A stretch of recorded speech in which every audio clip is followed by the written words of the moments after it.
Selling cocaine in this world today takes everything you've got. Taking a break from all that trapping sure would help a lot. But wouldn't you like to get away? Sometimes you wanna go where everybody sells cocaine. Boom, boom, boom, boom. Overhaul. Griselda, by Fashion Rock. Fuck. Guess who's busy? Guess who? Wrist on whip wet. Stumbled on a six pack. I'm like, let me get that. Shot his mama house up. Now he don't get back. You fucked the money up. Go. Now he don't get back. Go. You want the full joint or the half cake with the chin strap? I Hail Mary that bitch to you. Pay me when you get back. That's what you do when you up and your dog down. Be a shooter with the shooters. Get it jumping in a frog town. I burn all my contracts and deleted all my contacts. I've been pitching like I play for the Diamondbacks. Nigga, I am that slow bread. To me, it's no bread. If it's taking too long to lock, bitch, you know what Snow said. I made $500,000 with the dope heads. My shooter did it off the moped. Blood on his pokeheads. Let that soak in. Bitch, I'm so him. The Coca 10, Latrell Sprewell, they choking again. Sprewells, you know how I spin. Non-stop shit. I told my niggas not to trip. I drop a classic album same night, do 100 block flip. Now that's just talk, that's just gossip, bitch, this gossip shit. Got them feeling like Johnson and like, we don't wanna go back to the strip club, cause last week we shot the shit. These niggas not like this. My name's Stove, bitch.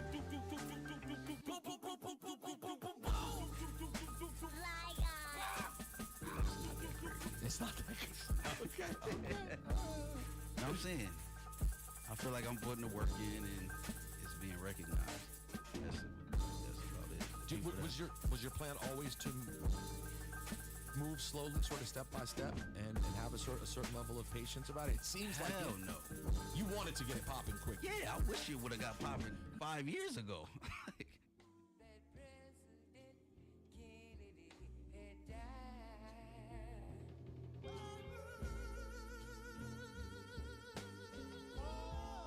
Chase, I threw the roof up, Ferrari with the roof up.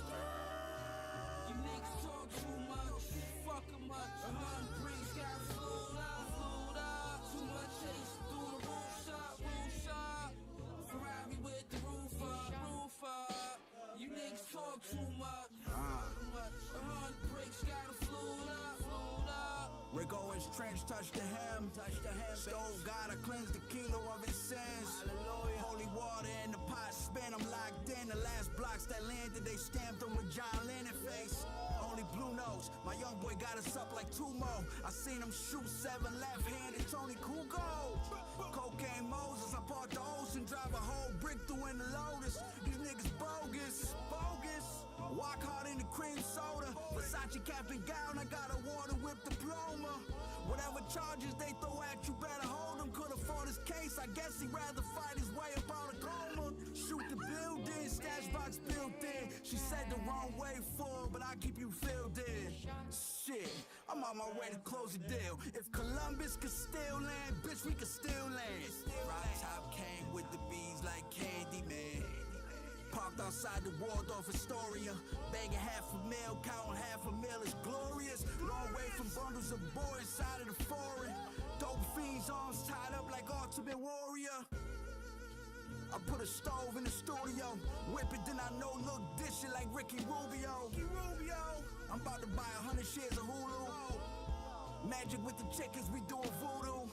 We gon' be filthy rich, we make it through these 9 X's. Balenciaga Tyrex is flexing. Stove. Too much chase, I threw the roof up. Ferrari with the roof up. You niggas talk too much, fuck em up. 100 bricks got flew up. Too much chase, threw the roof up. Ferrari with the roof up. You niggas talk too much, fuck em up. 100 bricks got flew up. Like, now it's like, I'm glad that shit didn't happen then. Why is that? Why? People say that. I wasn't ready. I really wasn't ready. I was looking at this shit totally different. And you know, I was around Bus for like 3 years, and you know, 3 years later. It doesn't matter what your name is. It's more about just like being creative with his own music and just solidifying. What the rock is cooking. Vintage rock. Calling the Mach 5. Come in, Speed. Trixie calling the Mach 5. I'm in the middle of a race, Trixie. Don't talk to me now. Can't you wait till it's over? My stocking is glowing, fumes copping and going. Bagging in the Louis ski suit like it's snowing. Nigga took a sniff, ripped his shirt like he Hogan. Sales popped the 6-6 from 3, he was poked up. Blew a kiss at the CEO. Yo. I don't even know what he blown up. Coughing up blood, meet the legend of Big Dog. Greg glowing gloves, mismatched with a big one. Having powwows, each one gon' teach one. I don't know Spanish, but for work I'ma speak some. Devil trying to change, God plan trying to tweak some. I was on the grind since I got for a week plus. I was on the grind, the Valley Mass in the Jeep Park. Ocean 44 in Scottsdale trying to eat lunch. 25 Ferrari truck jumping from speed bumps. Ever since brain for Paris, niggas can't keep up. Nigga dropped a brick on the floor, had to sweep up. Murakami LV case for my teacup. Whoa.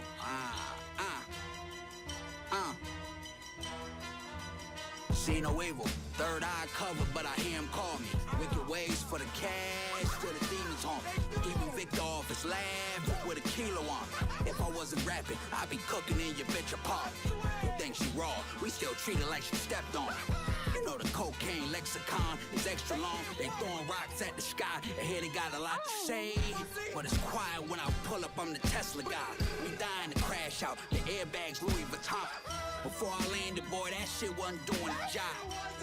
You know that Scorpion put air in the tires. You couldn't open the locks. We brought the money, power, you know the key to life. I still have a D tonight. Well, I can't let Diego, you know. I still end up deep in white. My mama told me not to touch the stove.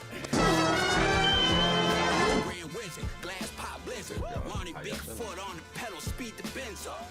So much blow in these coke wings, shit lift me up. Yeah, them broke niggas envy us. Keep them over there, shit. I just had to leave me. Niggas wanna be me bad. Talk like me, walk like me, cook like me, look like me, raise like me. Coke white yacht through the foggy water waves like me. I don't even need a boat. Hop out and walk on the water. My plug stuck at the border. How I'm supposed to get the order? 10K for the court seats and I only stay for a quarter. Chill for a second. Stop! Speed, listen to me. Eloise's brother Hap has got to win. Please let him. Why should I let him win? I'm out to win myself. Now sign off and don't bother me. But Hap must win so that he can pay for the doctors to make his sister well. And besides, Hap with all their money problems. Please let him win, Speed. It doesn't matter to me what his reasons are for wanting to win. I wouldn't be playing fair if I let him win the race on purpose. But Speed. I'll see you when the race is over, Trixie. But Eloise is ill. They must have some money. Please let him win, Speed. Speed. Speed. Speed. Oh. Cut her off.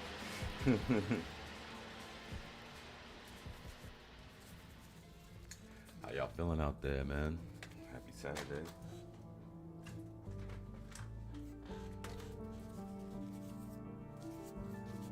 Shot him on the steps, he died in his mama arms. Oh Lord, all this money on the table. Oh Lord, all these kilos on the counter. Oh Lord, the stove got home. Oh Lord, the fly got home. Oh Lord, we don't tolerate blasphemy. Shoot out the roof, blasphemy. Leaving trial, gave my dog a pound. That's the dads in me. Hey. I'm the coldest. You know what the gate code is. Bullet holes in his Range Rover cause he shrugged his shoulders when they asked him where the Good, door y'all. is. If you ain't How got y'all the feeling? hustling, you say hell no. I'm about to run some of these comic explains because That's like my only way to kind of like just share like comic books I've been reading right now. You guys are not ready for Absolute Killer Croc. Holy cow. This whole comic is nightmare fuel. Okay, so what Absolute Batman does is this picks up with Batman having just been completely manhandled by Absolute Bane.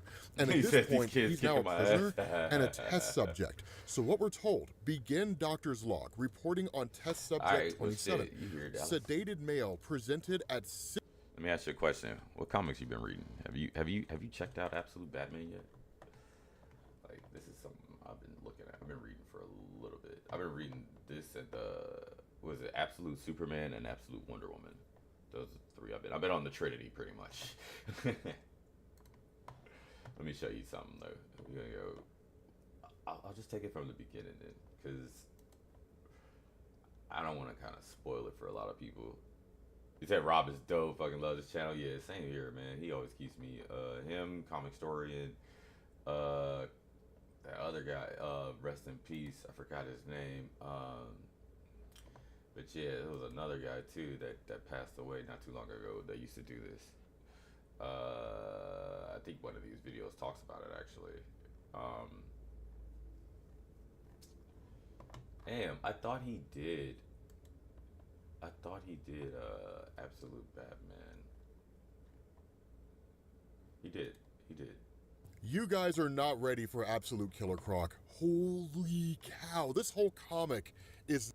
What's going on, guys? This is Rob, and we are back with Absolute Batman. What's going on, guys? This is Rob, and we are here with... What's going on, guys? Yeah, Comic Historian. Yeah, Comic Historian. He's the one that passed away. Him, Rob, and the other guy. There's three of them really. But yeah, man, that shit was sad. When I found out he passed away, because I didn't even know until I saw this video. I saw not this video, but until I saw one of his videos about him talking about it, about the guy that passed away, and I was like, oh shit, man, that's really sad. Yeah, man, nah, you good? I got you, bro. I guess that ain't feeling, man. So let's start with some Absolute Batman. Because guys, this is Rob, and Absolute Batman is fucking tight. Actually, the whole Absolute series with the Trinity so far, because I haven't read Green Lantern, or I haven't picked up Green Lantern or Absolute Flash, and I think they got an Absolute Martian and Manhunter. I haven't picked that up either, but the Absolute series is fucking dope. Starting off, it's been like kind of better than DC Metal. We are here with Absolute Batman in DC's new Absolute Universe, which is just DC's version of the Ultimate Universe in Marvel Comics. But Scott Snyder killed this story. It's amazing. So what this does is this opens up with Gotham City. And initially we follow this guy on a motorcycle, and he has this really, really cool monologue, right? Where he says, hello again, Gotham. It's been a long time. So who are you these days? Who have you become while I was gone? He did finally tell the whole story. You're prettier, I'll give you that. Taller and brighter. My third lap around, and I still cannot find it. Where's your heart? You used to have a center, hot and beating, but something's hollowed you out. In fact, I barely recognize you anymore. I'm not sure I like this new you, Gotham, but that's okay. I don't think you're going to like me much either. Peep this. My name is Alfred Pennyworth, and I'm here to do some bad things. This is so cool, because I'll tell you guys right now, yes, this is a Batman story. Alfred Pennyworth is amazing in this story. I don't think he's ever been better in DC Comics than he is in this story, and it's solid. And so what he does is he basically makes his way back to his house, which... Now, this is the first part. This is actually the whole Absolute story, because it's not finished yet. I think they're only on issue 10 right now. But yeah. This is a whole new spin on Batman if you haven't seen it yet. Where Alfred is not the butler. Alfred is like a mercenary, or not like, he is a mercenary patrolling Gotham at the moment. And when he meets Batman for the first time, it's kind of It's really interesting. So I take it, Dallas, you haven't read this yet, so this is gonna be a kind of a treat for you to probably like encourage you to pick up the comic. Isn't really much of an apartment at all because he's not part of the Wayne family. What I like about it is like if you think about it, they got this man looking like the Punisher. At least he's not the kindly butler. Yeah, Alfred does some gangster shit, but wait till he meets Bruce. Wait till he meets Bruce. Used to. Scott Snyder leans very heavily into Alfred's military history, which is to say that in DC Comics, Alfred has a history largely associated with the military. Sometimes he was a soldier, sometimes he was a medic. It depends on what era of DC Comics we're talking about. Yep. In this instance, he has not left it behind. And in fact, he's really more a soldier of fortune than anything else. Of course, he is still estranged from his daughter Julia, just like he is in a What lot up, Chuck? of the other Shout out to stories that Yada. exist out there. The difference here is that unlike Batman Eternal and the others, of course, he is still estranged from his daughter Julia, just like he is in a lot of the other stories that exist out there. Chuck, since you're here, well, we're gonna start with Absolute Batman. This is one of the comics that I've been reading, and I fucking love this fucking comic book. So hopefully this little what I show is probably gonna encourage people to check it out, whatnot. What's good, Shadow? How you feeling, man? Good morning. The difference here is Happy Saturday to all y'all. Clap it up. But yeah. So let me run it back. He just got here. All right. So with the anime section, like I said, if you guys don't know, anime is really like anything that's animated, of course. So it's Japanese anime considers everything that's animated as anime. So when I say cartoons and anime or Tekken and anime, I included cartoons and anime. So I mean like or comics and anime. So I mean like things that are not animated and things that are animated. So if you guys got whatever comics or cartoons or anime that y'all watching right now, you want me to check it out, drop it in the chat. We got you. What's going on, guys? This is Rob, and we are here with Absolute Batman in DC's new Absolute Universe, which is just DC's version of the Ultimate Universe in Marvel Comics. But Scott Snyder killed this story. It's amazing. So what this does is this opens up with Gotham City. And initially we follow this guy on a motorcycle, and he has this really, really cool monologue, right? Where he says, "Hello again, Gotham. It's been a long time. So who are you these days? Who have you become while I was gone? You're I love this prettier, I'll version give you of Gotham, that, too. taller and brighter. My third lap around and I still cannot find it. Where's your heart? You used to have a center, hot and beating, but something's hollowed you out. In fact, I barely recognize you anymore. I'm not sure I like this new you, Gotham, but that's okay. I don't think you're going to like me much either. My name is Alfred Pennyworth. And I'm here to do some bad things." This is so cool because I'll tell you guys right now, yes, this is a Batman story. Alfred Pennyworth is amazing in this story. I don't think. Now, what Scott Snyder's doing in the Absolute Universe with Alfred is that instead of letting Alfred leave his military background, he's actually he's never left it. Alfred is pretty much a mercenary in the Absolute Universe. He's ever been better in DC Comics than he is in this story, and it's solid. And so what he does is he basically makes his way back to his house, which isn't really much of an apartment at all because he's not part of the Wayne family. At least he's not the kindly butler that we're traditionally used to. Scott Snyder leans very heavily into Alfred's military history, which is to say that in DC Comics, Alfred has a history largely associated with the military. Sometimes he was a soldier, sometimes he was a medic. It depends on what era of DC Comics we're talking about. In this instance, he has not left it behind. And in fact, he's really more a soldier of fortune. Let me know how the than volume is, anything too. else. Of course, he is still estranged from his daughter Julia, just like he is in a lot of the other stories that exist out there. The difference here is that unlike Batman Eternal and the main DC universe, where she ultimately seemed to reconcile with Alfred, here, none of that happens, right? She's just like, don't ever contact me again. And so for Alfred himself, he signs into a secure connection to basically his handler, the folks that pay him in order to do whatever it is that he needs to do. And so what he does is he asks, what's the assignment? And they say in the past 3 months, a gang known as the Party Animals has been sowing chaos, butchering citizens at random, raising the murder rate by 700% almost single-handedly. A daycare was torched yesterday. They danced outside while 32 people died. That's wild. They burned a daycare and danced in front of it. And Yo. so Alfred's just kind of like, I read the docket, right? But like, why did you pull me? If you peep the mask, what does that look like? Don't that look like Black Mass's mask? Out of Singapore. I was this close to the target. I'd been chasing him for like 5 years. And that's where they say, you're needed here. Now, the cool thing is they also give him another piece of information. And they say, there might be another player in town. We've only caught glimpses, but he seems to be circling the gang as well. Now, of course, based on the little image they give him, clearly it's Batman. And I'll tell you guys right now, Absolute Batman is amazing. Dude, oh my God, I love the way that Bruce Wayne is handled in this story. It's phenomenal. Same. Yo, Absolute Bruce. Oh, man.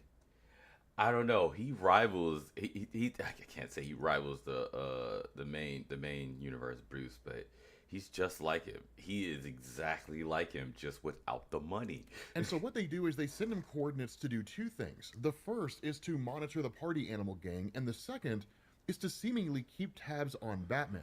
And that's when you switch over to Bruce Wayne himself. Now, this is also another big difference between the main DC universe and this Absolute universe, in the sense that you pick up in Croc's gym when Bruce Wayne basically starts practicing with a punching bag, and you get a little bit of a throwback to his childhood, where he's spending time with his father. Now, there is a kind of lesson that goes back and forth, where after studying the lions and everything, his father's like, you know, what did we learn? And the response of really Batman is, it says that he sleeps 20 hours a day. Plus, he gets fed prime rib 3 times a day and never has to be afraid of anything. This kid's living the life. Now, what's interesting here is he addresses his father as Mr. Wayne. There's a reason for that, and it's actually a really, really, really cool reason. But at the end of the day, Thomas Wayne asks him, are you excited for the movie later on tonight? Of course, Bruce Wayne says, well, you know, I'm more excited for a nap than anything else. And so ultimately, it's just kind of like, cool, right? Let's get going, class. And so that's when you realize Thomas Wayne in the Absolute Universe is a teacher, right? He teaches elementary school kids. He's not the ultra wealthy industrialite guy that we're familiar with in the main DC universe. But then shots start ringing out in the zoo. Now, of course, this leads to kind of flashing back to the moment, Bruce Wayne punching the bag, basically breaking it, and then meeting with what you and I know is Killer Croc. Now, he's not really the villain that we're familiar with. In fact, one of the other cool things as a development here is that there is a kind of conversation back and forth where they talk about how, like, Ozzy or Oswald Cobblepot effectively hooked up Killer Croc with an exotic pet license, so that's why he walks around with crocodiles and snakes and all kinds of cool reptiles. But the other thing is they aren't really criminals. In fact, Killer Croc seems very, very active within the city of Gotham as somebody trying to improve the city, which is really, really cool. And again, we'll see how far-reaching that goes here in a minute. But you end up learning that, like, Selina Kyle, Killer Croc, seemingly Oswald Cobblepot, and most likely the Riddler, just the redheaded kid in the glasses, they all go back to being childhood friends. Right? So, like, it's not as though they just kind of met each other indiscriminately along the way as Batman was being a villain, or at least being a superhero fighting villains, and that they just kind of did their villainous thing and that was it. It's cool that you get this history here. And so after that, you switch over to this just giant yacht out there in the water. Okay, so what you know is that Thomas Wayne is not rich. Thomas Wayne is a teacher. And Thomas Wayne is actually Bruce Wayne's teacher. And it's just that's the new version of Bruce in this one, in the Absolute universe, is that Bruce is not rich in this one. Bruce is actually just like everybody else. Where you basically have a meeting between the Falcone Maroni crime families and the head of the Party Animal gang. And what's interesting here is that this Party Animal leader is absolutely insane. I mean, this dude is really, really dark, because of course with the Falcone and Maroni crime families, they've ran Gotham for years, and so some third party suddenly showing up here out of nowhere and quote unquote upsetting the apple cart, that makes a lot of enemies out of people. And so they ultimately tell him, like, go away or we're going to kill everybody in your gang. That's just what's going to happen. And so what happens is that this guy tells them that he's a huge fan of what are basically death masks. And in fact, he says, friends, I'm afraid you have me all wrong. History is what I'm all about. That's what we're celebrating here. And so when more masks are shown to the Falcone and Maroni crime families, that this guy says, not just any masks, death masks. I collect them. That one is rumored to be Socrates himself. This, of course, is Martin Luther. Of course, those of you guys who know your history know that Martin Luther is best known for the Protestant Reformation, but then the head of the Maroni crime family is shown that it's not actually Sal Maroni who's leading it. Instead, it's the brother of Sal Maroni, who, as far as I'm aware, doesn't exist in any of DC Comics outside of this.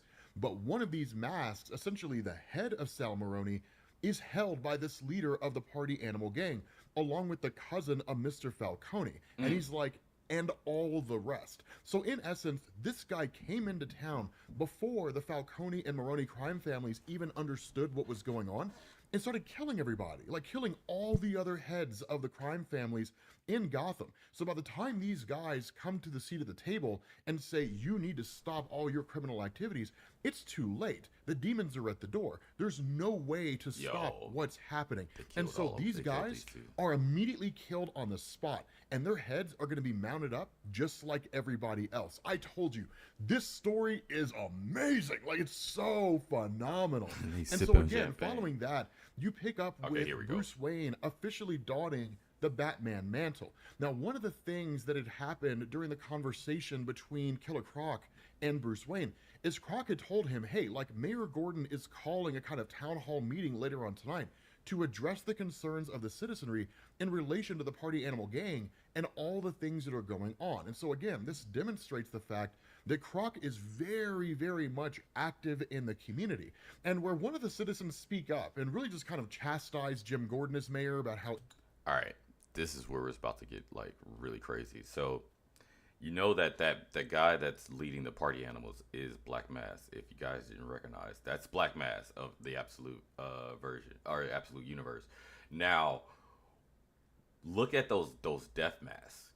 Those death masks come back later on in the series, and I kind of don't want to spoil it, but they already released a picture of the next, I guess you can say, character that they're going to introduce in the next issue, and they're donning one of these death masks, and that's what makes it even more kind of cool, because it's like she might have modified, or they might have modified it to do a certain task, but just check it out. Just ineffective. It comes back. Let's the just fact say that it he circles ran around. on It his circles position back. as a cop, but he really hasn't shown any of the backbone he traditionally showed as a cop, meaning he's not willing to do whatever needs to be done to protect the city of Gotham from the Party Animal Gang.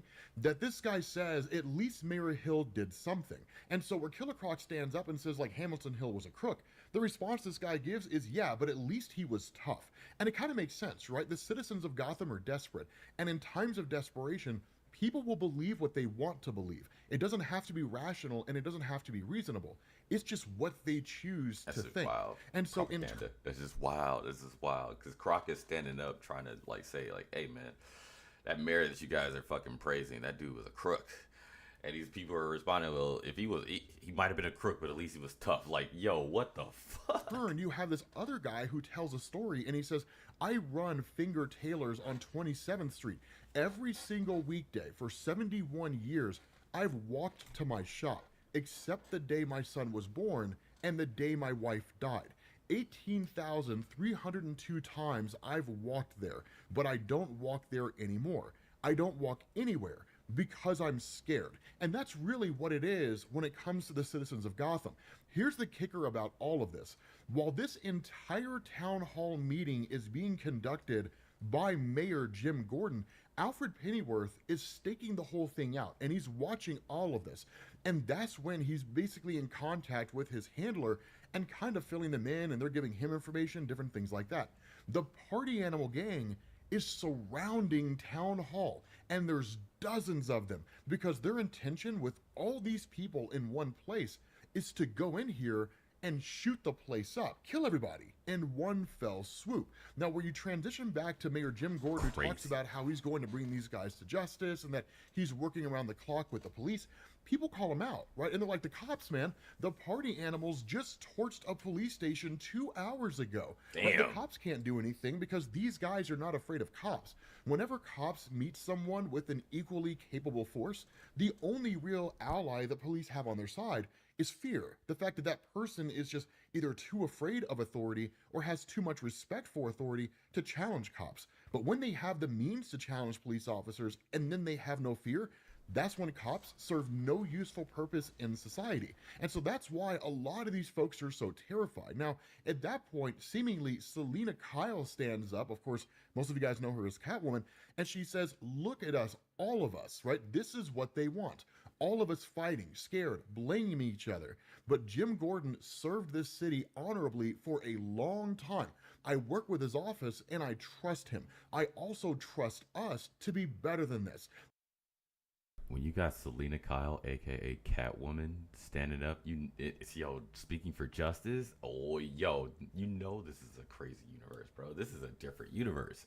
Everything is like flipped upside down. Because it's not just up to him or Commissioner Bullock. It's up to all of us to stop these killers. This is our city. And before she can finish her sentence, a grenade comes flying in, really more of a flashbang, and just everybody's blinded by this thing. The party animals come busting in, and they're just like, so does anybody want to beg? Right? Like, does anybody want to talk about how they have a family or, you know, they have kids to take care of or like a sick old grandma? Because we love that kind of stuff. Right? Like, we absolutely love those things. Not only that, they fire off a shot at Jim Gordon. They don't kill him, but they do injure him. Of course, you also find out that his daughter Barbara Gordon is very much here and is basically just a beat cop.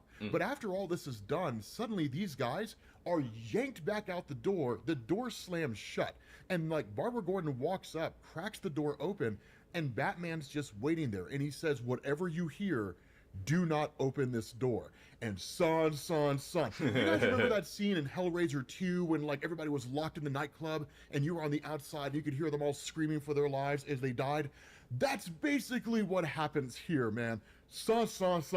Batman lets loose and it's amazing. So like Alfred Pennyworth is watching all this unfold and he's told, like, if this third party disrupts the intelligence you're supposed to be gathering, you are to engage. And so Pennyworth is like, okay.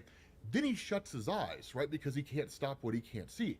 Plausible deniability. And so all these guys, right? These party animal dudes just start firing it up at Batman, who's just like hanging from the rafters. And then like it turns out his entire outfit is bulletproof. And this guy descends on them like a demon.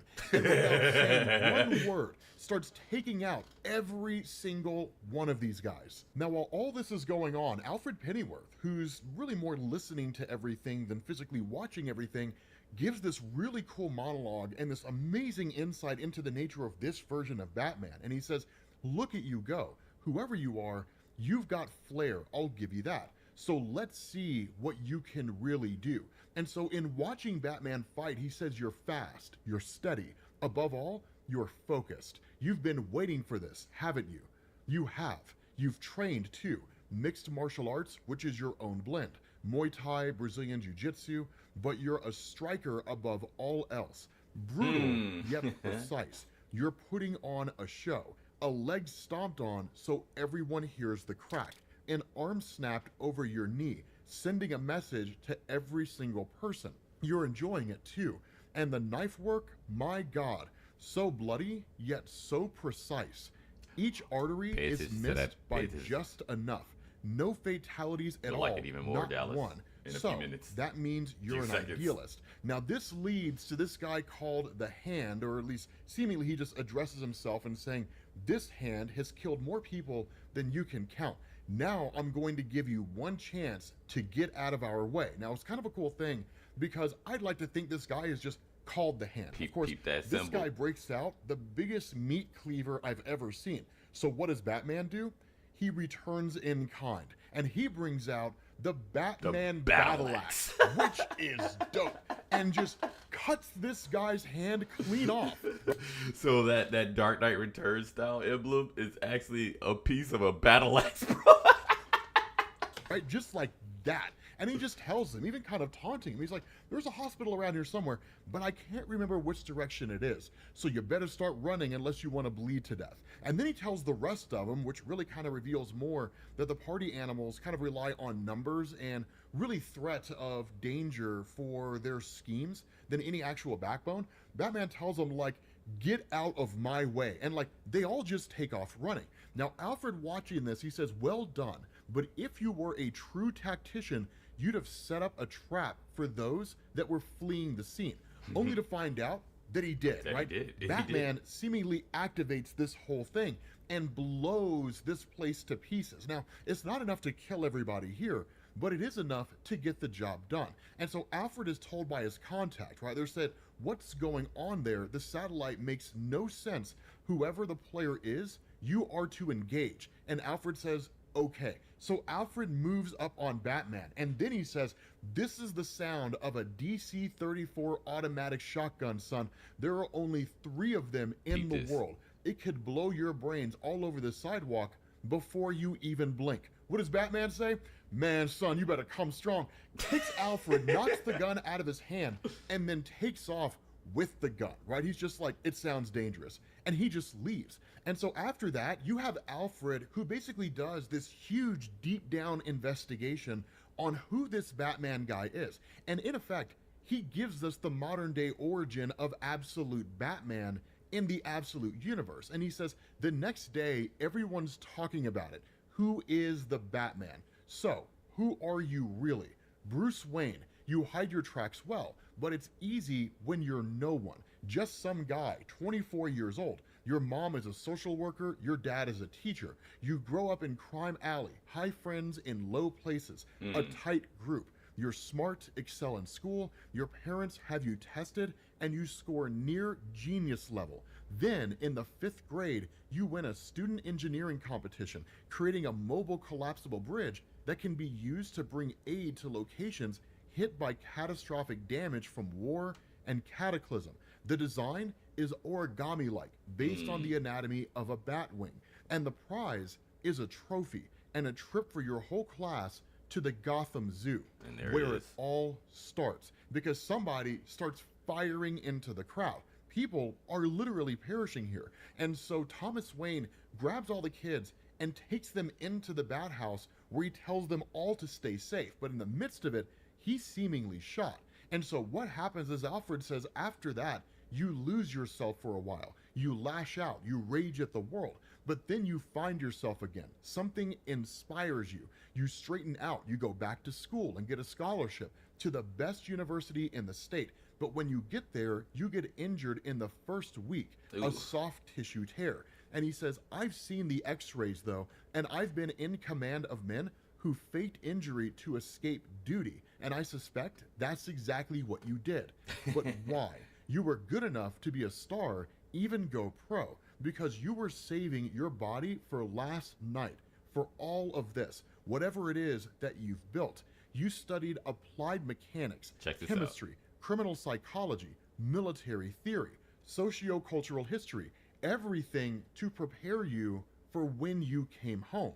And then you did. You set up in Gotham and worked in the power grid, then the water department. After that, you interned at City Hall, studying public policy, macro and micro policy, learning your city, the body, the brain, every single part of Gotham, until finally you come full circle, ever the engineer, creating, building, you even fix what you break, repairing the stairs that you blew up last night.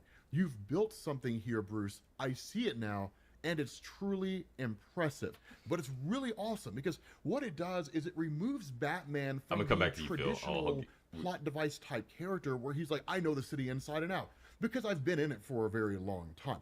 And instead, it provides a more practical explanation for why Batman knows the city so well, which is why I say the Absolute Universe is DC's version of Marvel's Ultimate Universe, because and that's a good comparison too. Ultimate Universe was kind of the answer to the question, what if superheroes were more grounded and existed in the modern day? What would it look like? And that's what the Absolute Universe is, right? It's really cool. So, what did you mean by too bad he couldn't keep it? What do you mean, Phil? Because he keeps that Battle Axe stays with him. It's on his suit.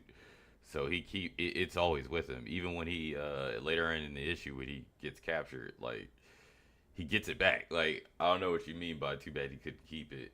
But yeah, so these are the Trinity so far. You got Absolute Superman, Absolute Wonder Woman, and Absolute Batman. Absolute Batman, they all have very different and more, I guess you can say, grounded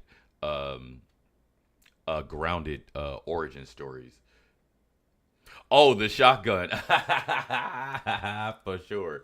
And yeah, I don't think I think that's in the next issue where they say basically what happens with that shotgun too. The way it's done. And so what ends up happening is Alfred says, I've taken men down like you before in cities and jungles and deserts all over the world because you're crusaders. And crusaders always have a weakness because they always have something that they care about. And yours is sitting right there, which is his mom. That Martha Wayne seemingly never died. It was just his father. So you can kind of draw these almost Peter Parker parallels between this version of Batman and the one that you traditionally see in DC Comics where he lost both parents. And so it's essentially them just kind of talking and Bruce saying, I love you and that kind of thing, and the way you would relate to your parent, essentially. And so Alfred kind of continues on and he says, I could kill you right here in front of her. It would be that easy. It's what I should do, but you're just a kid.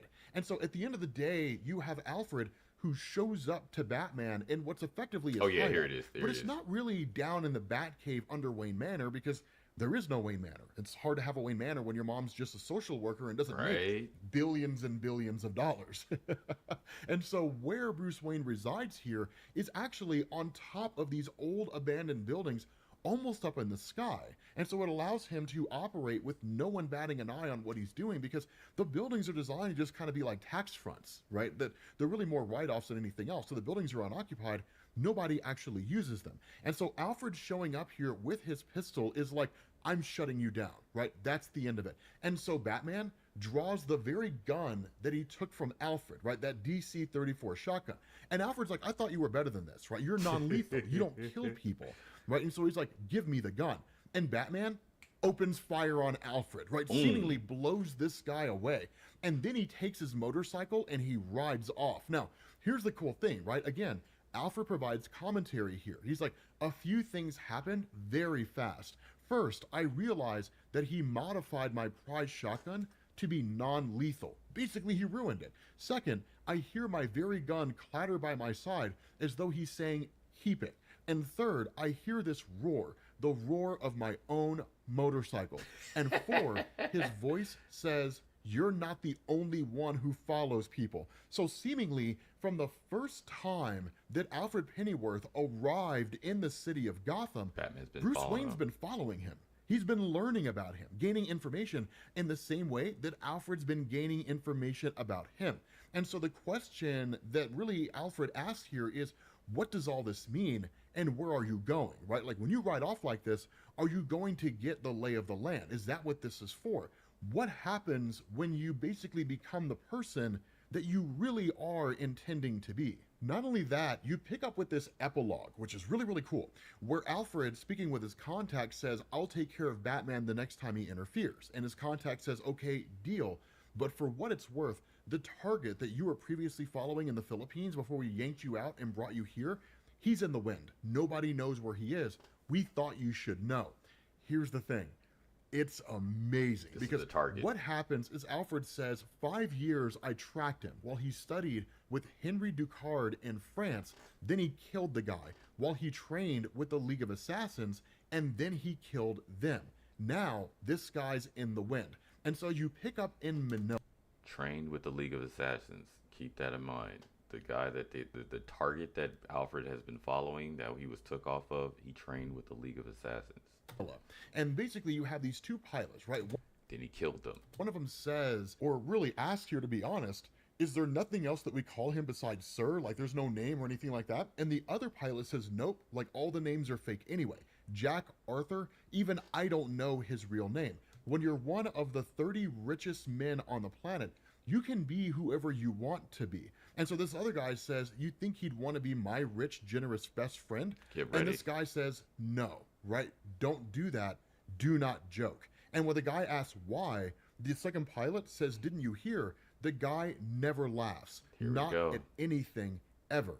That's why they call him the Joker. Yo, and when I got to this part, I was like, holy shit. They gave the Joker all the money in the world. The man trained with the League of Assassins, then he killed them. He trained with, he studied underneath, I believe that guy was a chemist, like a world-renowned chemist, and then he killed him. And now this man is coming back to Gotham, and we don't know what the fuck he has planned, but this is our first glimpse of Absolute Joker. I was like, yo, yeah, Jack Arthur, bro. That's a dead giveaway right there, the Jack Arthur, because that's one of fucking Joker's aliases. With that being said, guys, we're going to bring this to an end. Scott Snyder's back, son, and I am so excited to see where this goes. In fucking Sane is correct. You are correct, sir. The Absolute Universe is insane. And this is just the surface level. Like, this is just the beginning. Because this is only the first issue of the Absolute Universe. And the way that they did it was they introduced motherfucking Batman. So don't trip though. All of this shit is like gonna tie together. We already know that all of these Absolute heroes are going to tie together because they're going to have an Absolute Justice League. However, once they form that Absolute Justice League, they're going to bring the Absolute Justice League into the main continuity of the DC Universe, which is going to be even more insane because that's exactly how they did DC's Metal, where they got the dark fucking Justice League, and then they had to fight the real Justice League. Yo, Scott Snyder, bro, shout out to Scott Snyder. He's a fucking genius, bro. Scott Snyder's a fucking genius, bro. Like, I'm on issue 10 of Absolute Batman, and bro, dog, all of the villains from the fucking main DC universe are all in here. It's just they're told in different fucking stories. When you get to I think it's issue 8, when they get to the more darker villains, like for example, Mr. Freeze, holy shit, Mr. Freeze is a fucking walking nightmare. Him and Poison Ivy, I believe, are like walking fucking nightmares. And they even have Clayface in here, bro. It's just so fucking, the Absolute Universe is awesome, bro. If you haven't read it yet, it's a high recommend on my book. Like, I would definitely say it's a must read. And Absolute Superman hot take is probably like the best Superman. I'm joking, but no, he's definitely my favorite version of Superman, which is yeah, because I don't really like the original, like Superman in the original DC universe. I think he's like real cool. He's cool. He's just Superman. But Absolute Superman, bro, he is a fucking man of the people, for real. But yeah, man, I just wanted to start it off with the Absolute Batman. If you guys got comics or cartoons or animes that y'all checking out, don't forget to drop it in the chat too. You said Absolute Bane is your favorite so far? Dog, Absolute Bane is probably 10 times better than the OG Bane. And the dude that created OG Bane doesn't like the design of Absolute Bane. But I like it. He's actually, in my opinion, he's better than the normal Bane. But, you know. Alright, we're going to get into some Tekken now. Yo, I just had to start her off with that one. I'm going to play some music too. Let's get some vibes going. Feel bad 'cause you should know this. Got me talking to him like David Ruffin, like ain't nobody trying to. I agree. Either you make it make sense. But yeah, man, Absolute, bro. I'm gonna go get some coffee too before I get this game going. But yeah, man, that's Absolute Batman. So like I said, if you guys got anime or comics that y'all want me to check out, drop it in there and we'll check it out. Let me fix this stream last real quick. King of all the white boys. I don't fucking know what we're doing right now. What do you say? He said kilos. 50 kilos worth of cocaine hidden in a hot tub. Something you want to say, be something you want to get off your little chest. promise you there are no more chances. And you gonna get off his corners? You gonna leave his people be? Or you the one that's gonna find yourself a new club? You don't mean that shit? The fuck I don't. I built this shit. Me. Brick by brick. And I'll be damned if I let you tear it down just cause you don't like the way another nigga talk. Listen to me, cracker motherfucker. Listen to me, okay? If I don't have that money in 24 hours, I promise to God that I will devote every second I have on this green earth to making sure you and everybody you care about suffers. Man, You understand me? I hope we get Mecha Break on PlayStation soon, because that shit is too much fun. I'm watching people play it. I'm like, damn, I want to play that shit now. You think I'm dumb enough to give your ass a loaded gun after the shit you just pulled? Bro, Philip. Chill. Don't spoil it, though. Don't spoil it. Because some people haven't read it yet, so don't spoil it. Let people find out. I'll be right back. Stop posting it if that's not your you know the ones that just cheer on the real hustle. He a mascot. Big homie said he had birds back when Ricky got his back popped. He was cooking watching Matlock. I'm like, nigga, them days is done. Now we got $1 million houses and some stash spots. Kilo in a Honda van and a Cullinan gassed up. Mercedes dealer told me go electric next. I can't answer the call or check the text. These niggas so hot I can see them sweat. Move correct. Yeah, shit, I don't come outside until I see the check. I'm a smart one. Remember, you just had to do shit your way. Just think I'm about to beg for my life. Cause I won't. Alright, nigga.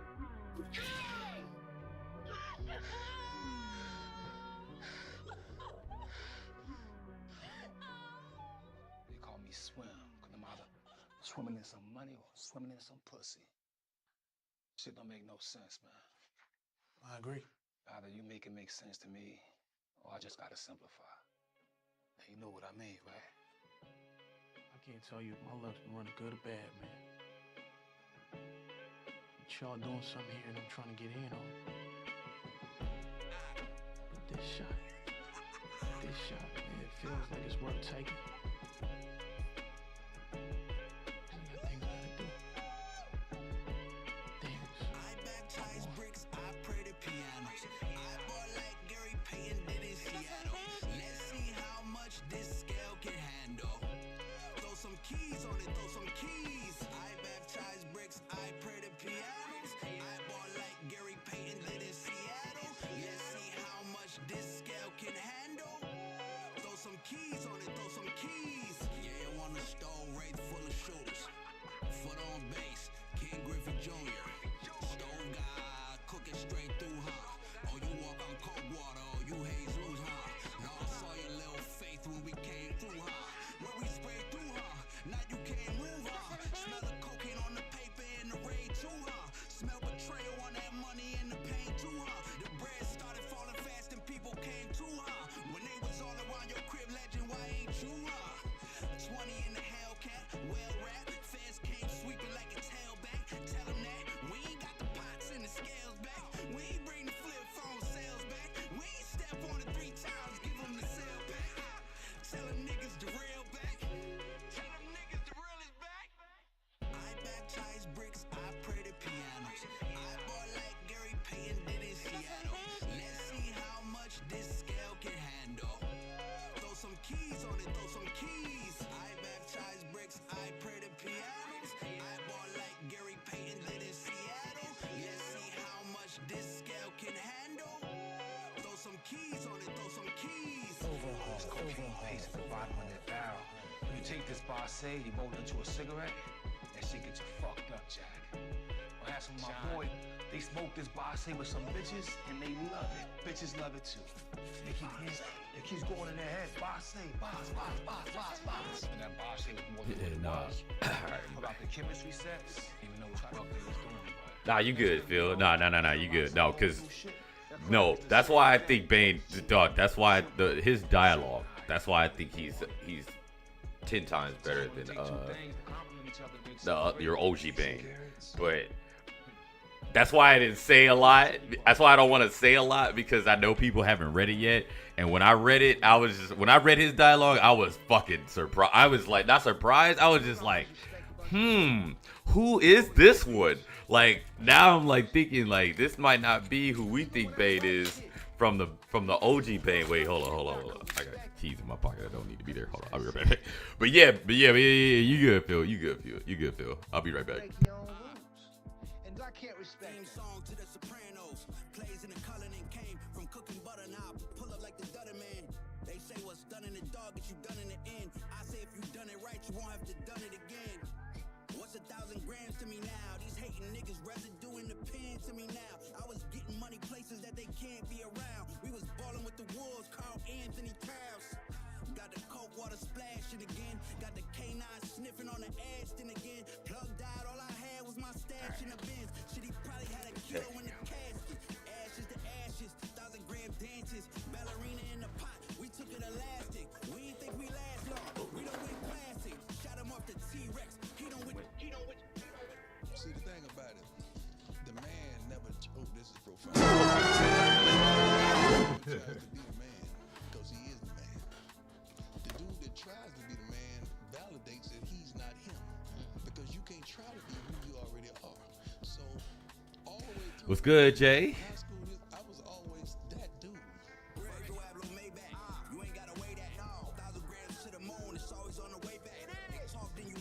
Hey. Hey.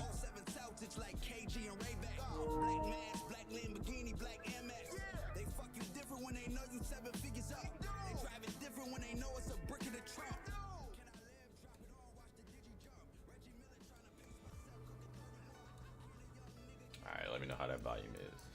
I'm about to turn it.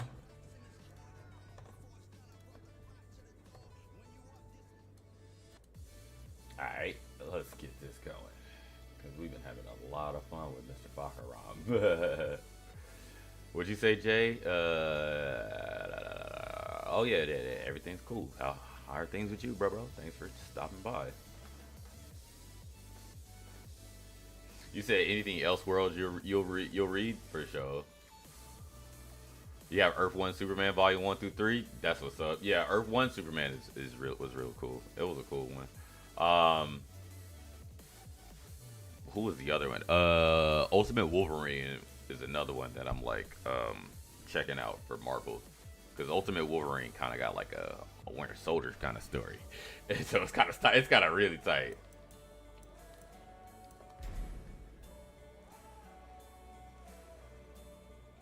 You said, do I use wave dash techniques? Yes, sir. What, a Mishima? Yes, sir. Cause like wave dashes and light dashes. What was I gonna say? You can block after it. You can block after that. Like, as long as you do it correctly. Like if you do a light dash cancel, or what they call light dashes, that's pretty much a wave dash cancel. You can still block afterwards, and it kind of sets people up for electrics. Are you trying to use Mishimas?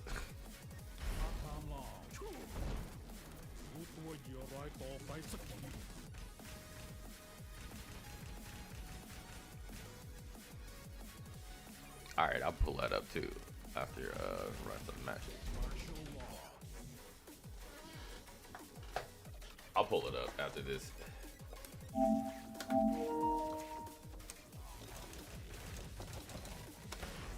Play some Tekken. Then when we take a break, we'll check out that Earth 1. Because I've read Earth 1. That is a pretty good read. It's an easy read too. Let's turn off the matchmaking real quick. Why did I pick Law? Oh well, that's a whole random select. Actually, let me.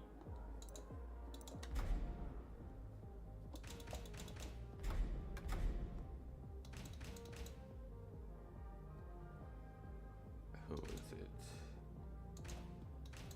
Who was a dragon off that fucked me up? I should do Fang too. Let's start with Fang.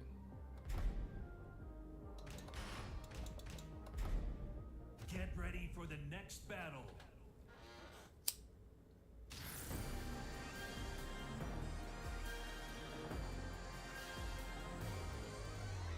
Yeah, man. That's dog. When you're a Mishima player, that's kind of like your basic. That's the basic of basic movements for Mishimas, because you need wave dashes to really get in there. Sometimes you don't. I mean, you don't really need it, but like it's really like kind of key to get your electrics off properly. Because the motion for an electric starts with a wave dash. But it's neither here nor there. But let's get to this. So I wanted him to do some shit, but I don't know what I want him to do. I'm just gonna make him do shit.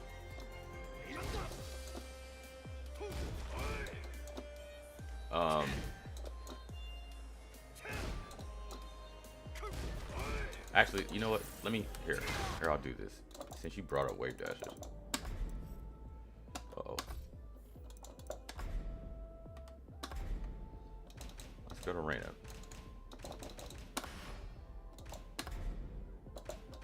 I'll start it off with Reina then.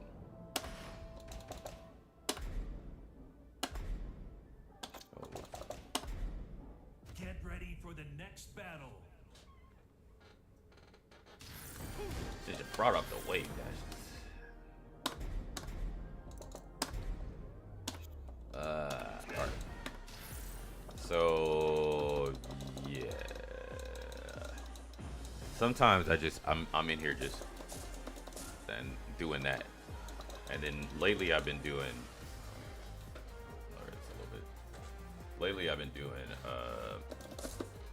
shit, I fucked up. That one right there. So that's a light dash right there. So you got your wave dash and you got your light dash. If you tell the difference, if you want to see the difference, wave dashing is just you're still crouching when you're wave dashing, right?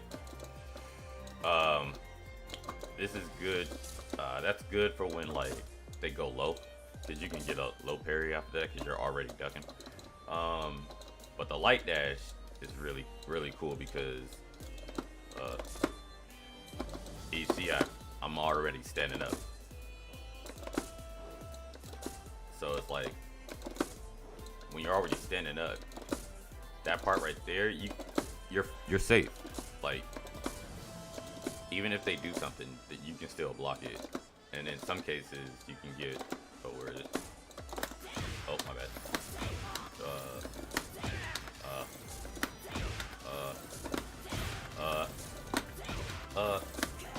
Shit. Okay. You get those. So, like that. There you go.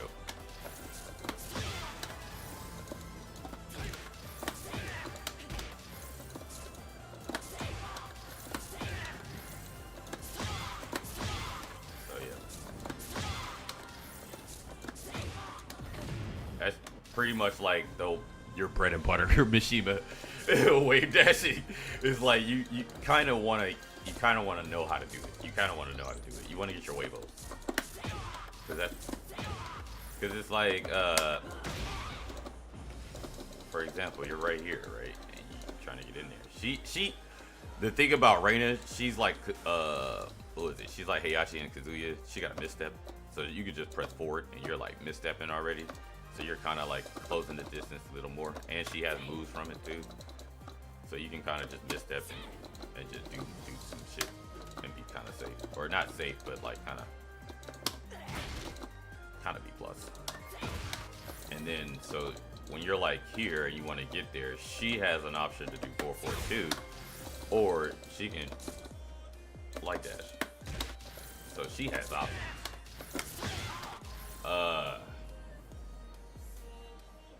I mean, it is and it isn't. Like, to learn how to wave dash, you're just doing fireball motions. To be honest with you, you're just doing fireball motions. That's, or dragon punch motions, my bad. It's like dragon punch motions because you start with forward first.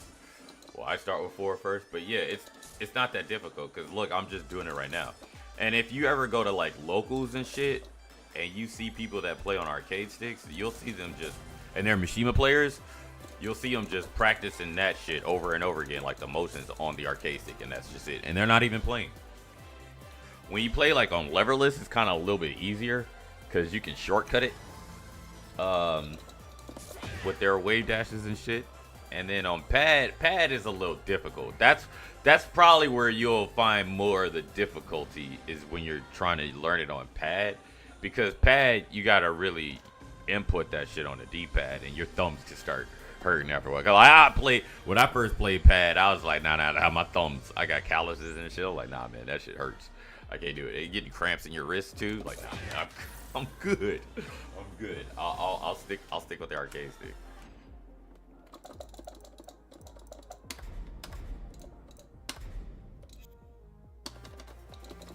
So let's get some action going.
That's a new combo I'm working on. I'm trying to like get more optimal with her sentai steps. Get ready for the next battle. And then I was running casuals yesterday with one of the homies who's Tekken. I think he's Tekken Emperor or Tekken. Yeah, I think he's Tekken Emperor with Raiden. He's like on stand cancel. I was loving it. Oh, nice.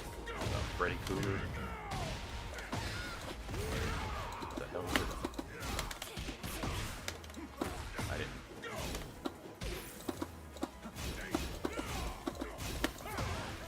He's talking a lot.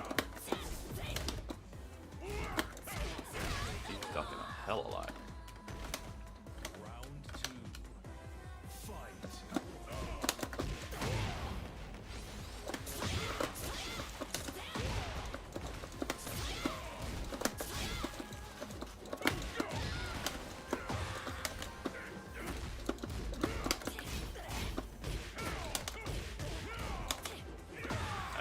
Not my turn. Oh wow, that hurt. That hurt.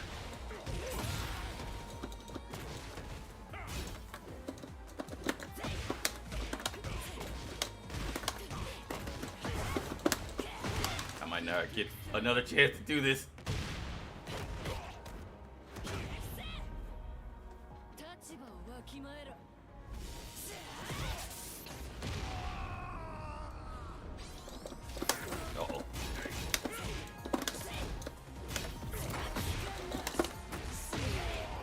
Shit, we came back.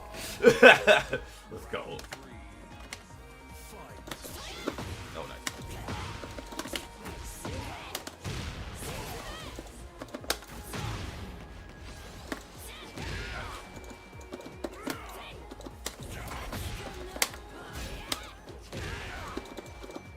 I didn't duck.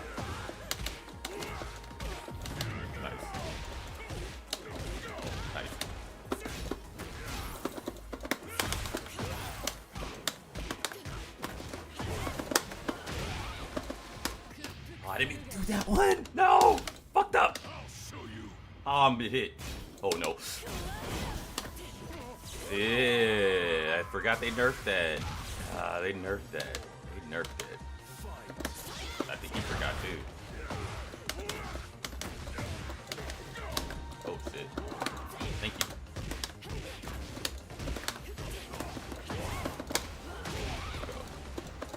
Oh shit, fuck. Caught me drop dashing. Nice. Boom. Boom. Okay, get away from me. Oh shit.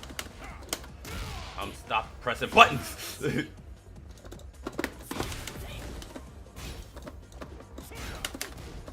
blocked. We ducked that. Oh shit! Alright, that's my fault. I shouldn't have pressed the button. I shouldn't have pressed the button.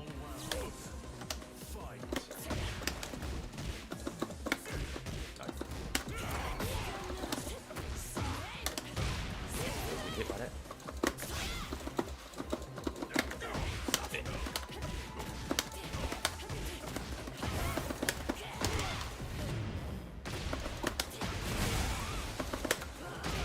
Go. Oh no! Oh shit. Thank you. Let's go.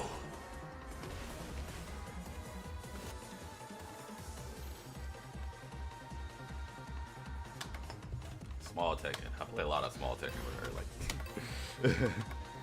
Like a lot of low damage. It's just like I don't know. I can't really go for a lot of her flashy stuff. I'm not that comfortable with it.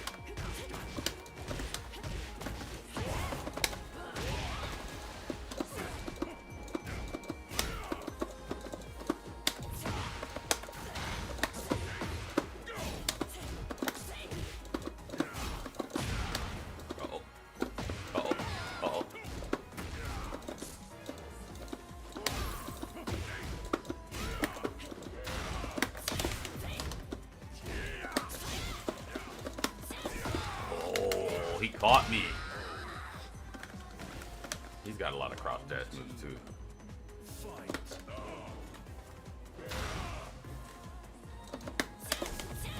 Oh my god, that's not real. There we go.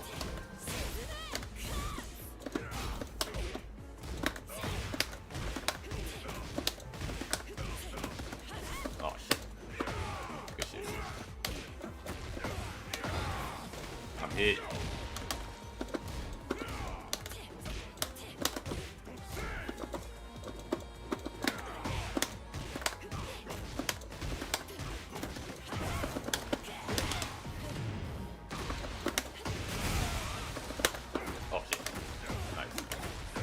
Pop up.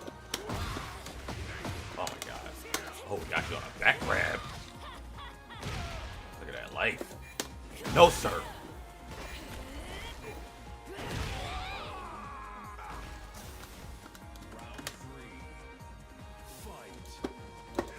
Oh shit. Sorry.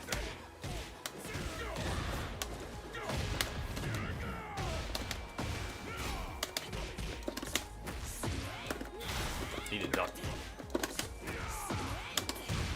Didn't duck that time either. I think he's trying to count. Wow, good shit. I hadn't been doing it, so I didn't think he was gonna duck. Thank you.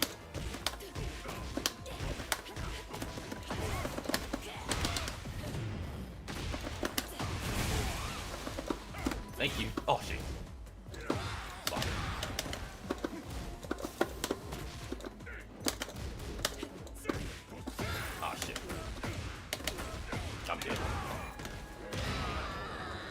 I'm hit.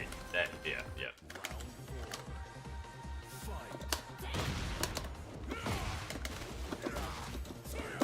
Thank you.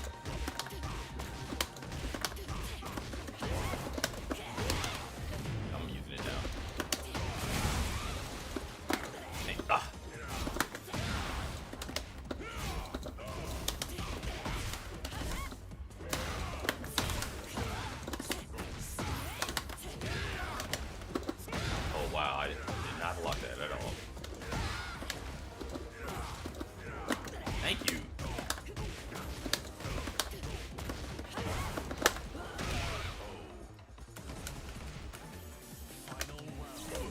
Like, I'm catching him whipping.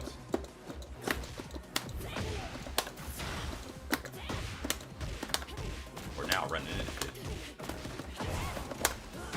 He's gonna pop up.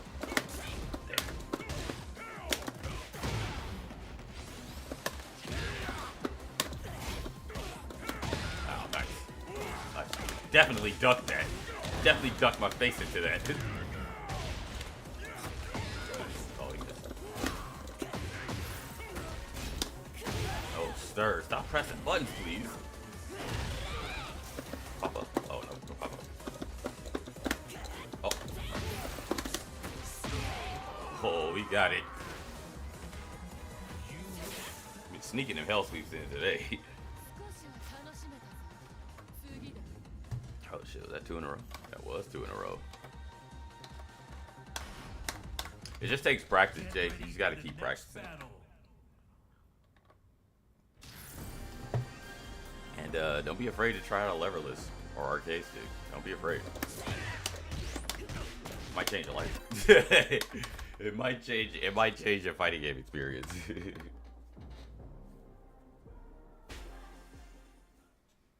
Get ready for the next battle.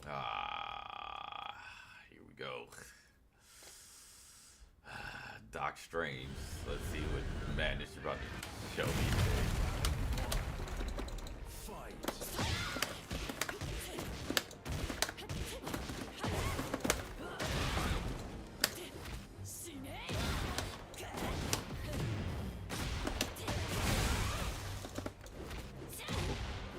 I mean, they're right. She's right in range, right?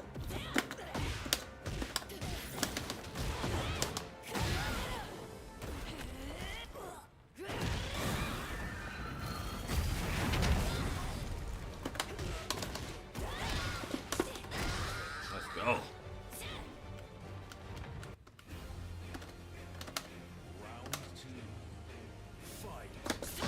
Shit.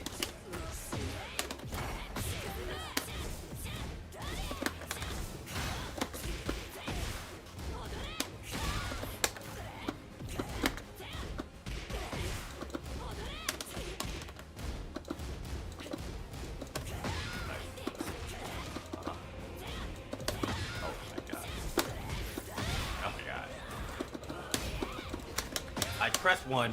I pressed one.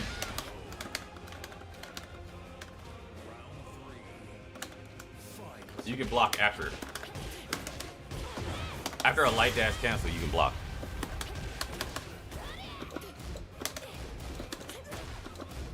Wave dashes, it makes it easier to low parry.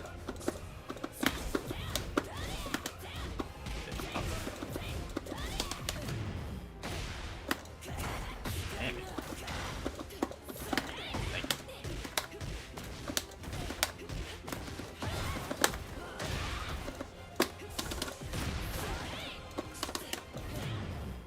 Oh, I'm hitting. Wow. Oh, she fucking did a raise. Okay. Like, this motherfucker is, he is not gonna stop pressing buttons either. Oh, nice. I just need to catch you. Bitch. I can't believe I fucking hit you.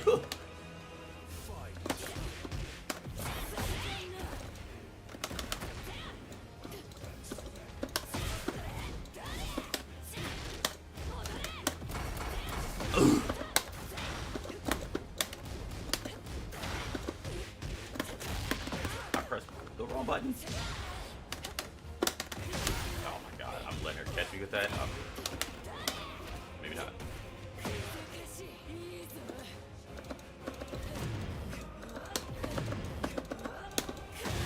I beat her to it.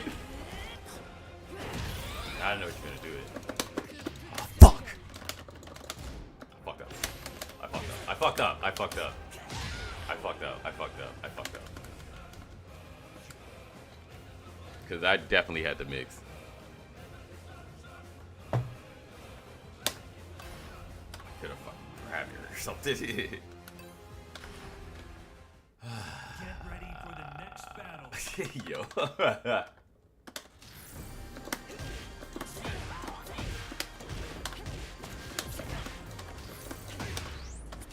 Yeah, let me see if I can do this.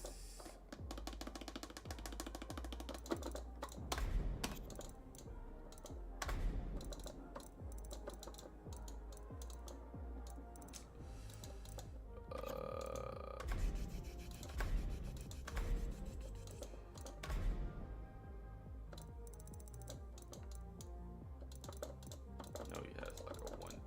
I probably should pick somebody else.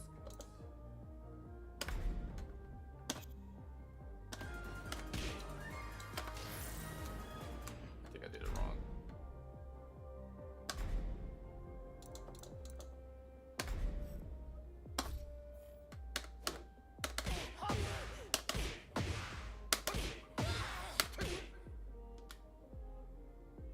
I think I did it wrong. All right. I didn't do it. Oh, there it is.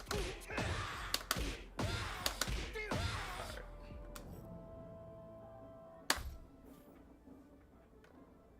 Okay, now.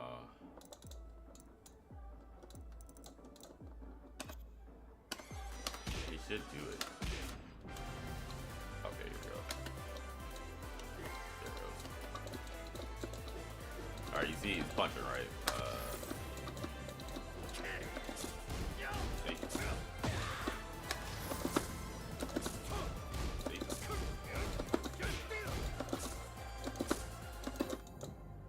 Well, I'll do it. I fucked up. See?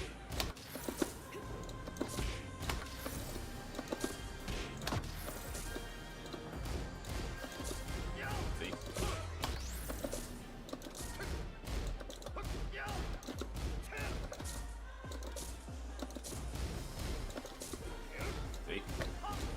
So like if you do it right, and if you do it right and you time it right, you can still block. Like if you do it right, you can still block them. I mean, you can still block incoming like attack. You just have to do it right. Get ready for the next battle. Yeah, if they don't like to lose. And here we go, another fucking mirror match. They don't like to lose, or they don't want to lose. Oh, I didn't do that. Nice. You saw that? You saw that, okay? I think she was looking for the health, probably. He was looking for the health.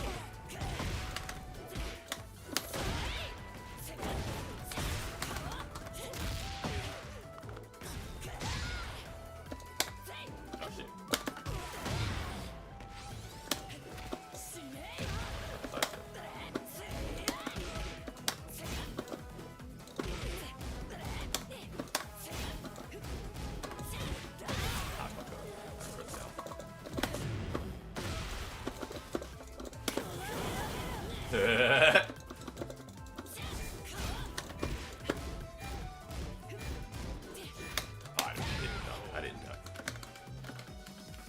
Round 2. Fight.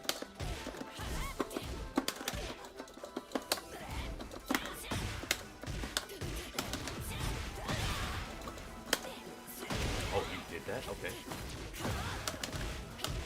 Nice.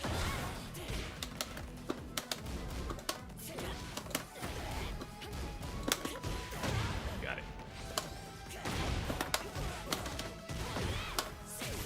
Oh, nope. Oh, fuck. I keep forgetting she has another move after this.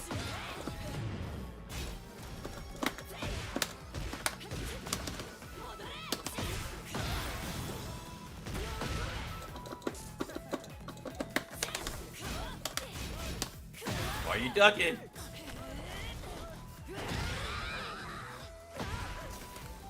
Round 3. Fight.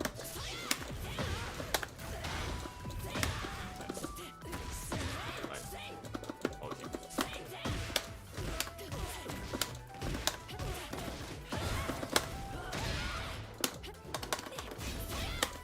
Oh, nice. He ducking my grabs. Okay.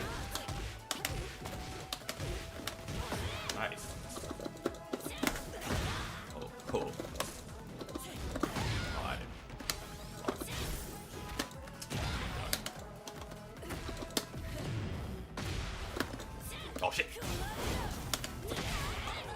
Yep. Try to attack.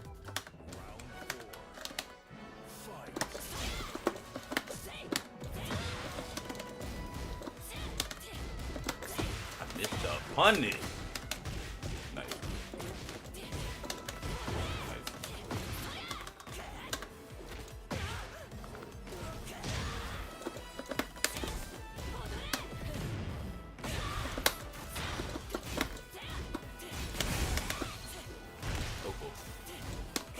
Uh-oh.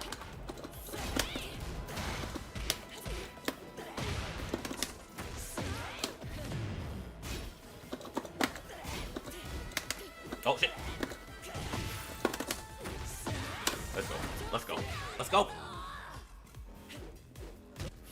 Yeah, Phil does play Tekken.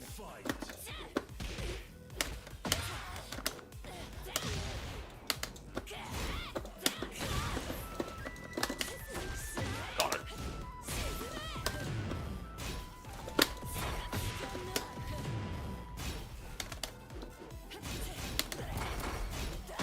Oh, I didn't block.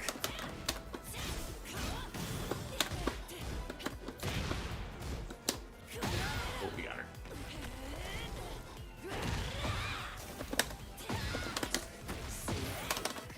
Oh, she hit me. Because I'm doing a jump kick. But you can block after that, though, actually. I forgot you can block that. I mean, you can block from that stand still. Oh, yep. That's the mix. I haven't done them 2 grabs. I haven't done that at all in that match.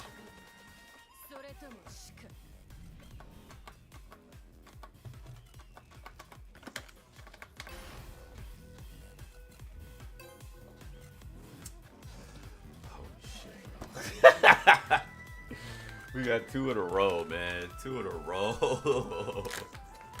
What the fuck is wrong with these kids? They don't know that we see you. We see you. Especially the ones that stream. We see you guys. We know who you are. Like, everybody knows who you are now. Get ready for the next battle. Like, people either don't want to lose or they just don't want to deal with, like, strong competition.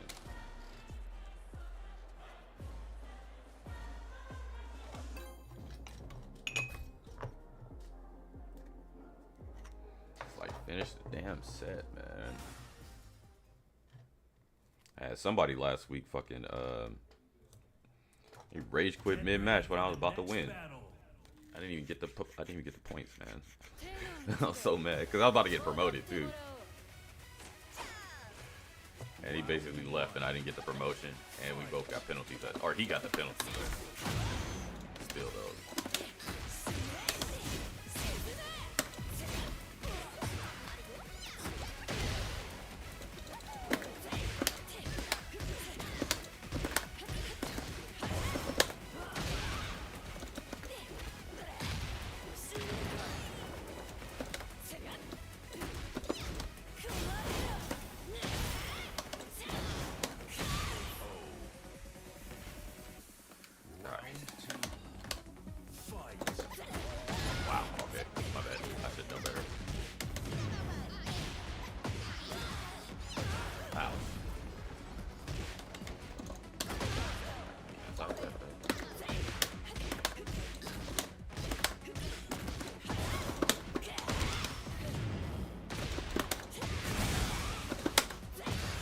Go!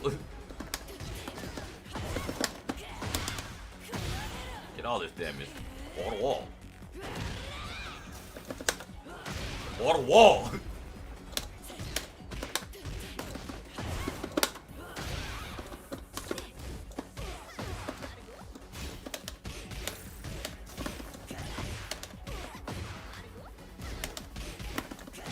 Let's go.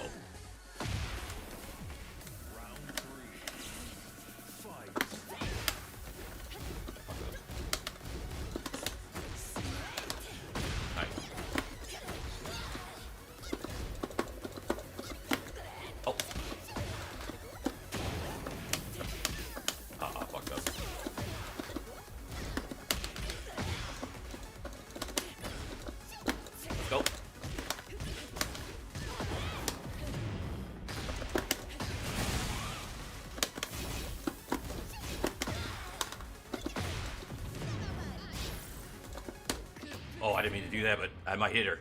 I don't hit her. I did it. Well, side step. I tried to eat smash while side stepping. Oh, wow.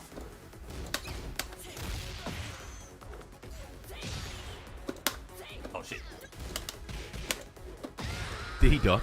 Did he duck? Okay, he ducked. Okay, okay.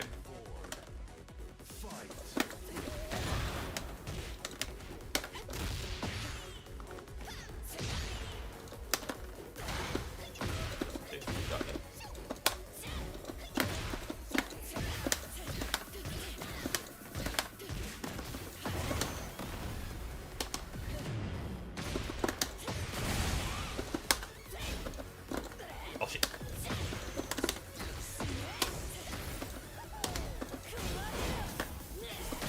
Oh really? I can't side that.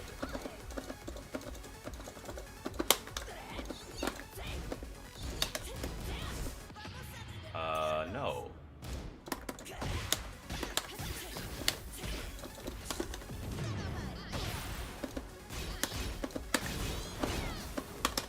Oh my god, I tried to rage art. I tried to rage art.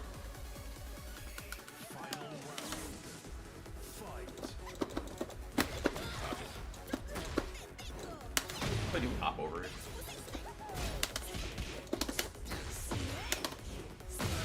Don't take that trade.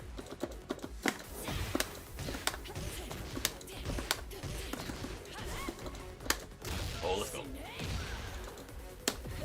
Oh, wow, okay. Oh, wow, she did it again? Ah, bitch. She jumped.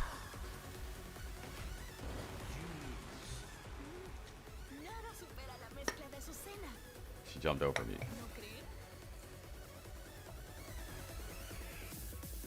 I guess I should have waited. Dude, she straight jumped over it.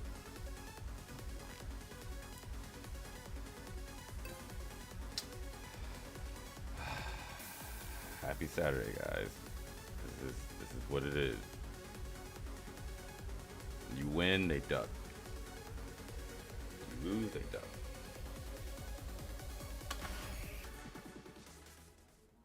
Get ready for the next battle. Yeah, people just don't want to lose points.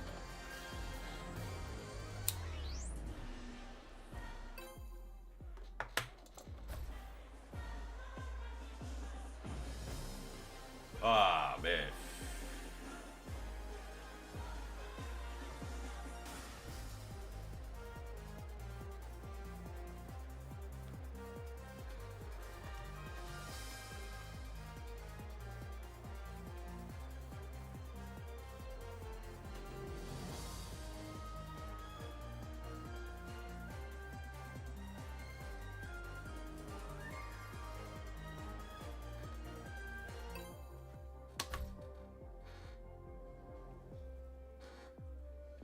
Holy shit, bro. That 3 in a row. Get ready for the next battle. That was 3 in a row. Round 1. Fight. He finished this set. He's gonna finish this set.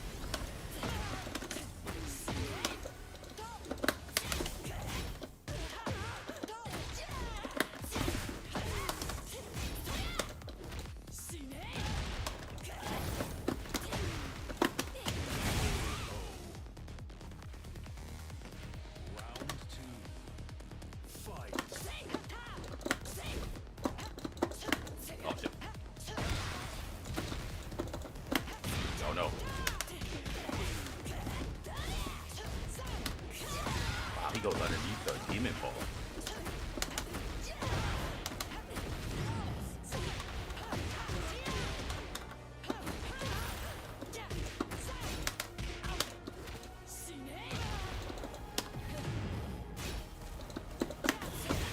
Ooh, that was close.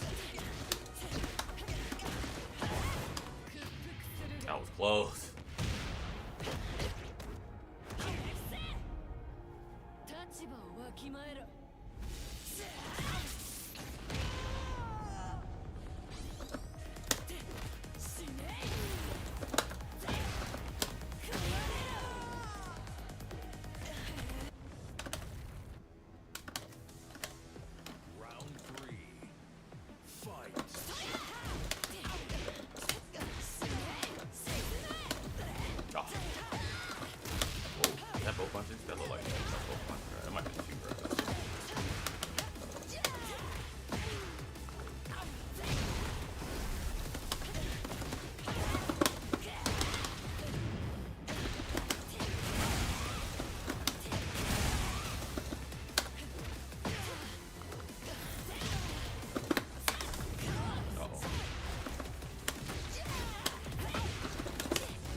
wall flat. She got the wall flat.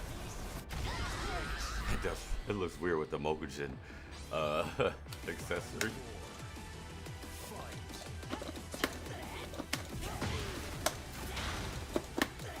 Shit.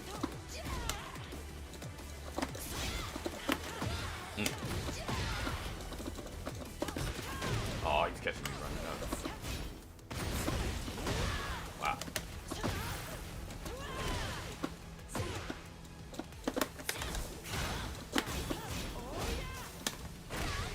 Oh man, I'll flip that one.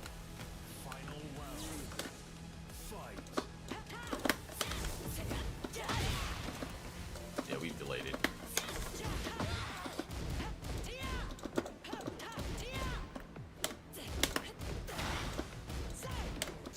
Oh shit.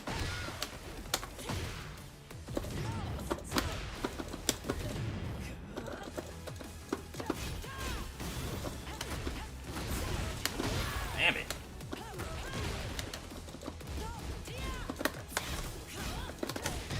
Oh yeah.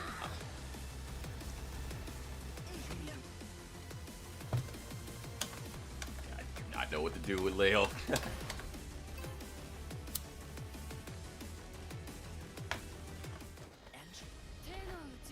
Round one. Fight.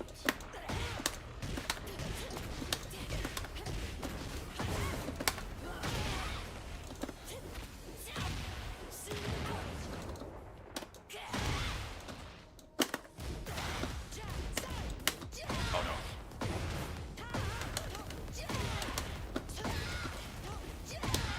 Damn it.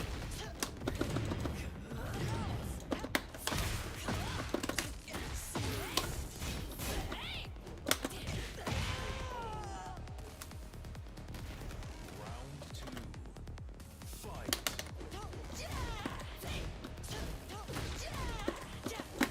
Oh good shit. Oh wow.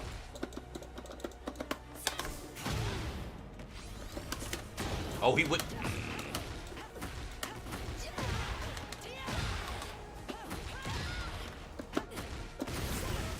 Damn it.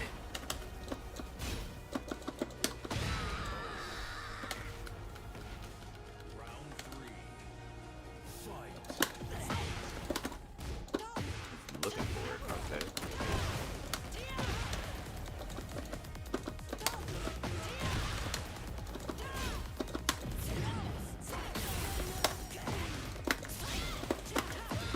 Shit. Fuck. Fucked up.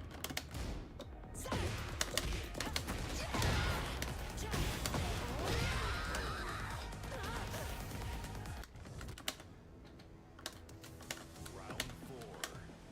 Fight. Oh shit. Damn it. He's catching me with these lows.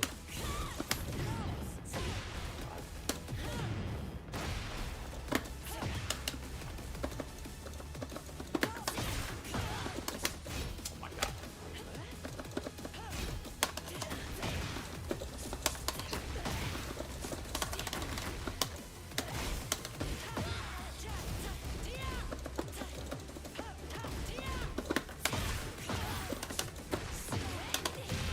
Let's go. Final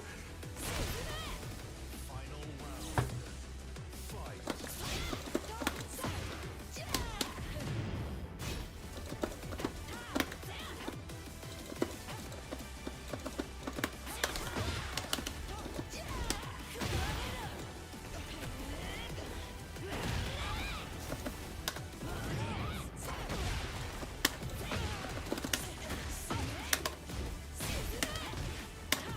Oh shit. Nice.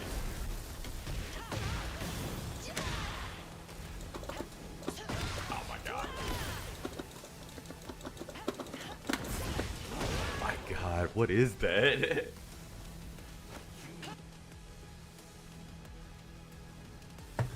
Is that a low or fucking mid? Get ready for the next battle. I should have went to the replays.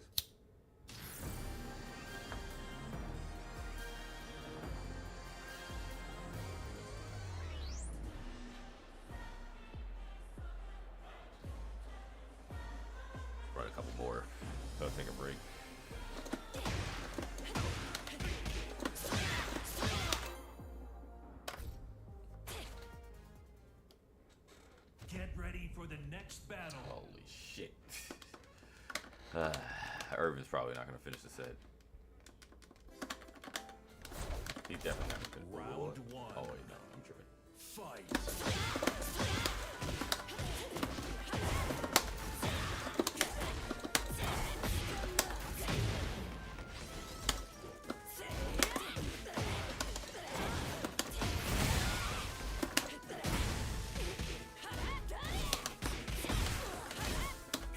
Oh shit.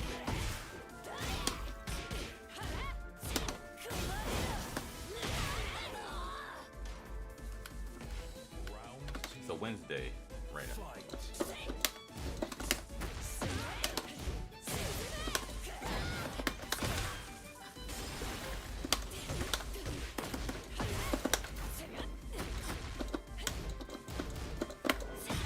Thank you.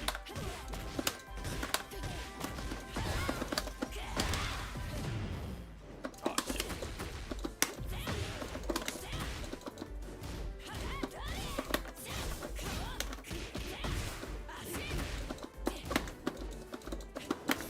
Oh shit. Oh my god. And I did not block that.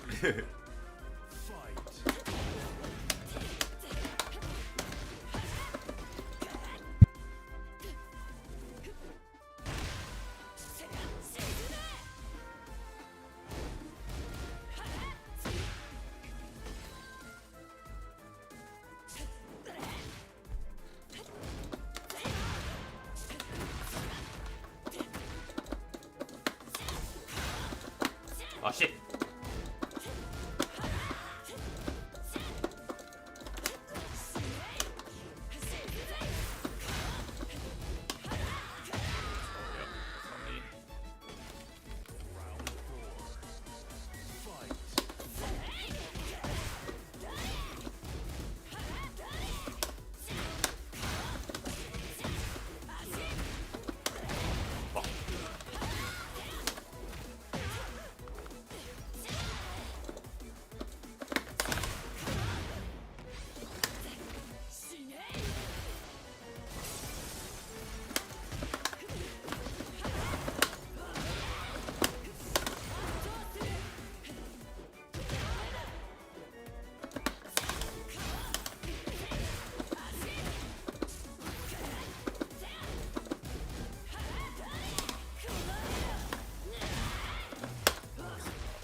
Damn it. Grab my legs.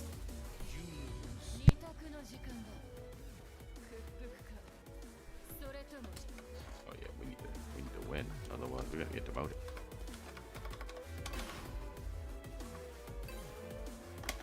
You can say. Round one. Fight.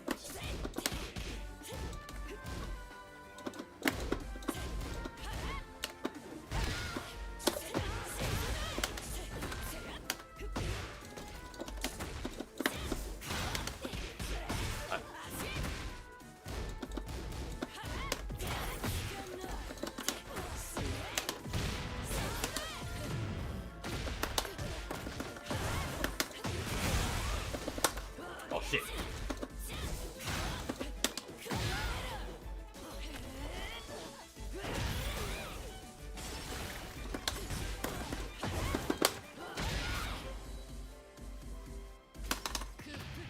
I might as well, right?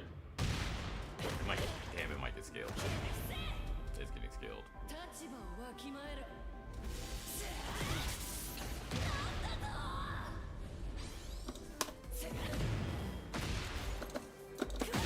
Oh my god, I didn't block.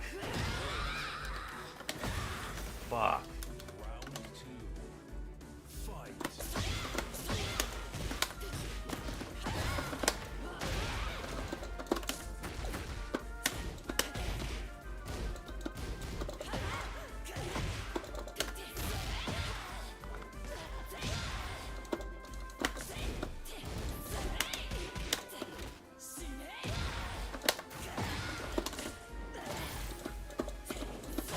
I was ducking.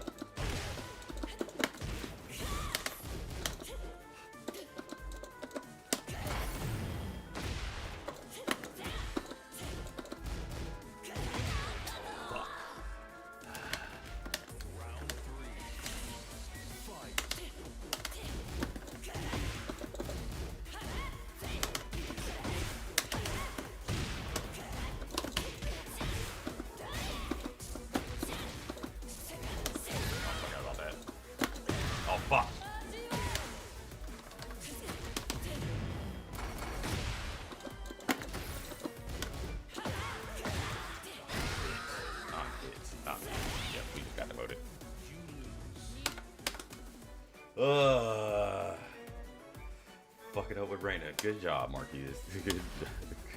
Good job at it. Get ready for Fucking the over, next fucking battle. over right now. All right, I'm gonna take a break real quick. I'm gonna come back and play some fire.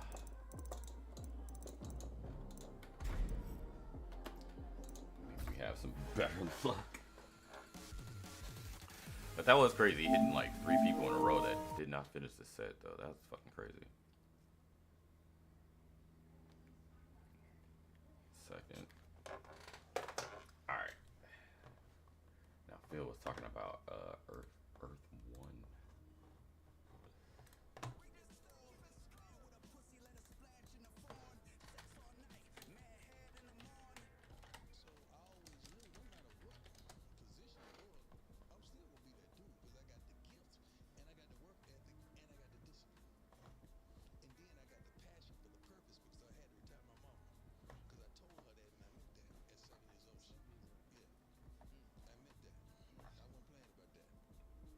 I will go to this one. You guys liked Batman. This one's a little shorter.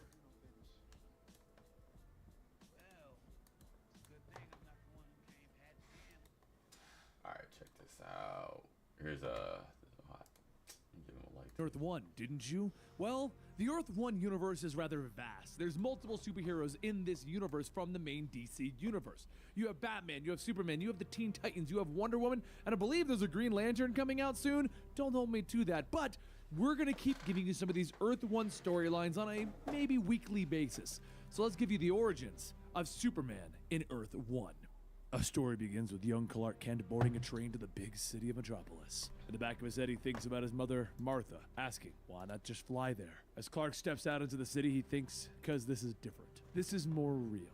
After getting unpacked at a hotel, he decides to take in some of the sights where they walk through downtown. Even in the big, bright city, there are still some dark people within it. As he turns... You should learn your frames, Jay. You should learn your frames. Like, learn what moves you...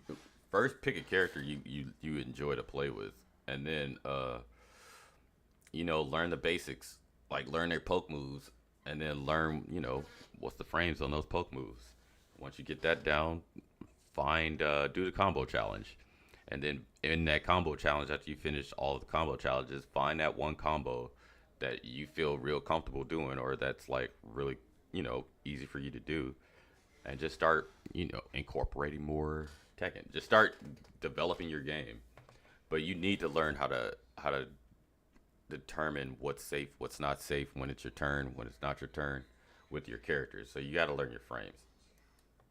Turns down an alleyway. A man with a gun appears, telling him to hand over his wallet, watch, and phone. His eyes begin to glow red. He can fix this right now. He can end this. He tells the man that he should put the gun down and just walk away. The man laughs. Ooh, scary contacts. Big freaking deal. No sooner does the man say that, but Clark fires a blast, knocking the man down. And then he vanishes. Clark knew that he was different, and all he wanted was to just fit in, lead a normal life. He tried out for the local football team, and even there, he was still better than everyone else on the team. The largest man on defense stood in front of him, and Clark just ran right through him. But still, there was something missing. So the next day, Clark stopped by the Neodyne Industries looking for a job. The recruiter told Clark that they're not hiring any interns or trainees at the moment, so Clark stops him, telling him, actually, he's applying for applied research and development. The recruiter says that their company only hires the top 5 PhD graduates from Harvard, Yale, and Princeton. The men behind the glass are the highest paid researchers on the planet, and Clark asks, what are they working on now? The recruiter tells him that they just spent the last decade coming up with a way to derive electricity directly from salt water, and there are only 2 equations from figuring that out. Clark looks into the lab and he asks how long they've been working on those 2 equations, and the recruiter says about 3 years. The gaps are noted on the big screen out there. He then takes out a notepad and begins to write a formula. He then tells the recruiter to hand this over to the researchers. The recruiter takes the paper, telling him that he's not sure what this is supposed to mean, and Clark tells him just do it. Few seconds later, inside of the lab, the recruiter and the researchers begin to talk, and then they stop. And then the researchers jump up, giving each other a high five. The recruiter comes back, telling Clark not to leave. Whatever he does, don't move from that spot. And as night falls, Clark sits in his bed on the phone as Martha asks how the job search is going. He tells her really well. He barely got started and he already has some great prospects. One of them is enough to take care of them for the rest of their lives. Martha says that she doesn't need much. She's got her house, her retirement, the memories of Jonathan and him. So there isn't much that she could even need. Martha goes on telling him it's nice to bring up a son who just wants to give back. But the real question for her son is that what you want to do? So trust her when she says that anything that he decides, as long as he's making himself happy. The next day, Clark floated around thinking of what and where he could go. There are so many options for someone like him. And as he passes a coin newspaper machine, he sees one labeled the Daily Planet, and he drops his coins in. A short while later, at the Daily Planet, the editor-in-chief Perry White looks over Clark's resume. However, before he could fully read it, the reporter Lois Lane walks up to Perry asking, why did he cut her third paragraph on City Hall? Perry tells her that the first reason was that it was redundant, and Lois says that was her favorite paragraph. And Perry says, well, thank you for giving him a reason number 2. As Lois goes on, Perry calls out the photojournalist Jimmy Olsen, asking what happened to the pictures that he was supposed to upload a half an hour ago. Jimmy says that he did, but the server kind of choked on the files as he was sending them again. Once everyone finishes their business with Perry, he turns to Clark, telling him, look, you seem like a decent guy. However, the planet isn't what it used to be. The other players are kicking our butts. Ad revenue is down. Circulation is down. Hell, we might not even be here in a year. If you really want to work here, I'm going to need you to prove that you're worthy of the planet. So take an application and maybe we'll see each other again. As Clark gets out of the building, he looks down at the application and he crumples it, tossing it into the trash. He looks into the sky and suddenly he begins to float up, flying towards space. He looks down on this planet thinking that back when he was a child, he asked the big question. Who is he? What is he? His father Jonathan says, God's honest truth, we don't know. We wanted to hold off until you were older to tell you what we knew. But with the way things were developing, we couldn't wait any longer. Clark looks at him and tells him, show me. And Martha brings out a small metal object. She tells the story of how they found him. There was a loud sonic boom, and something came crashing down to the earth. His father and her ran over to the crash site and they found him there. And they grabbed onto him before whatever it was could explode. Afterwards, there was nothing on the news about the crash. Just some black helicopters circling the area. But before they were even back home, they noticed that there was something special about him. Martha pulls back the cloth covering the box to show Clark the piece of the meteor. And Jonathan tells him that they had someone look into some of the shavings of it and they discovered that it wasn't from Earth. You aren't from Earth, son. Back in the current times, Clark flies back to Earth to visit his father's grave and he tells him, I'm sorry for coming by so late. I wanted to tell you that I can't do it. I know it's something that you and Mom wanted, but I just can't do it. If I expose myself to the world, I will always be on the run, but there are still a lot of things that I can do to help people, openly or otherwise. I can find cures, expose corruption, give the average guy a leg up in the world. Those things can still mean something and I won't disappoint you. As the sun comes up, Clark says that it looks like it's going to be another beautiful day. He wishes he could see it,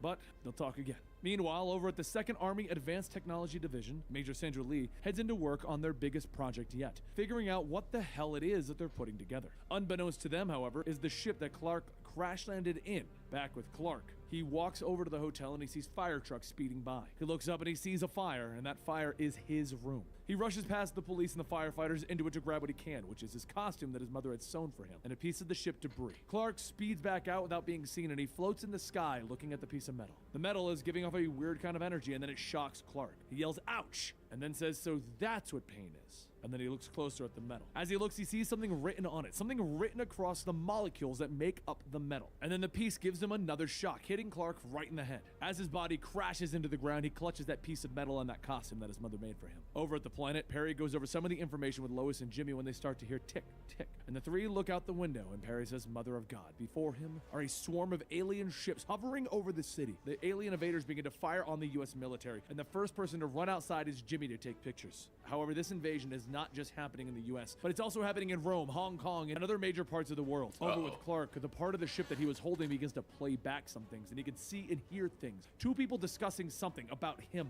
and then they're gone in a fiery blaze. He leans up, grabbing his head in pain, asking, what the, was that me? But before he can answer his own question, he looks up to see the alien ships and he jumps into action. Back in the city, the aliens start to land and they walk out in mechanized suits and they continue to destroy everything in their path. And suddenly a screen appears over those suits and a man's face appears, announcing that they would have made contact sooner, but it took almost 10 minutes to fully analyze your language. Really, this world would do better if you would all learn one language, but it matters not now. My name is Tyrell and I come from a planet that you've never heard of. I'm here to kill your world, should that become necessary. We've spent the last 20 years looking for someone. If he is hiding, then we shall continue to attack until he is provoked enough to reveal himself. If it turns out that he is not here, we will leave your world and try somewhere else, but only after several million of you are dead. Clark stands on top of a building watching these events unfold, and he looks at his costume, and he flies off. He rockets down through the mechanized suits, and then he goes into Neodyne Labs to hand over a piece of what he had taken from the suits. He tells the recruiter that he has something for them to analyze to see if they can stop this. The recruiter says that he's sorry, but that's not his department. His insurance doesn't even cover alien invasions, so he's just gonna find the deepest hole and ride this out. The recruiter then goes back to talking on the phone and leaves the rest of the staff, not even attempting to look for a solution. Back in the streets, Jimmy continues taking pictures of one of the suits as it stops before him. Tyrell asks, "Why are you not running like the rest of the humans?" And Jimmy tells him, "I'm a news photographer. We don't run away." And Tyrell tells him, "That is noble, almost plausible if not for the many others who have fled." Clark watches the two of them interact, and just as Tyrell pulls back to attack the young boy, Clark jumps in and lands right on the suit. One by one, the suits are destroyed, and Tyrell says, "Finally, our target is found. Now step forth into the light." Clark flies back to the rooftop where he left his costume, and he thinks back to when Martha and John first gave it to him. Why is it so colorful? Martha says that she tried to dye it, but the material from the ship didn't change colors. It's really a good thing, though, because people will be focused on the colors and not his face. He then asks, "Well, why wouldn't I just wear a mask?" And Martha says, "Because people need to see how powerful he is. Wearing a mask would just terrify them. The mask is what he will wear the rest of the time." The room goes silent, and Clark looks at the costume again, and he asks, "So what's with the S?" Jonathan opens up a bottle of soda, and he says, "Because you're not just different. You're more powerful than any man in history. So unique in all of the world. Extraordinary. Not just any man. More than just a man. You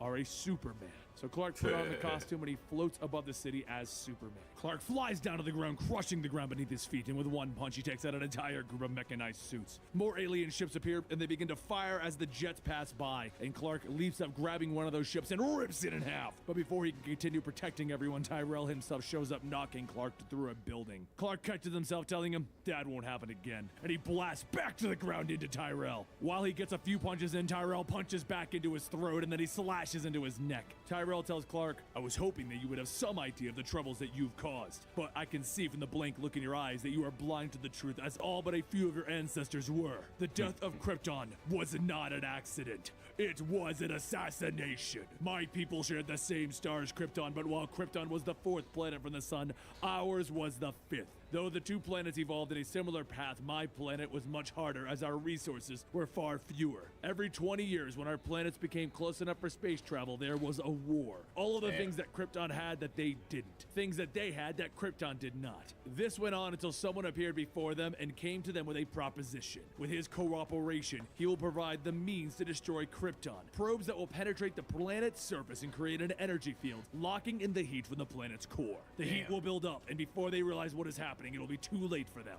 Thus, your planet was destroyed. However, there was one ship that managed to escape, and we have searched for you ever since." As Tyrell goes on with his story, Clark stops him and he says, "Growing up, I loved to read adventure stories, but I always cringed when the bad guy stopped to tell the good guy his plans. Never made much sense to me." Tyrell tells him, "Of course it wouldn't make much sense. That is, if perhaps the roles of good and bad were reversed. You see, right now, all I'm doing is trying to keep your heightened senses so focused that you didn't notice anything else until it was too late to stop it." Clark looks back to see the massive drills all over the world getting ready to drill straight into the Earth's core. His eyes turn red and he shouts, "Pull them back! Pull them back now!" Tyrell tells him, "No, and do say hello to the light of your fathers." Suddenly, a red blast shoots down from Tyrell's ship into Clark, and he explains, "We have acquired new abilities for the stars. With this red star light, there is nothing that you could do but feel hopeless and powerless." The pressure of the blast pins Clark to the ground, and watching from the outside is Jimmy. He hands his camera over to Lois, and he tries to crawl inside of the red light, but it pushes him to the ground as well. Lois helps Jimmy back out, and he says that there's nothing that they can do, and she looks at a cement truck and says,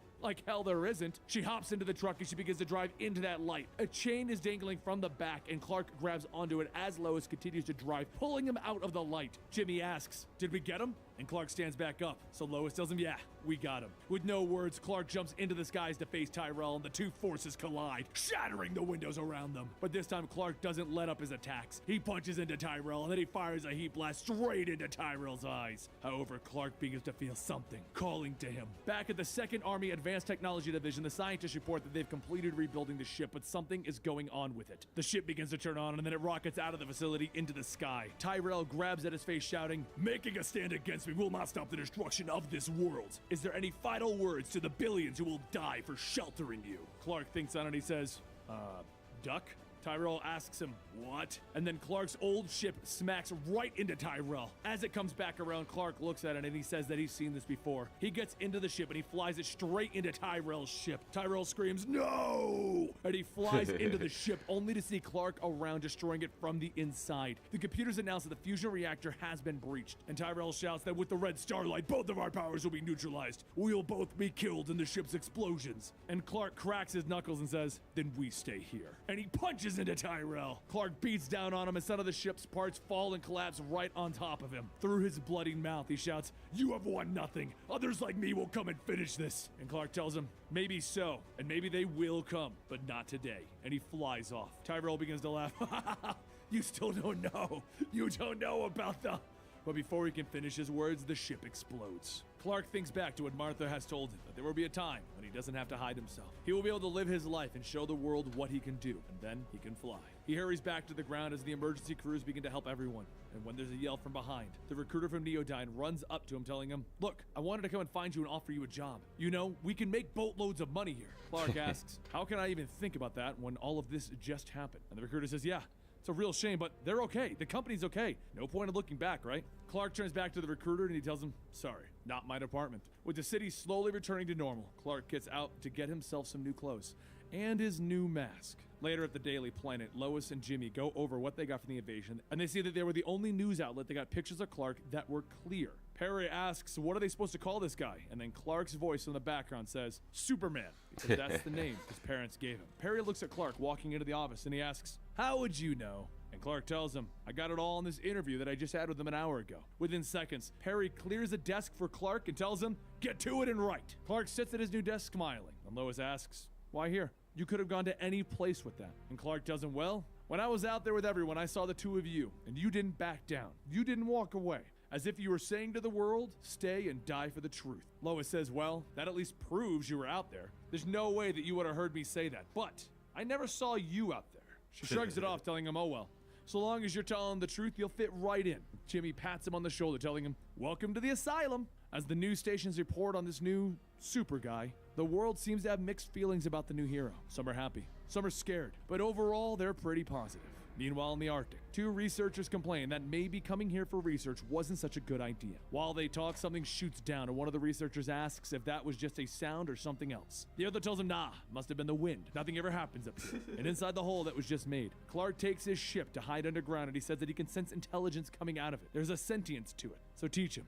Tell him who he was. Where did he come from? What is he supposed to do? The ship tells him that his task is to survive, use his powers well and wisely, and avenge the murder of his homeworld. Back at the Daily Planet, Jimmy sits on the rooftop with Lois asking, what is he doing? And Jimmy tells her, I'm waiting, for him to arrive. Lois tells him, it could be decades before we can wrap our arms around this. And Jimmy stops her, shouting, there, I've got my shot. And that's when he snaps a picture, and we can see Superman flying back through the town. And there you have it, guys. The origins of Superman Earth 1. Now, give me a vote down below. And I'm going to have Dan or Houston actually... That's actually a pretty cool Earth 1 Superman. I think this came out, this is a while ago, too. Yeah, I was going to say, this came out like 7 years ago. So, this is pretty tight. I think that, and it's already done, too. So, you can always catch up on Earth 1. Let's see, Ultimate...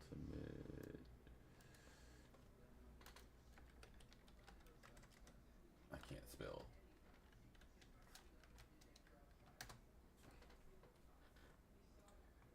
This one.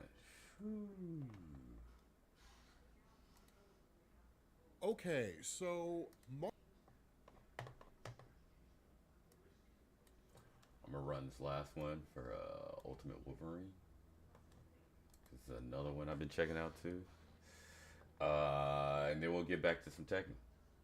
Marvel has given us seemingly the origin of Ultimate Wolverine from the new Ultimate Universe. But this is actually two stories in one.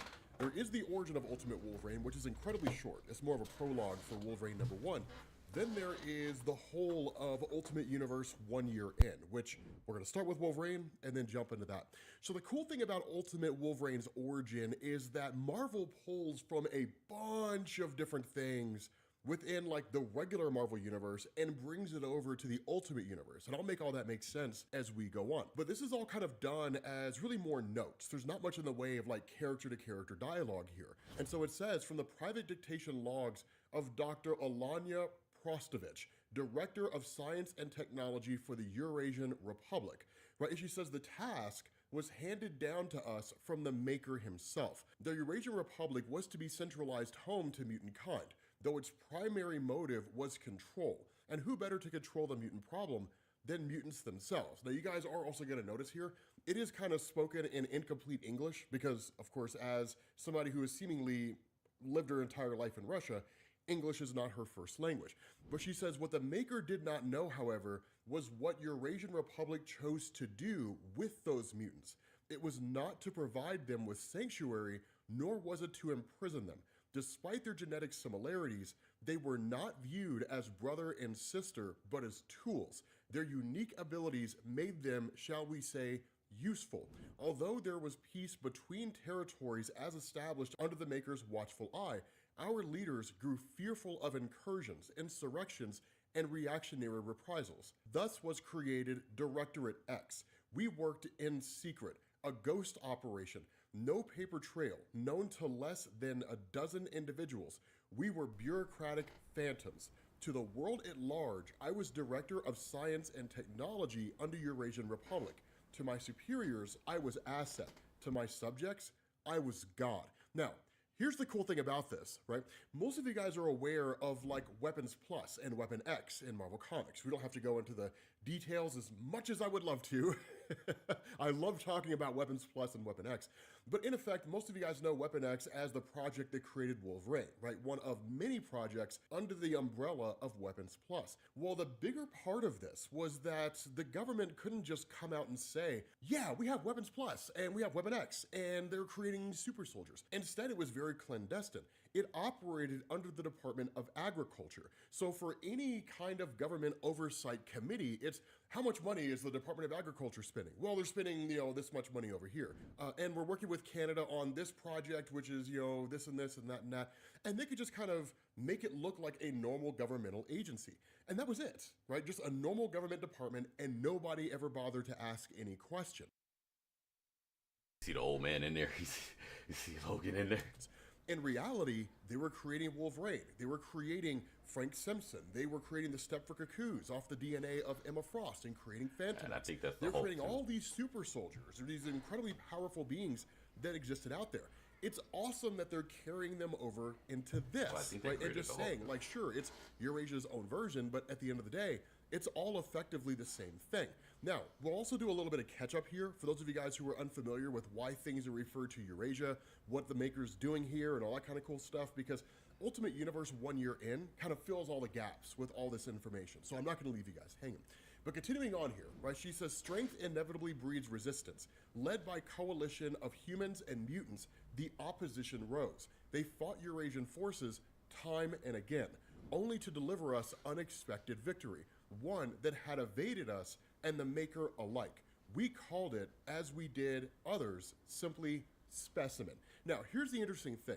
So Marvel currently does have the Ultimate X-Men, but the Ultimate X-Men is written and drawn by Peach Momoko. And because of the nature of her writing and art style, the Ultimate X-Men doesn't really feel like it's part of the rest of the Ultimate Universe. It kind of feels like its own separate story. Now, it's not, it ties into everything, but because of that feeling that you get, in a lot of ways, the Ultimate X-Men kind of feel left out to a degree. And as much as I love the work of Peach Momoko, I'm fairly certain Marvel's gonna come along and just kind of take her off the title and move it on to somebody else.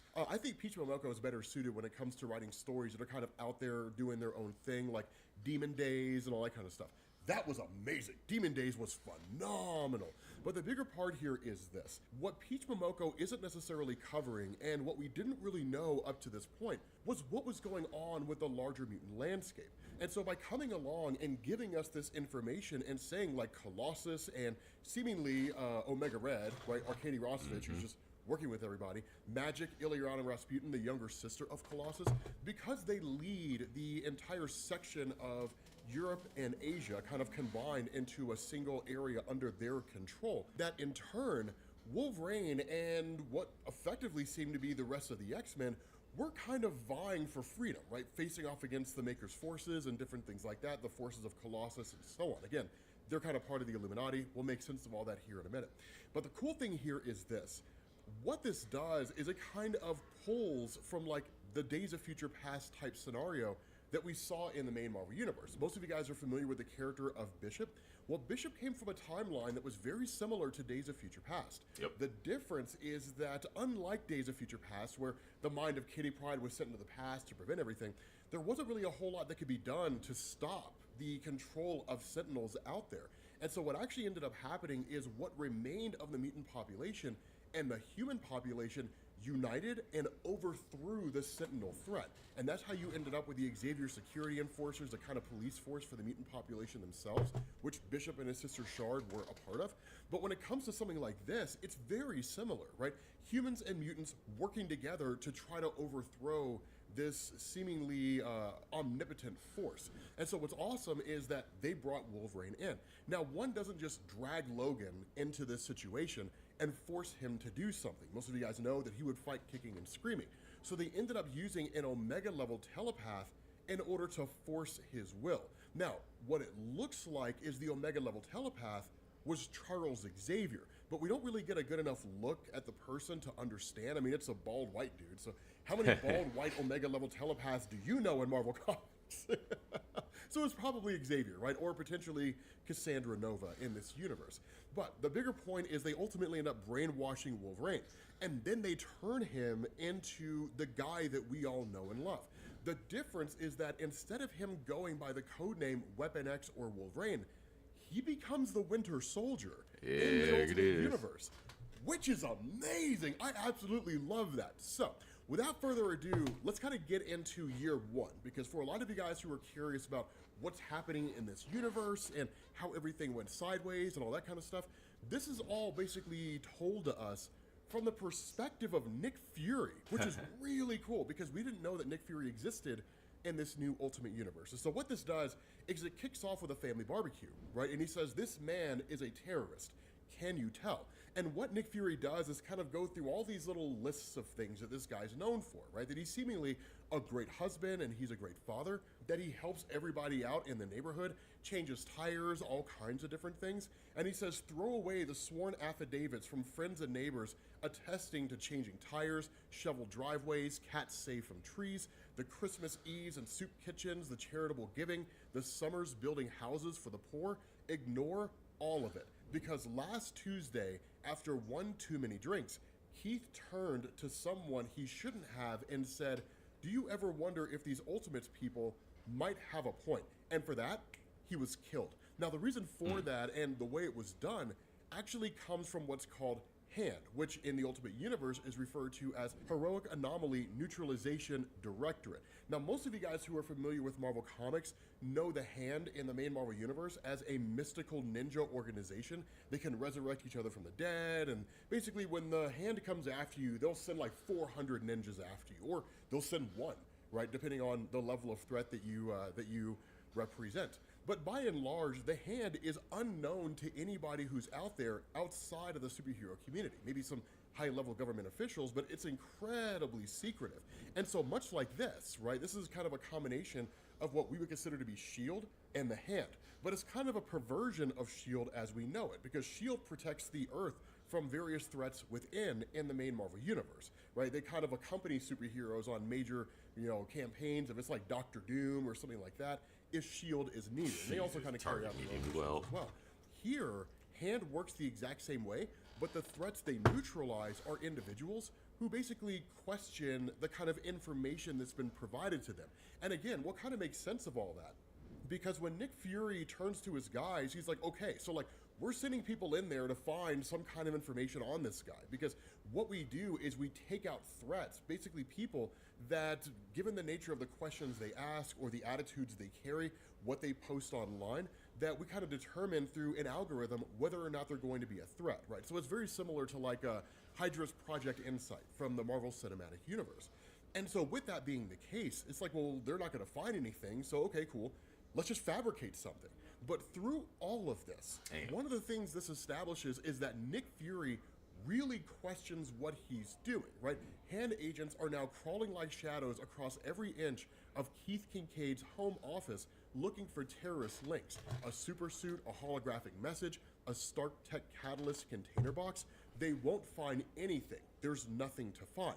But today, we have an audience, so I've got to make it look good. That's and he crazy says, how they my blurred out name the is face. Nick Fury, director of Hand, and this is my last confession. And he says, of course, the kind of people I work with, I can't actually write it down. I can't take the chance someone might find it early.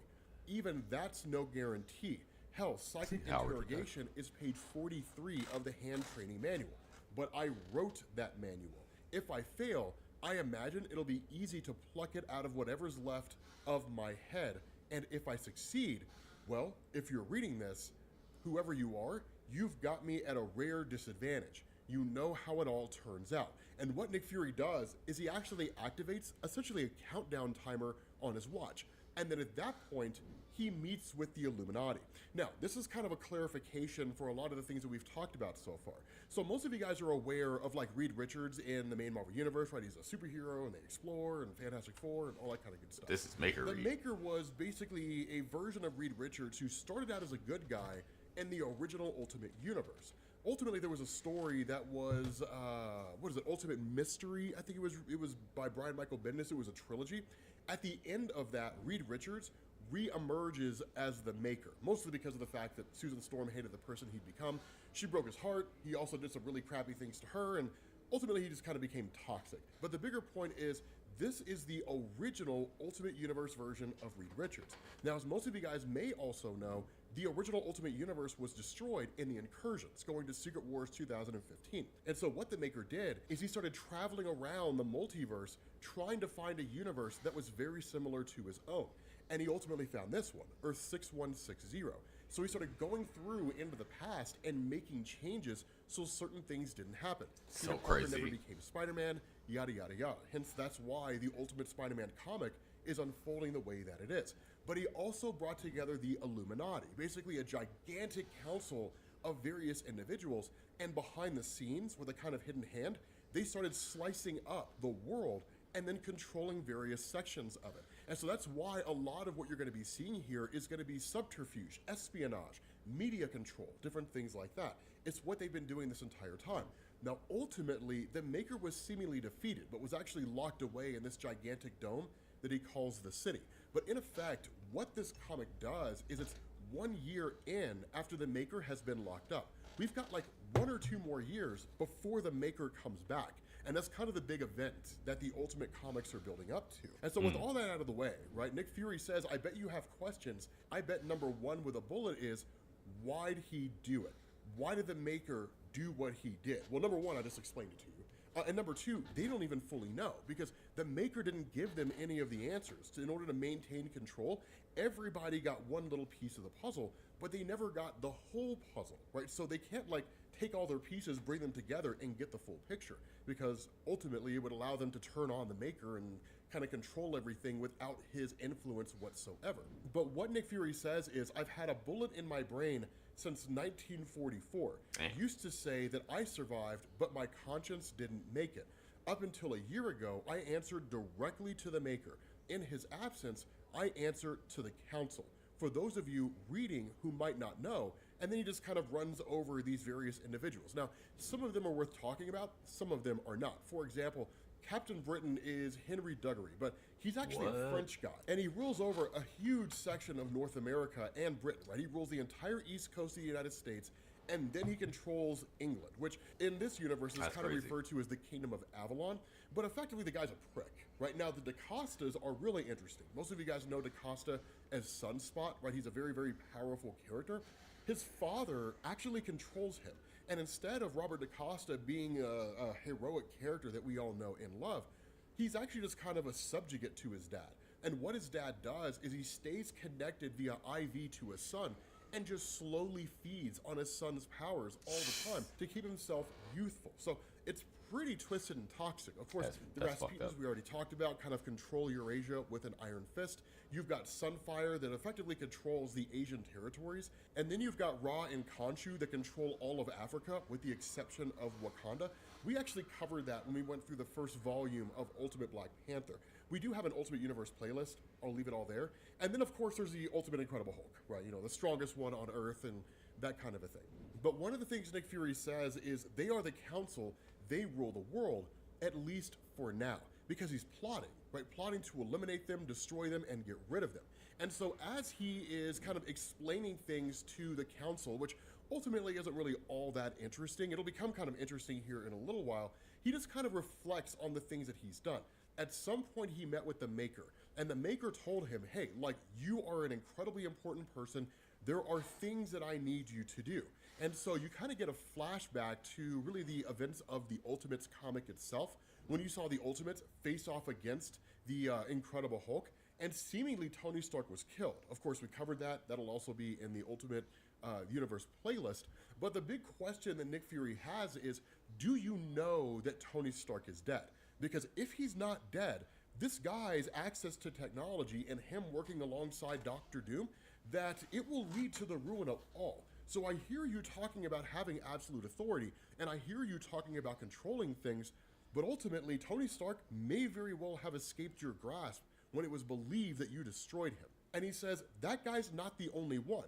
Yes, the Ultimates were originally high profile, but not anymore, right? 1 week ago, another damage control facility was raided and burned to the ground by a flying man on fire. What was lost is still unclear. Now, of course, that is the original Human Torch, Jim Hammond, who's actually an android, but essentially had the powers of Johnny Storm before Johnny Storm was ever introduced in Marvel. And then he also says, and just yesterday, a shipment of weapons meant for the war in Wakanda was destroyed by exploding arrows. Of course, we know that's Hawkeye. And so in effect, instead of the Ultimates operating as a super high profile, basically team in the same way that the Avengers would do in the main Marvel Universe, they're taking to guerrilla warfare tactics, right? Pot shots, strike from the shadows, make it impossible for you to be found. By the time anybody knows you've done anything, you're long gone, right? It's that kind of a thing. But ultimately, Nick Fury says there is good news to all of this, right? We are handily winning the information war. The terrorist framing has almost total penetration. It's a classic for a reason. Violent nationalists, pagan false gods, radicals from the future, spoiled Nepo baby millionaires, the narratives write themselves. And he says, we have a decades-long start indoctrinating, and our will-weakening free school milk program has left the population highly susceptible to suggestion. Culture has ramped up its efforts and flooded all media channels with pro-status quo messaging. Film, TV, music, podcasts, video games, comic books. And he's just breaking down everything that's going, like all the propaganda that's going on in the Ultimate Universe, because this is what leads up to the creation of the weapons. Now, this is what's so weapons program fascinating about all of this, right? That for the most part, for the average person, or how the living weapons on program this is a earth, part in of this this universe, life is very, very difficult and very dangerous because you never know if you're going to be caught up in the collateral damage of like superhero antics or something along those lines. It's very similar in that way to the original Ultimate Universe, right? A lot of collateral damage, a lot of death and destruction, especially during events like Ultimatum, where Magneto took Thor's hammer and flooded the world when he flipped the poles. And so with this kind of thing, people usually look for someone to blame. And depending on the circumstances, right, it could very well be the people are the problem, but we as people are very, very bad at holding ourselves accountable and blaming ourselves. And so even in that instance, we'll actually double down harder and look for somebody else to blame. But by and large, when times are desperate, when people are desperate, and in the face of any real enemy to point to, well, then people will just believe what they want to believe. And so under normal circumstances, you would simply have people who would just say, well, I mean, you know, is it the Ultimates? I mean, if they weren't doing what they were doing, there wouldn't really be any major... Of course it's the Ultimates' fault, and they would just kind of fool themselves and just convince themselves that the problem is the Ultimates. The caveat here is that with the Illuminati, they've helped things along. Because now you're not simply just talking about people refusing to blame themselves for just kind of allowing the world to become as chaotic as it is and just wanting to shuffle that blame off to somebody else, right? These guys are not Redditors or Twitter users. Instead, they're individuals who have been consistently manipulated and controlled quite Good Omega literally Red. through not only mass media, but substances within milk, right? Within like their school lunch programs that make them susceptible. So it is a top to bottom society controlling mechanism, and there's no escaping it. There's no way to get away from it. It's completely and totally unavoidable because the people that it's happening to don't know that it's happening, and you can't escape from something that you cannot see. And so it's really, really interesting here because Nick Fury kind of continues this countdown. So a lot of the information that he gives here is really more just kind of like killing time. And so one of the things he tells them is, I mean, like, we got our hands on one of the suits that was left behind in the Incredible Hulk's fight with, like, Tony Stark and his forces, but this technology is so far ahead of our time. Even our tech guys say it would take, like, years to break through. And so essentially, Nick Fury has nothing. There's no information, no update or anything. And so basically the entire council starts to leave, but Nick Fury wants to keep him there. He's got about 11 minutes left. And so what he does is he's like, no, there's one final piece of information to give you guys, right? These are our men in Wakanda, Hino Kuni, and New York, embedded with what we believe are likely future recruits of the Ultimates. We have dozens just like them all over the world, equipped with airtight artificial identities and pseudo-psychologies. Can the Ultimates be anybody because we don't know their identities?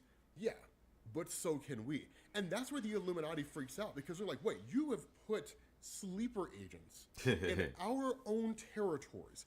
But if anything, it's actually a testament to how capable Nick Fury and Hand are. If they're able to instill effectively their own guys right under the noses of this Illuminati, then either the Illuminati is incredibly inept or the Hand is just that good. And I would argue the Hand is that good, right? To be able to have agents there and no one knows about it, not even the Illuminati, then there's no way the Ultimates would be aware of it, right? There's no way that they would figure it out. And so what these guys do, these agents, is they essentially send information into Hand, right? It's very reminiscent of like the old McCarthyism, the whole Cold War Red Scare type thing. If you see something, say something. Is your neighbor a communist? Then make sure you say something, right? Like using the citizenry as a weapon against itself, all the while allowing those individuals who snitch like that chick at McDonald's to convince themselves and trick themselves into believing that they actually did the right thing. And so ultimately, Nick Fury kind of gives us this little bit of an explanation here in saying that he was, in a lot of ways, the man on the wall. Now, for those of you guys who don't know what that means, in the main Marvel universe, Nick Fury for decades was just like the dude who was there and did some stuff. And it wasn't until the story Original Sin, which was phenomenal, that it actually established that what Nick Fury had been doing over the course of his entire career is that while we, as the comic book reader, would see Nick Fury all the time, those were life model decoys. They were robots. Right. What the real Nick Fury was doing is he was operating as the man on the wall, that he was taking out all these major threats that existed in the world that could have destroyed humanity. So for all the threats that the Avengers faced off against and all the threats that the X-Men faced off against, Nick Fury's statement was, you have no idea how many I actually stopped before they even got to you. That's what he'd been doing for years and years and years.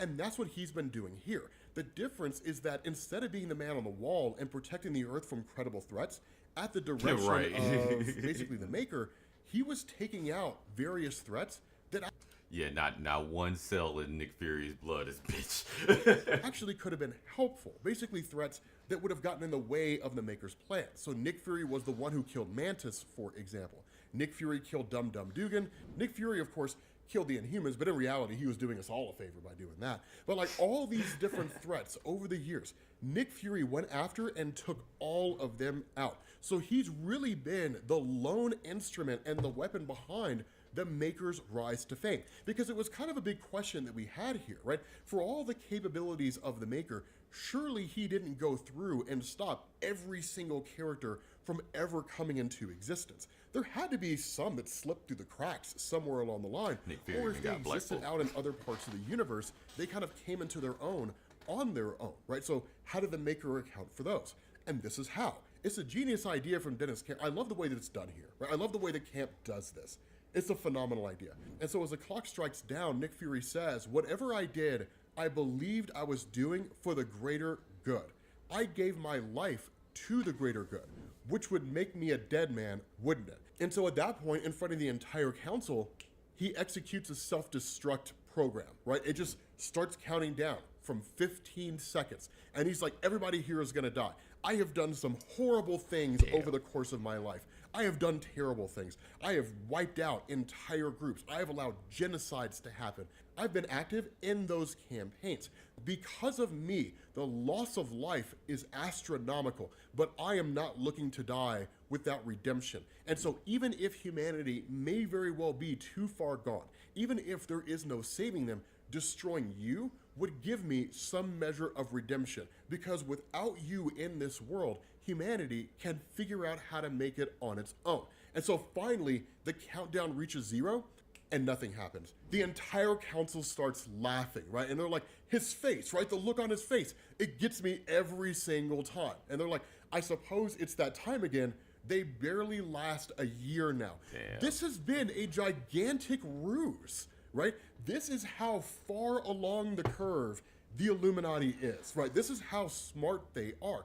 That Nick Fury may very well have done a lot of these things at the direction of the Maker. But the reality here is they're all false memories, because this Nick Fury is either a clone or a life model decoy. And you'll see what I'm talking about here in a second, because the self-destruct initiates and Nick Fury dies, right? He literally just kind of melts, and that's it. And so what ends up happening is the Illuminati are kind of like, I'll never understand why the Maker continues to allow this, right? We demand obedience absolute from all. And that's where DaCosta says, well, for one, a spy isn't a soldier or a citizen.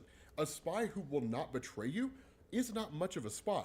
In order for a spy to be effective, they need to have a conscience. Otherwise, they're just a person following orders that will do whatever you tell them to. And he says, additionally, these expected betrayals have the potential to flush out unexpected ones. Traitors tend to find one another. But to tell you the truth, most of all, I think the whole thing just makes him smile, because they walk into this room and there are dozens of these Nick Furies just waiting to be woken up, to being given the same mission, being given the same memories, and being sent on the same path that will ultimately lead to this exact same thing. It is yet just another system of control. With that being said, guys, we're going to bring this to an end. It's a crazy ending to the story. I loved it. Thank you all for watching. Make sure you check out this Ultimate Universe playlist, and I will catch you all later. Peace. See, like I said, the Ultimate Universe is actually kind of crazy. It's kind of similar to, I believe that's what the comparison is to the DC, is like the Absolute Universe is kind of like the Ultimate Universe, where it's just all this crazy shit going on behind the scenes that's just unfolding as we read. Yeah, those are actually 3. So we went through Absolute Batman, what was it, One Earth, or Earth 1, I'm sorry, Superman, and then after that it was Ultimate Wolverine. And Ultimate Wolverine is just talking about the whole Ultimate Universe, kind of, because it is a crazy story. It's a really crazy fucking story.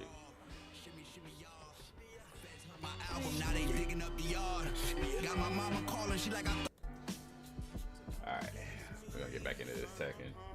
Fuck I changed whole lives with this wrist. Slept over, spent all night with these bricks. I dare you. Nick, I dare you. Griselda. I ain't doing interviews no more. I'm too raw. Shimmy, shimmy, y'all. Feds heard my album, now they digging up the yard. Got my mama calling, she like, I thought them days was gone. I'm like, me too, but if this don't work, you know I used to walk big dog down the block. That St. Bernard, shovel snow and made it hard. I'm God. Once lit the candle, rock cracked the door. Gun put me on, night start turning in the dark. Nah, he really got me lit though. Griselda is army, better yet Marines. I went Alicia with the keys, Scorpion the team. You know we listened to your album, that shit was ZZZZZZZ. ZZZ. We be them boys, W.E.B. the boys mixed with Chapo. Man, I'm Southwest. See, I turned these letters into numbers. I was cooking till the pot broke. You niggas not stove. No. Like not close. No. Like, hold on, that. Let me go. I wake up, talk to God, and text my daughter. Brush my teeth with champagne, thinking I hope it got through the border. He said it look good in the plastic, I'm like it oughta. But you end up whipping gremlins, that shit get real different in the water. I like that. I dare you to come against me. Alright, let's get back into this. Running some fire. I think I got him up to Rajan, I think. Alright. I want to see.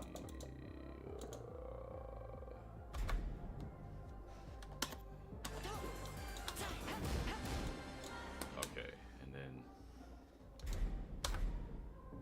Yeah, that's that move. Where's the low at? Is it the low?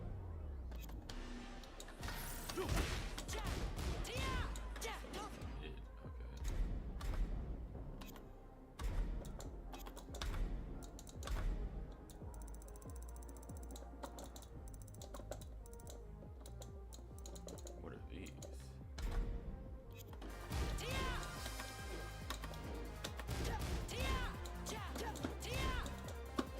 Oh, that is a low.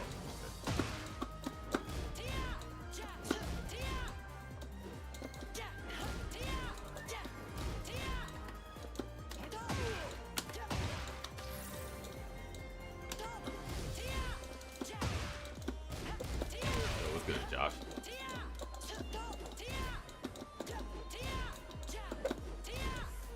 Hey man, they don't take nothing but do it, man. It's a lot of good comics out right now, bro. It's a lot of good comics out right now.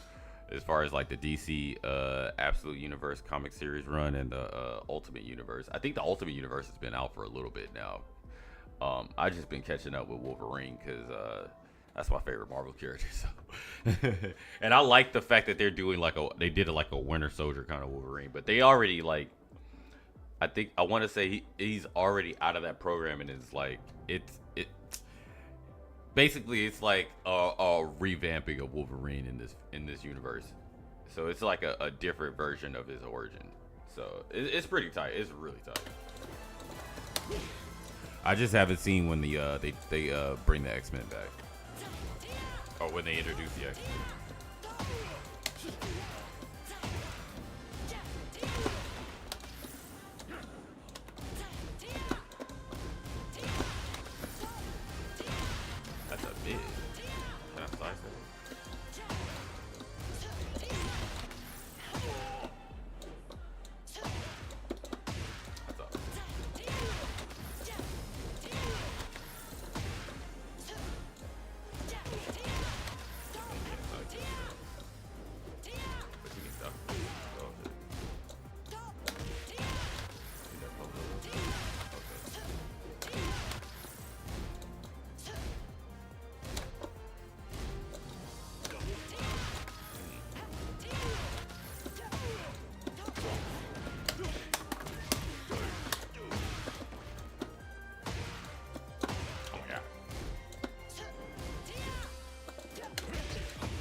Alright, for sure.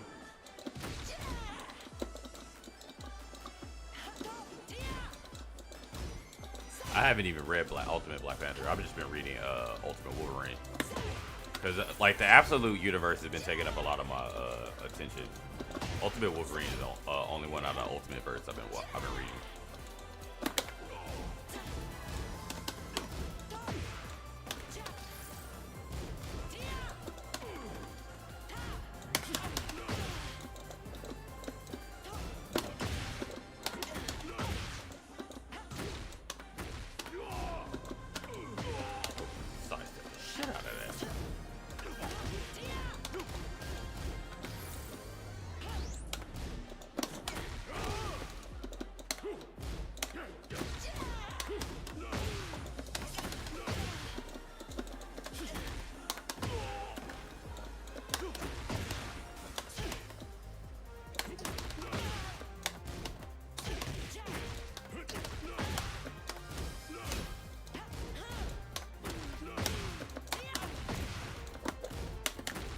one at the electric that you.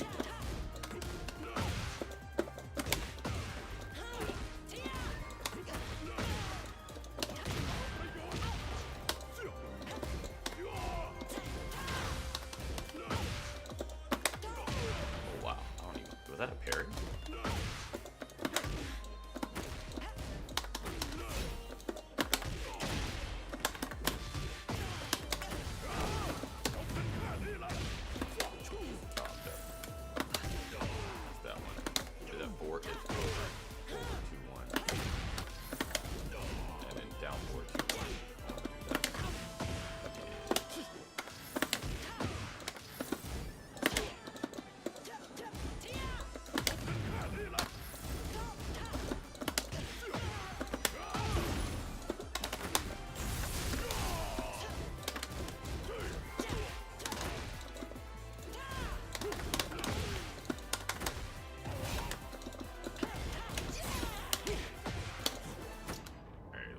Let's run some matches. Let's run some matches. All right.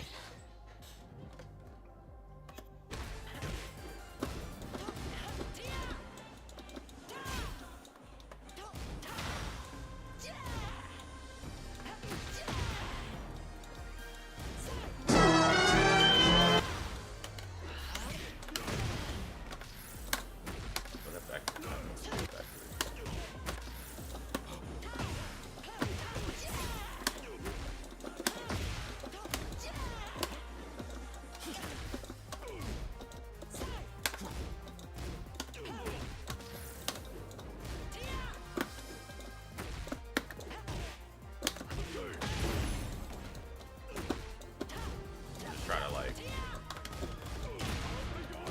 some moves that would just get me out of pressure.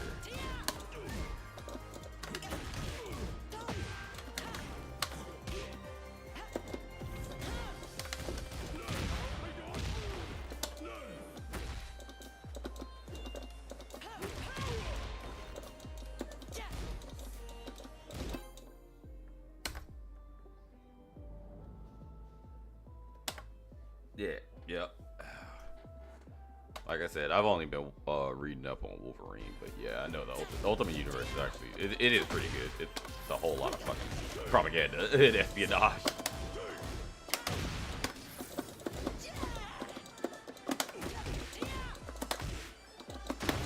I don't want to ruin it for people, so oh shit. Because I think I'm on Get ready for the next battle. I forgot what issue I'm on.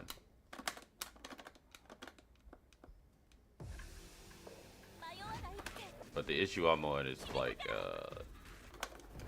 Round one. it's after the program. It's after he escaped the program, pretty much. Ooh, you're ducking.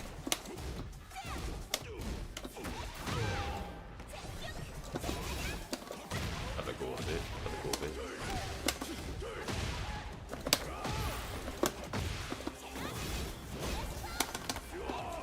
Jump right over. All attack. Play some small attack.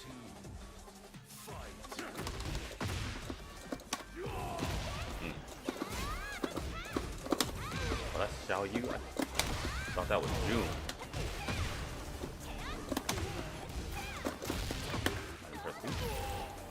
Alright, that's a one. Alright, we gotta. Now that I know who I'm fighting against. Fuck it.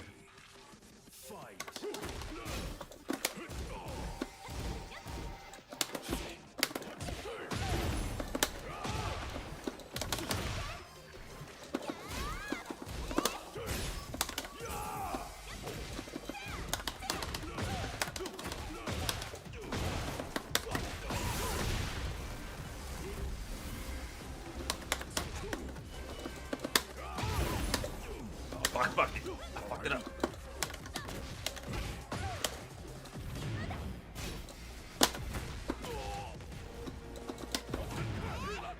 I didn't mean to cancel. Oh shit. Oh, we got it. Round four. Fight.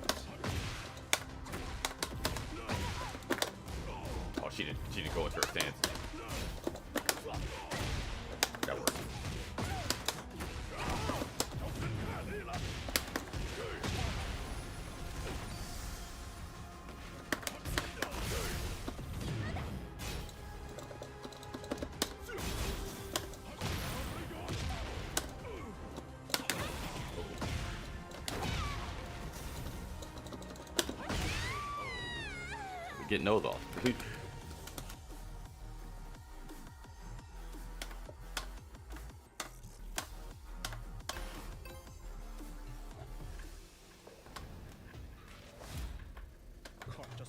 Round one. Fight. Oh shit. Oh, crazy. The floor is active.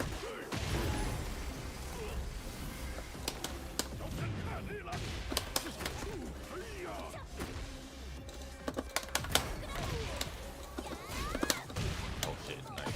Ow.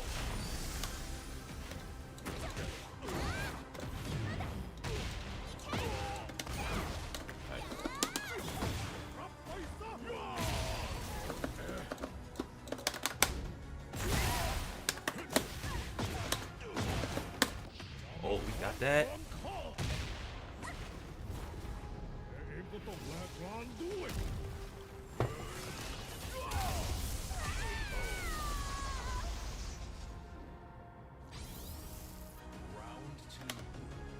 Fight. Watch out.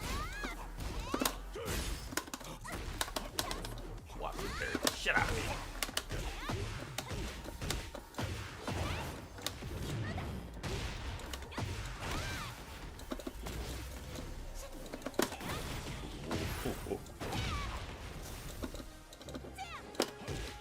Good. Round three. Fight. Oh wow.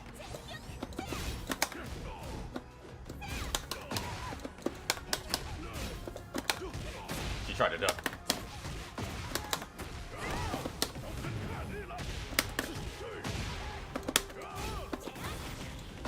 Okay.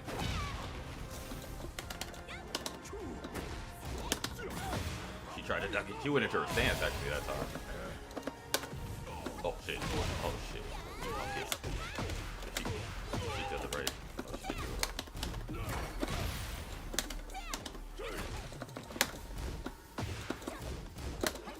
Got her. We got her. Round four. Fight.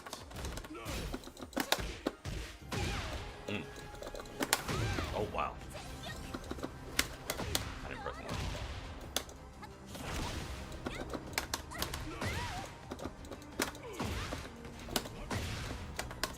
Oh good shit.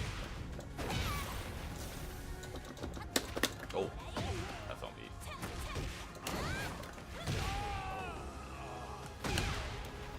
Final round. Okay, okay. Fight.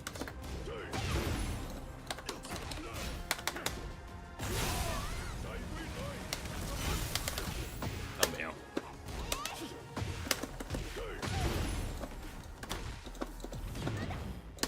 No ma'am. Oh, she got that. Oh, okay, okay. She went into her stance too. Let's go. Yeah, frame traps for the win.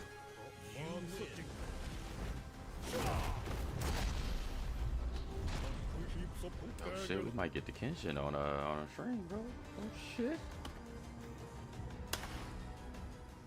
I think if I For the next battle. if I win the next one, I get a automatic promotion, or I get promotion match afterwards, or it might be this one. Uh oh. Wow, that's it.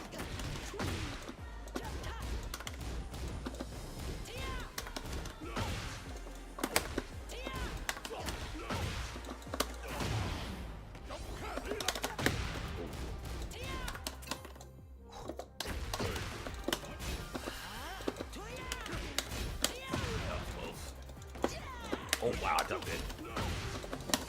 Let's go.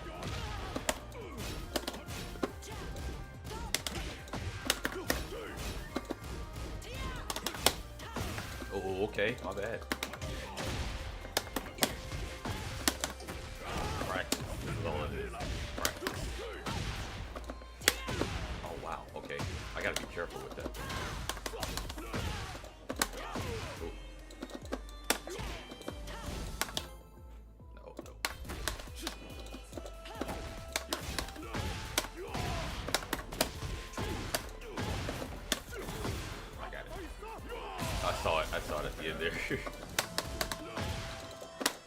Let's go.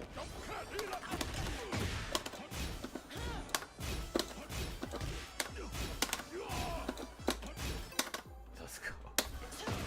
Oh, him getting accepted. Oh wow.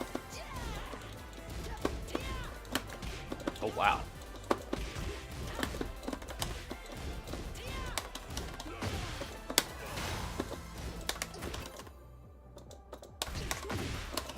Yeah, we avoid them Wi-Fi players like the plague.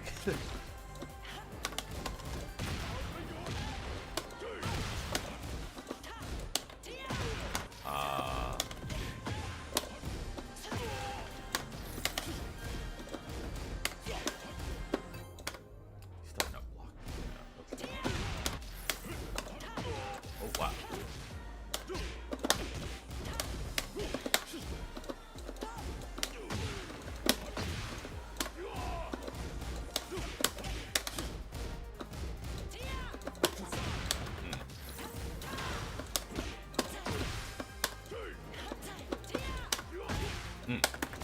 There we go. Alright, let's see if we can get a promotion. Let's see. Get ready for the next battle.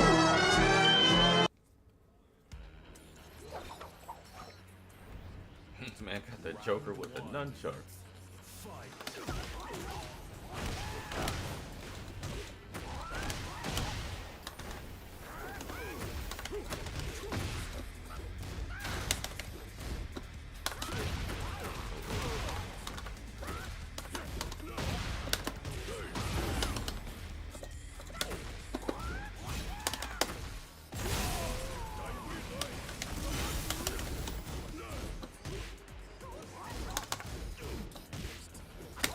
Oh, oh, oh.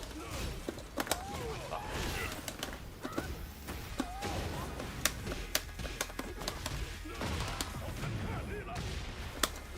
Oof.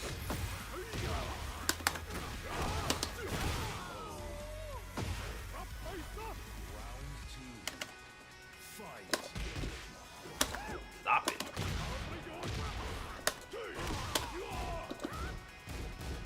Oh, good hit. Oh, wow.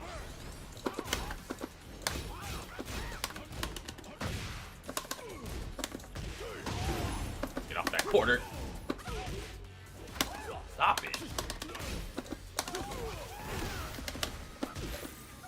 There.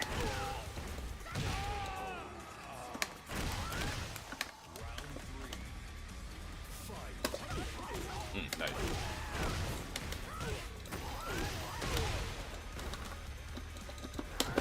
Oh shit.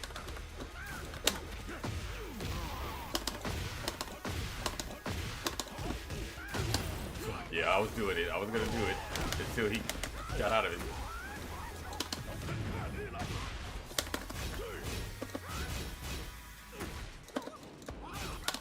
Fuck.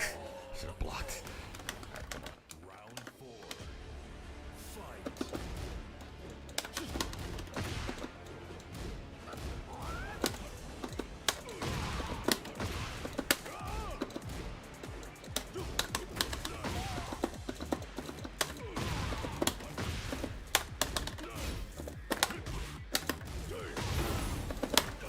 Oh shit. Oh. He did well, right? Why do you guys keep pressing buttons? Why do you guys keep pressing buttons when you're missing?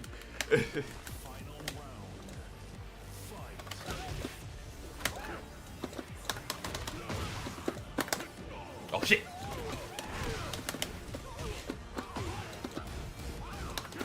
Damn it.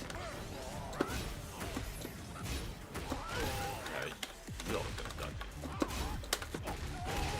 Good shit. Good shit. Damn, there goes my fucking 6-game win streak. That's alright.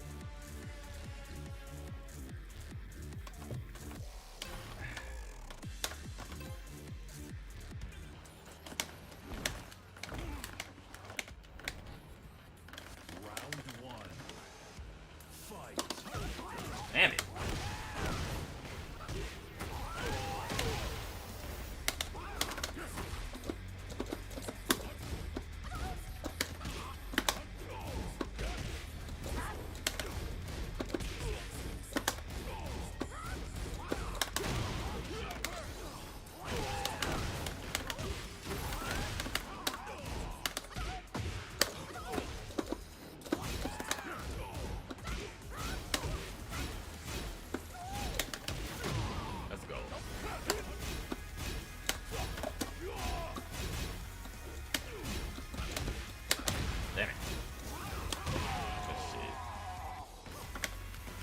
his streams sometimes.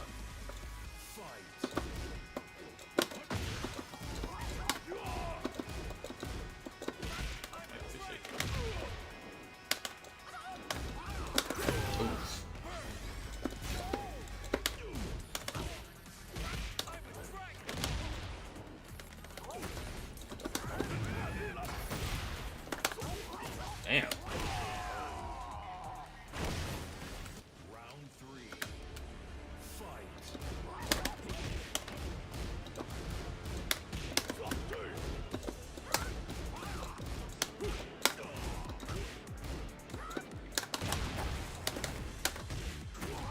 Damn, I done.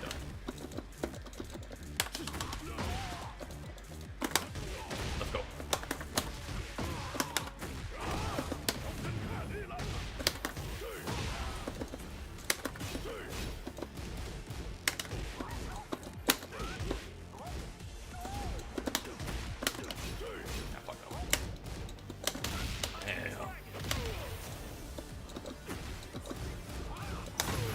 Damn.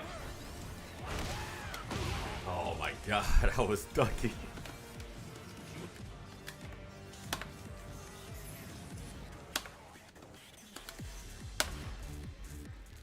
Get ready for the next battle. Come on, let's get warmed up.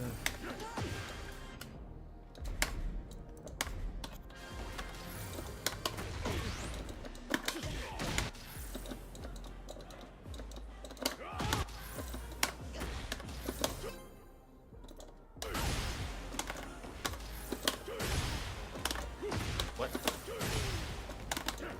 Oh my god.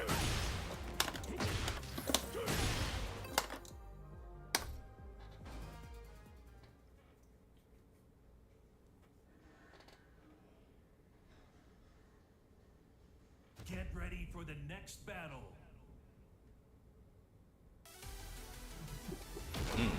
Round one. You want the motion? Yeah, he is.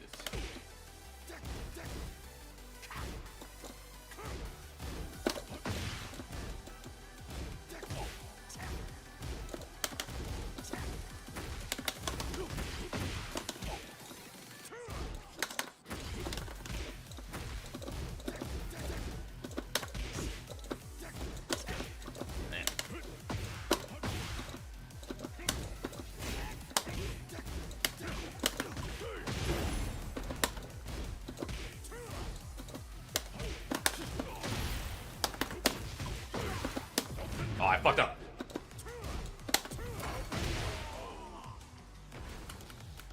Fucking drop the combo. Oh,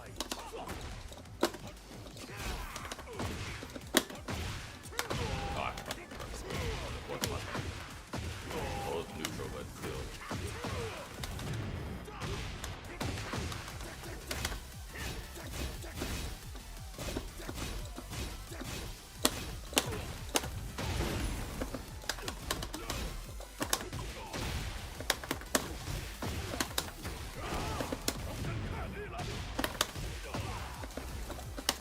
Let's go.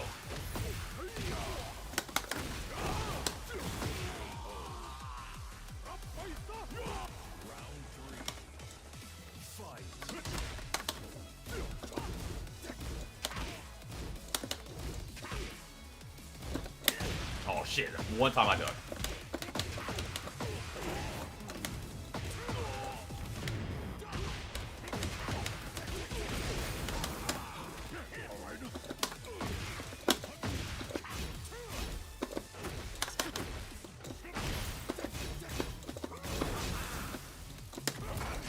Man. Oh shit, he sidestepped the shit out of that three, extended reach.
Round 3. Fight. Oh shit, nice.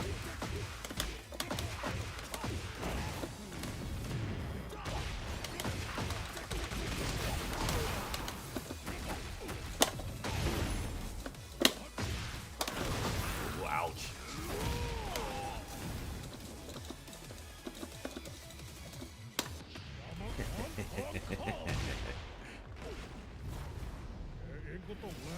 You win.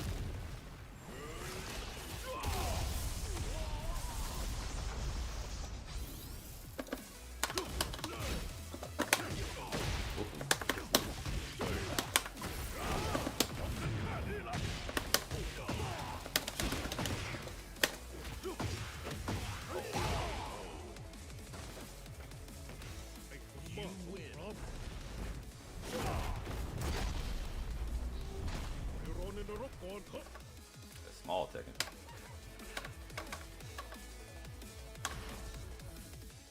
Get ready for the next battle. Sometimes the plans just work, man. Sometimes the plans just work.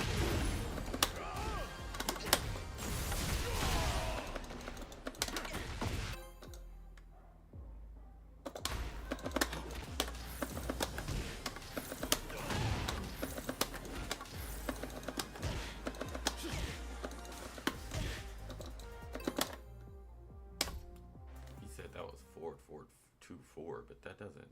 That's. Or is it 4-2? Sure, it's 4-4-2-4. Get ready for the next battle. Round 1. Fight. Round 2. Fight.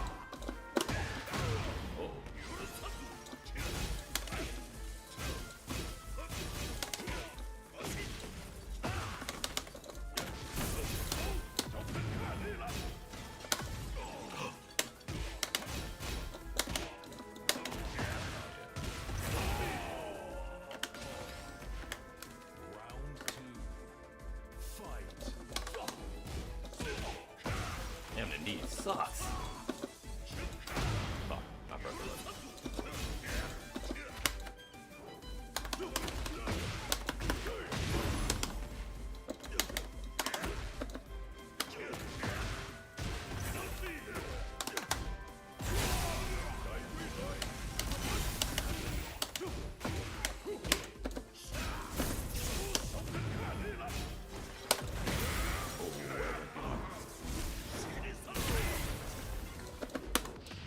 I don't know what you're doing, but you're not getting away with it.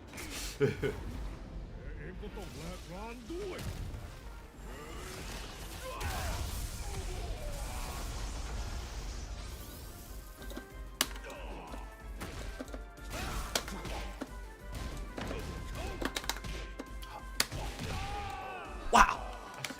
Power crush.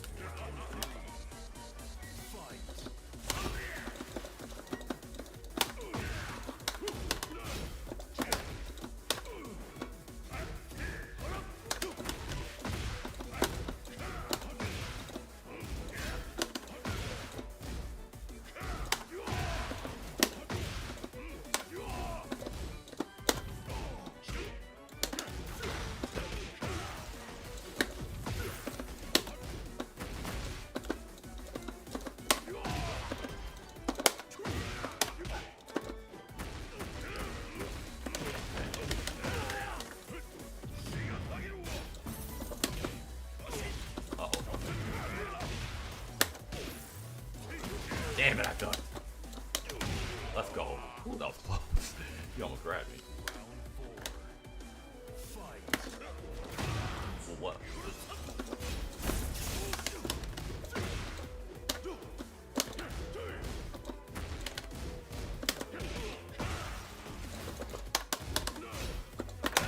Nice.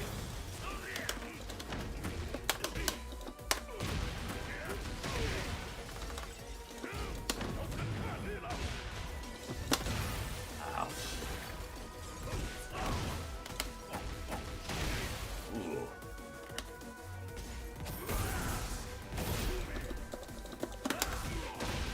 We got lucky.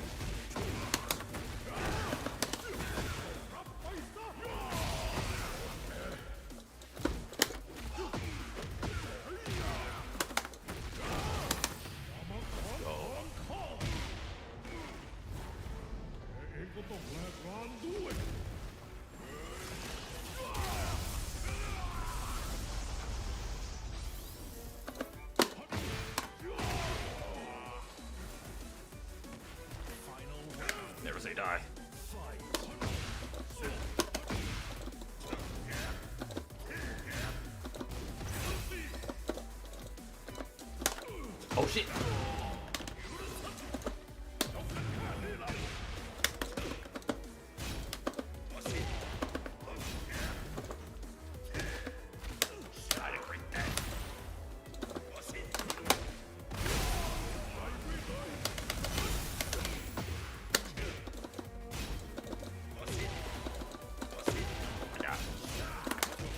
Let's go.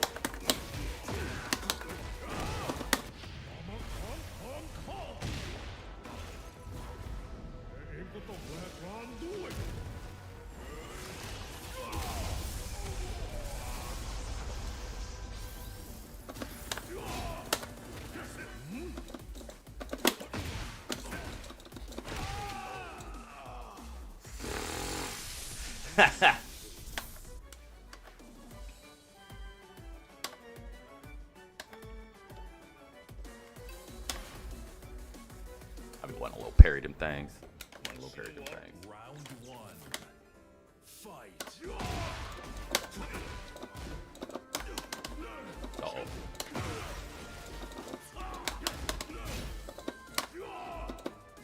Fuck.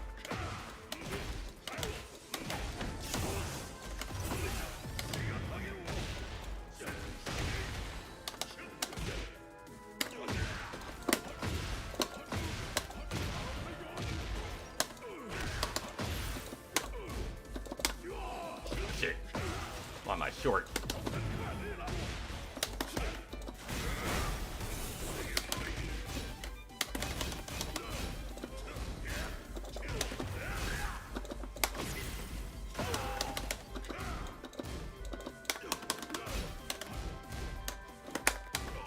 Let's go. Round two. Fight.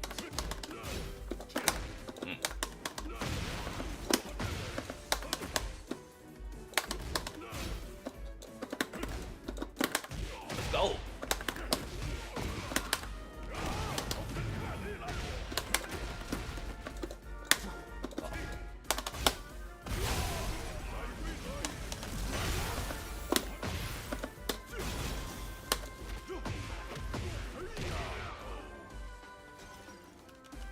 Round three. Fight.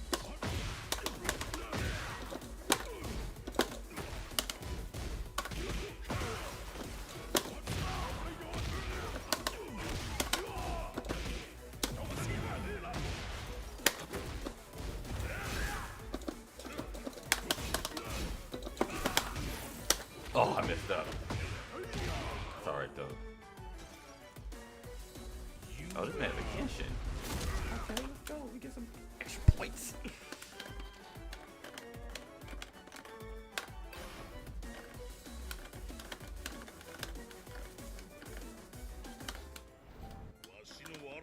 Oh, he might get some motive. Fight. Man, I'm free.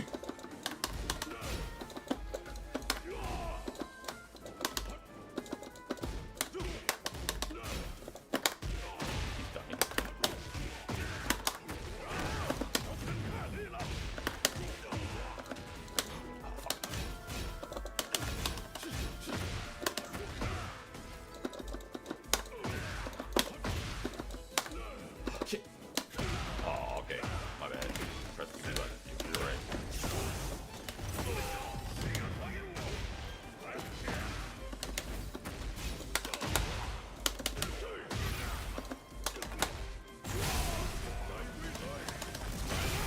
Wasn't ready for the low?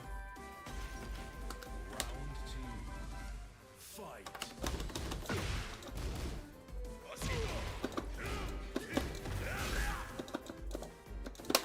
Nice.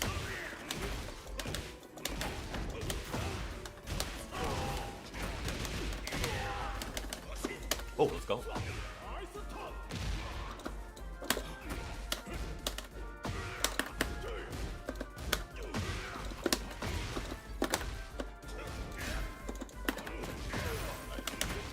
I step into that.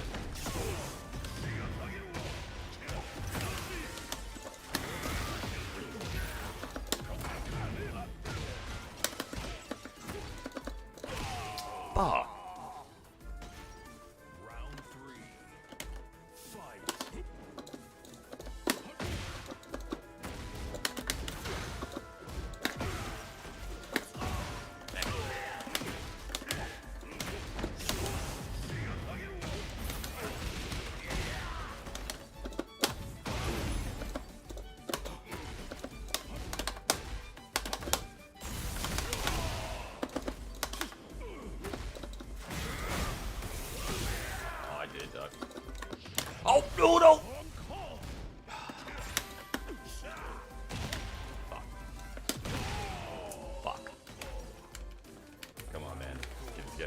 shit.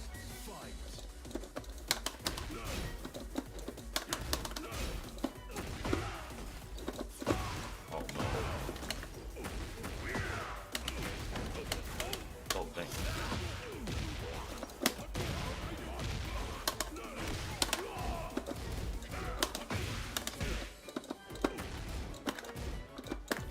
Oh shit. Fuck, he grabbed me.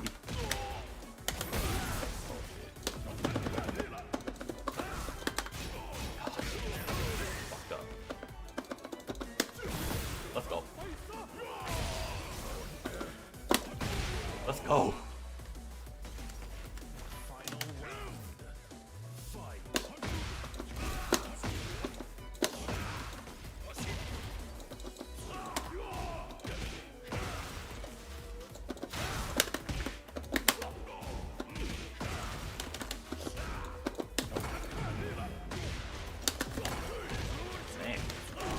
Damn.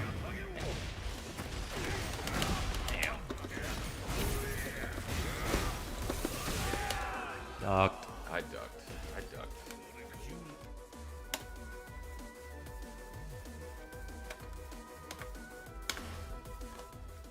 Get ready for the next battle.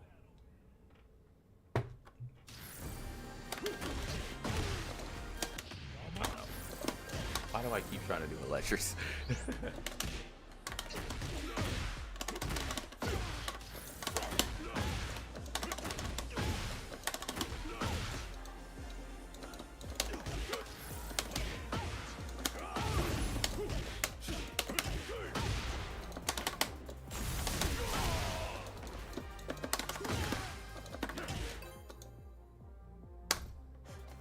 He said that's 4424.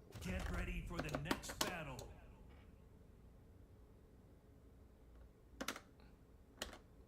Yeah, because that elbow, this is a spinning elbow. I still don't know how to do that spinning elbow. Or down. Yeah, it's a spinning elbow.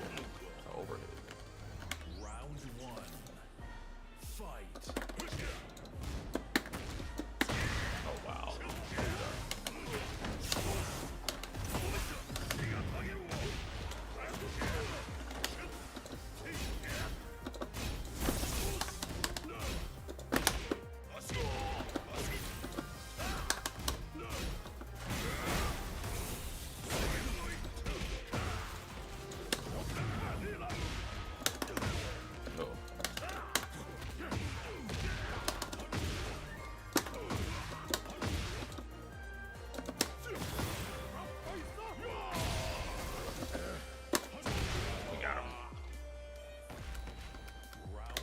Low kick, he's still in the match.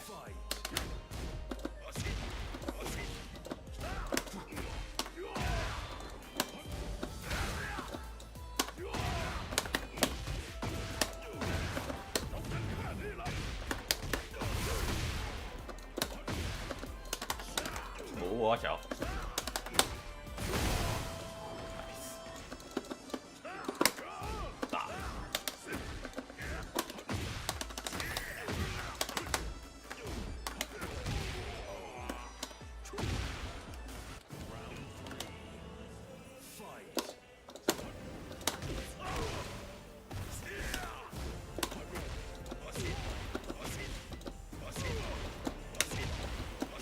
What the fuck?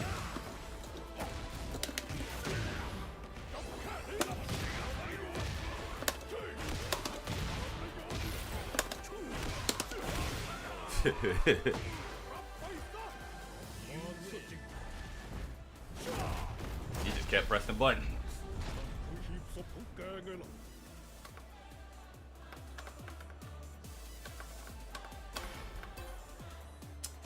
Pussy.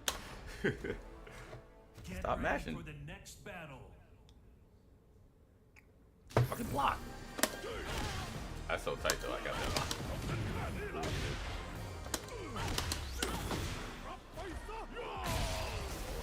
And it does a lot of damage.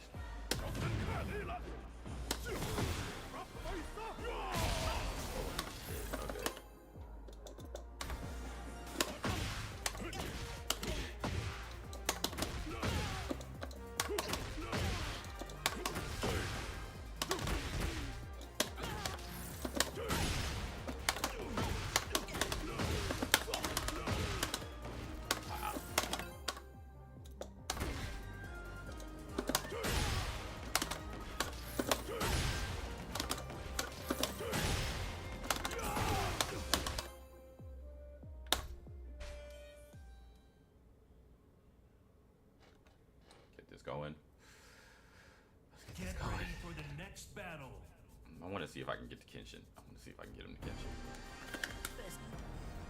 Round one. Getting close.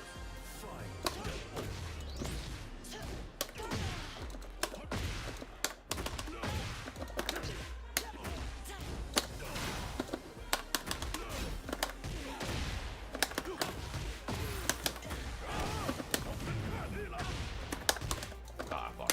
Duck. Oh, wow.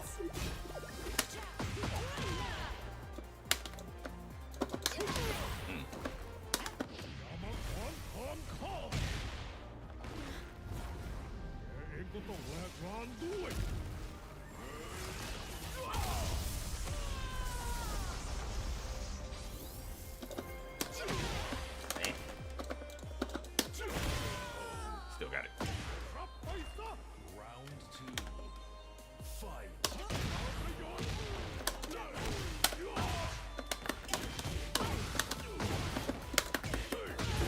Still got it all.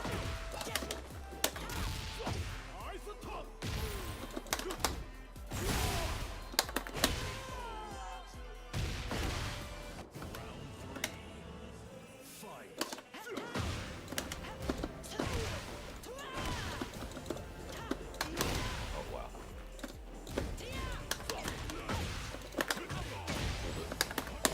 I think he's trying to bury me.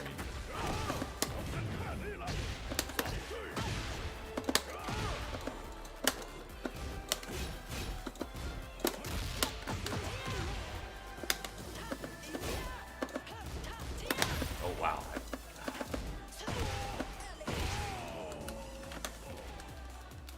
Round four. Fight. Ich verliere nicht. Oh, wow.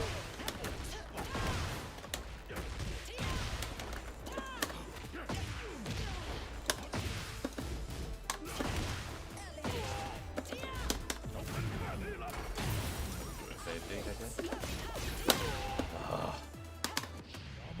Once again.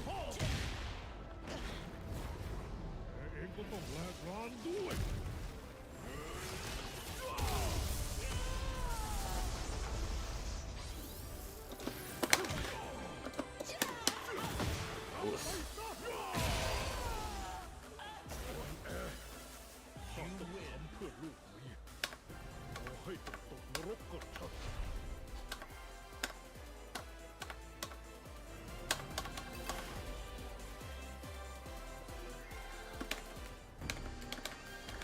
Round one. Fight. Oh, oh, really?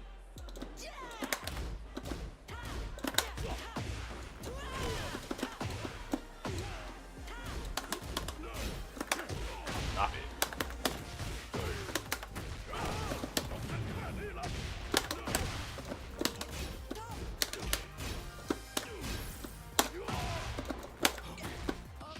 No, sir. No, sir. Round two. Fight.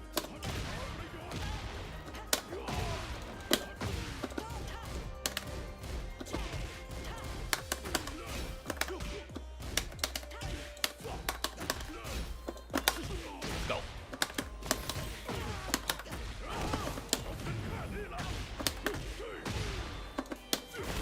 Where you going? Round three. Fight.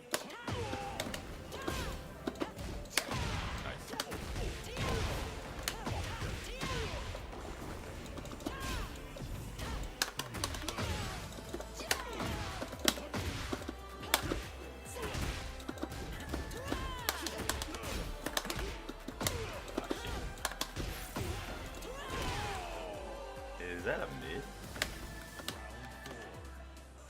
Fight.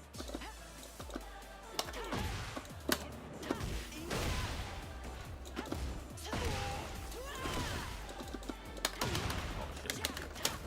Why are you still pressing buttons? Oh, you wanna block that now?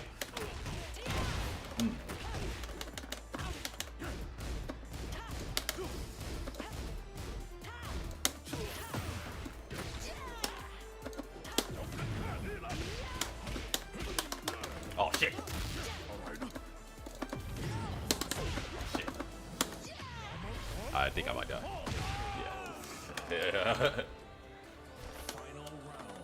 I was trying to make him whipped. Ooh.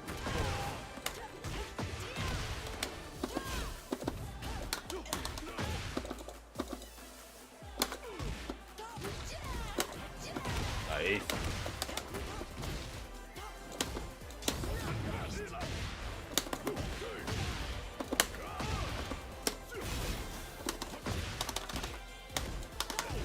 Oh shit.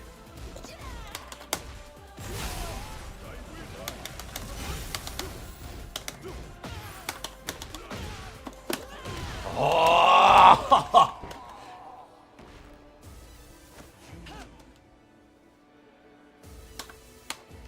He hopped over the lows. Okay, he's starting to look for him now, so let's mix it up. Mix it up.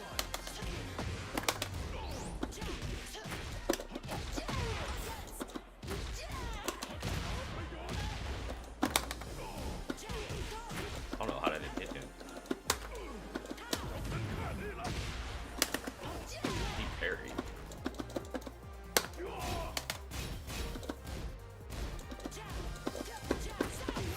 I tried to block.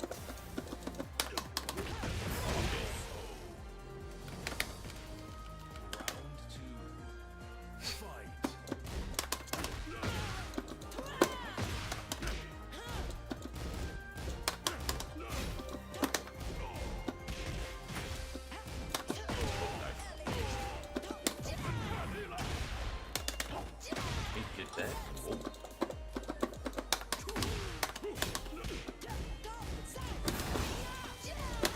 He blocked it all.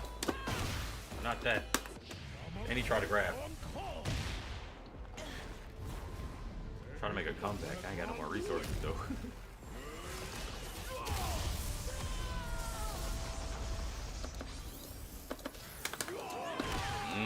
How'd I miss?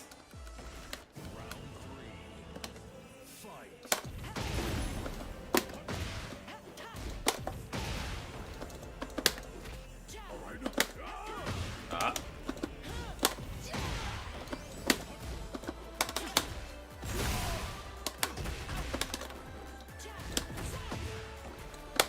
Oh shit! Oh come on!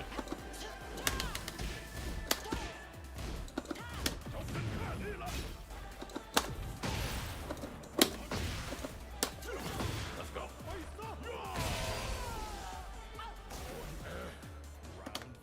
It's an anti-air.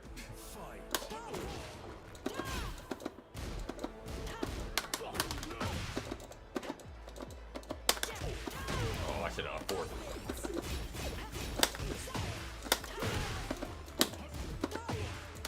Wow.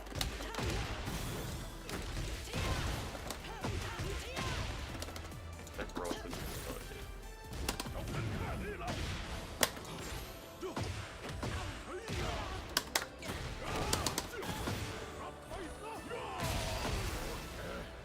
Oh, let's go.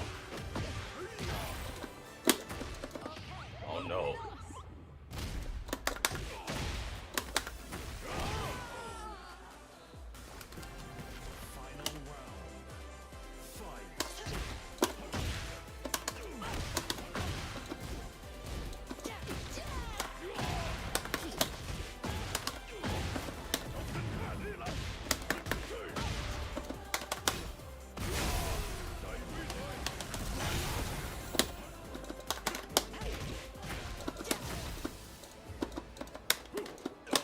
Let's go.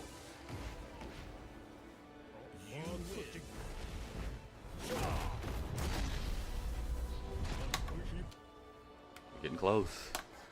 Oh, we're getting close. About like, what, 2 or 3 more wins? Actually, like 4 more wins. Get ready for the next battle. If I get 4 wins in a row,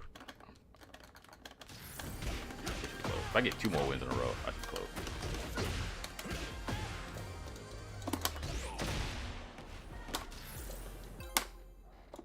Nope.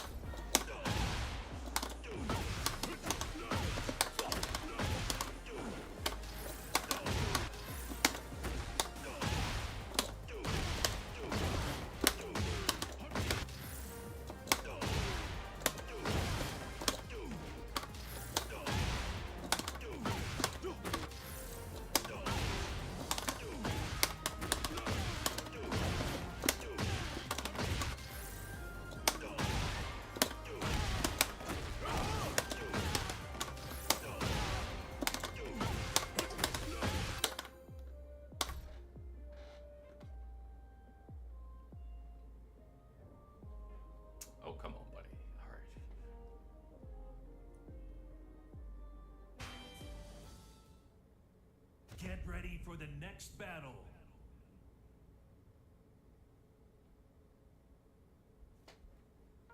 All right.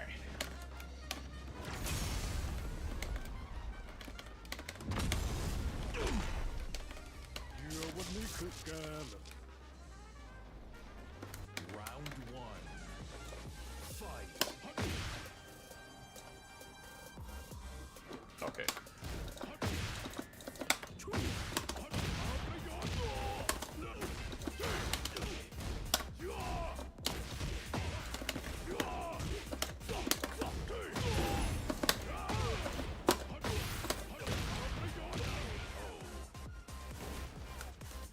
Round two. Fight. Damn, nice.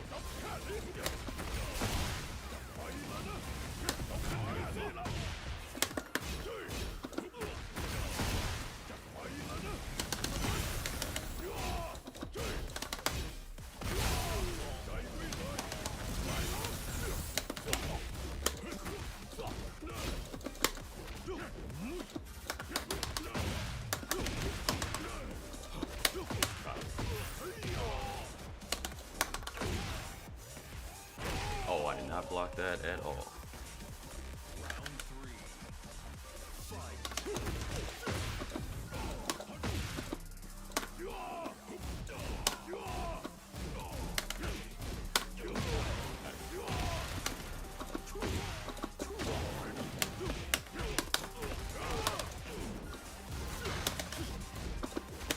Oh, watch out.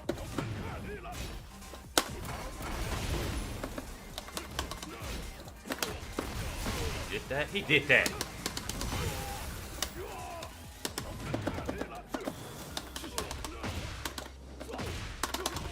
Oh shit. Oh shit.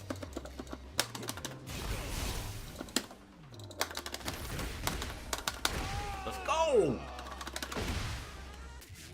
Footwork. Fancy footwork. What?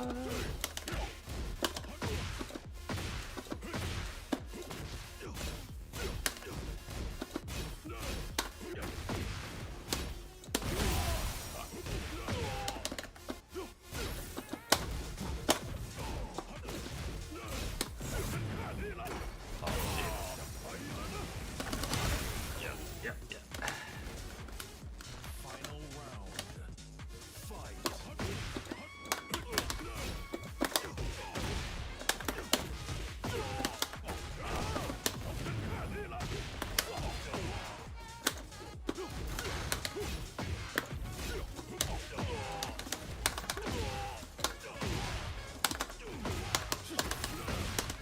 Ah, shit! Fucked up so much. Oh. Oh, shit. I was ducking. Ducking.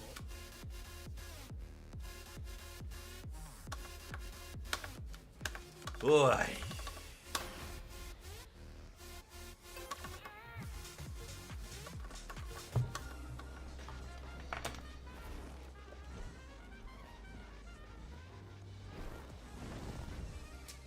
Round one. Fight. Oh, nice. Ouch.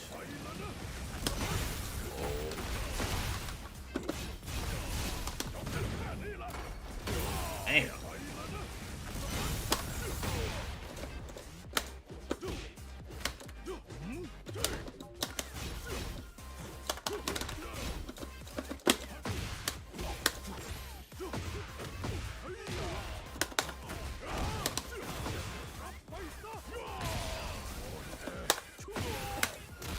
What? Man, it's grabbing me while doing down one. Nice.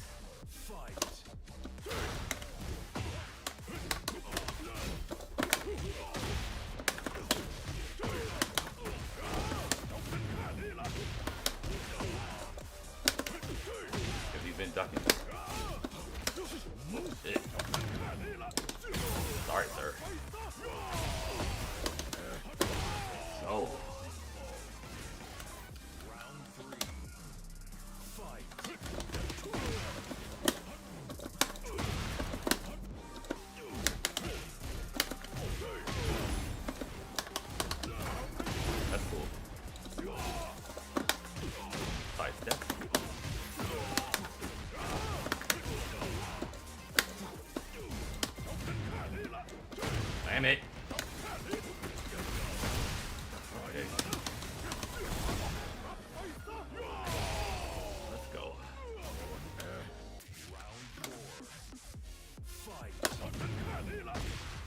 I was about to say.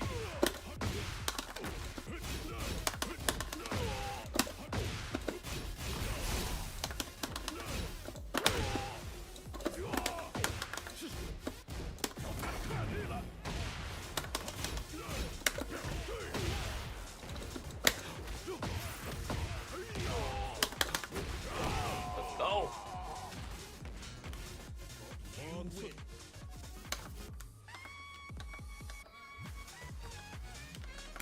Look how close we are.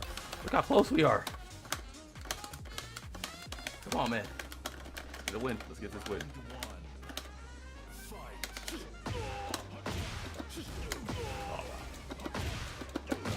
Ow.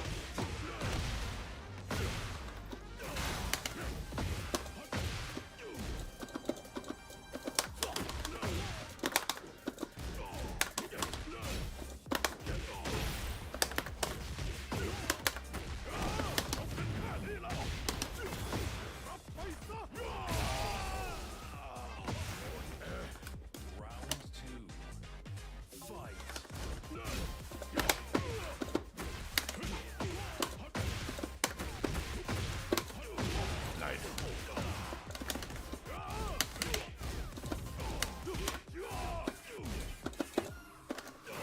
Let's go.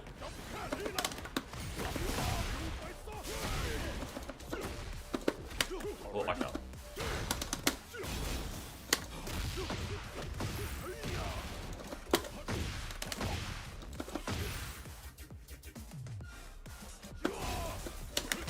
Let's go.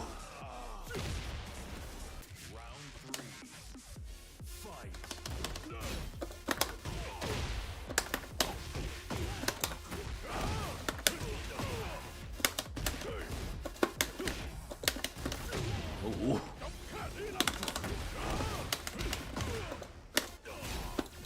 Oh, good shit, I done.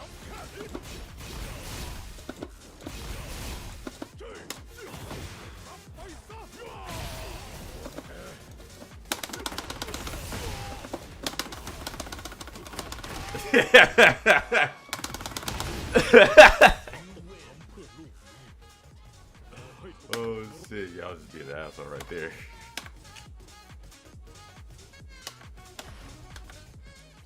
Get ready for the next battle.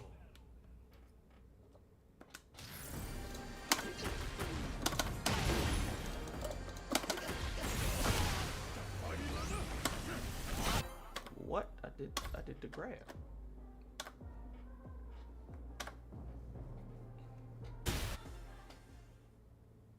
Get ready for the next battle. Oh man, that's funny.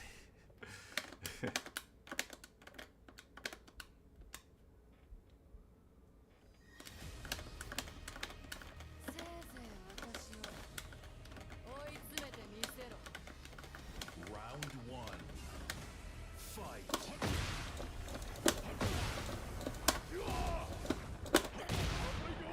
Yep, not blocking that.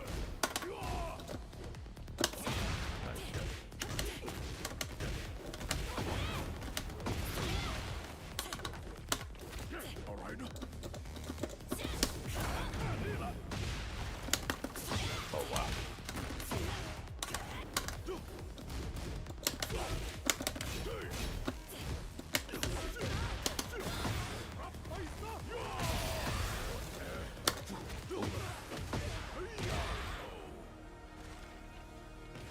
Round two. Fight.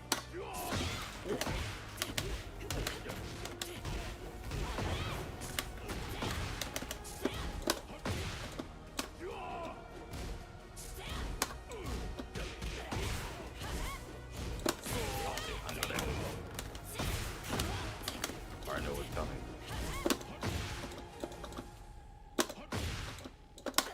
Ah shit.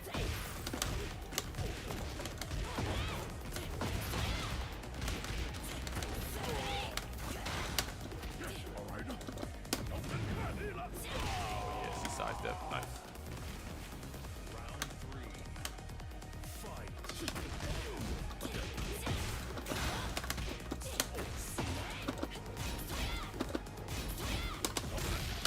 Oh nice.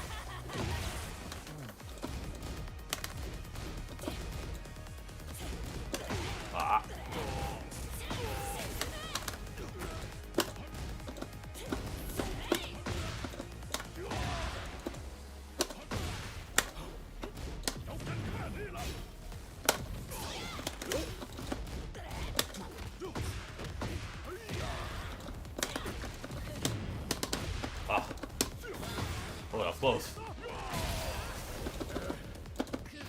No, ma'am.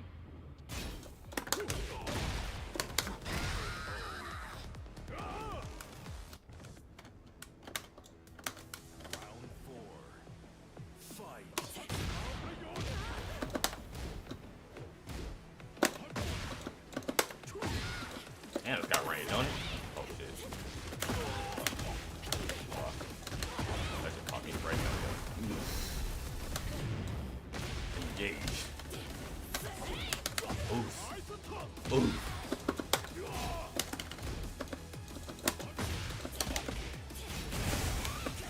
Oh, it is her turn.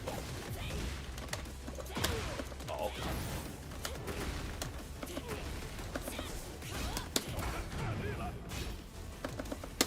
Oh shit!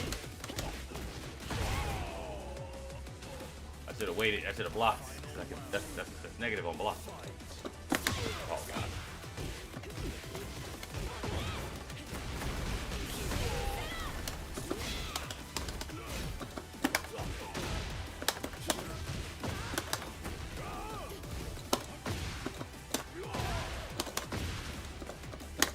Oh shit.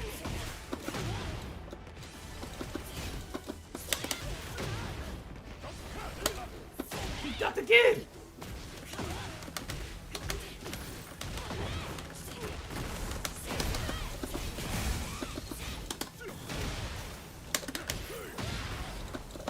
Oh shit! Oh no, I missed it! Ah. We blocked that mid. We blocked that mid. Damn, that's so cold. We blocked the mid and still fucked it up because she's negative on that. I think that's a Wild Rising. 1-1, I think. That's cool. That's cool. That's close. That's close.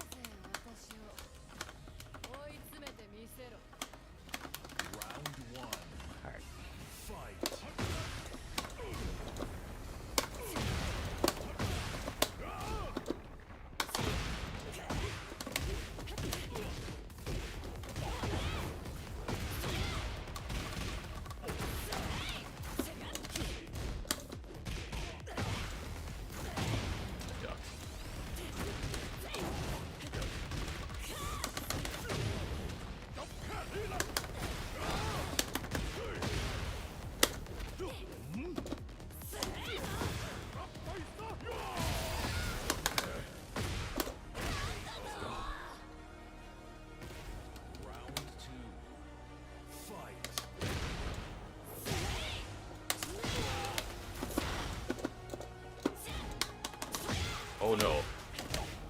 Got the wrong button to punish it with. Ew.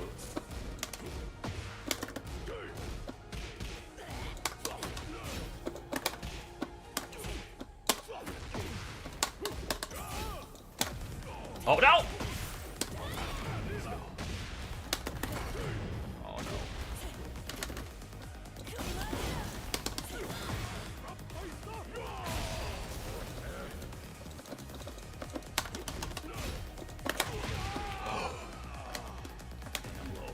Damn low.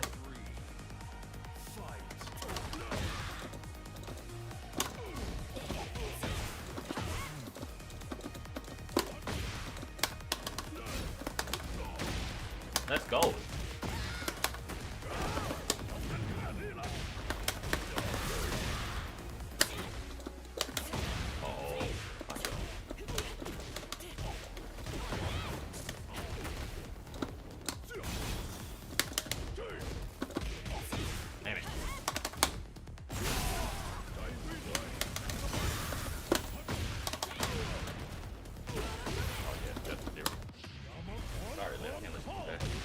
Cannot let you do this.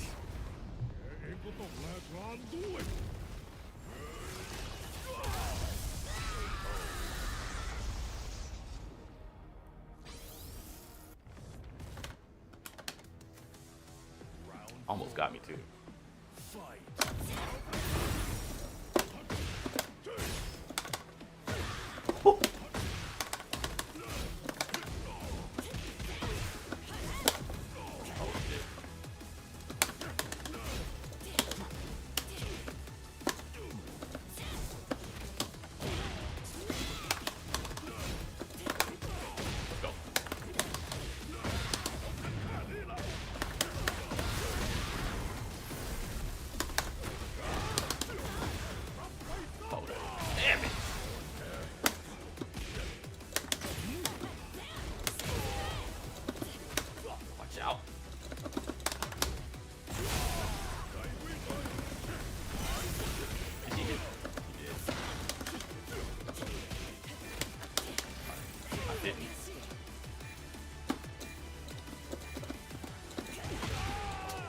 I was ducking too.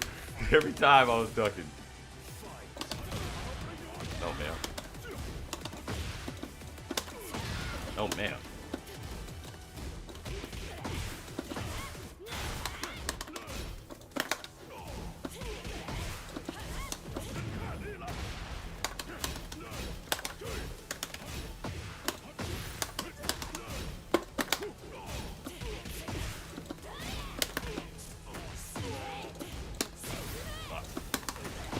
Fuck! Oh, that low!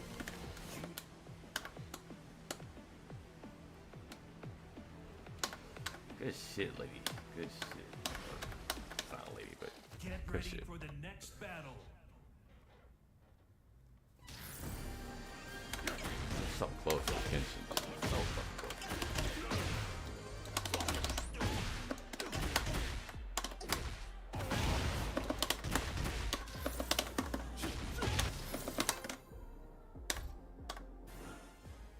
So is it, wait, 4-3-1? Get ready Is that what for that the is? next battle.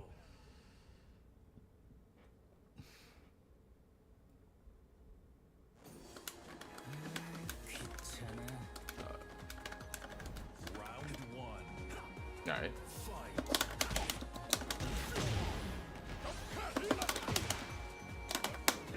Nice. Not do that, dude. Wow.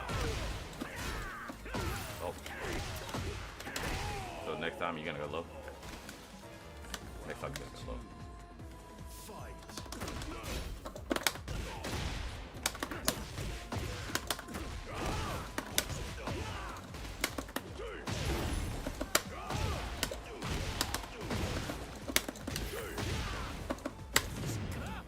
I thought I was grabbing.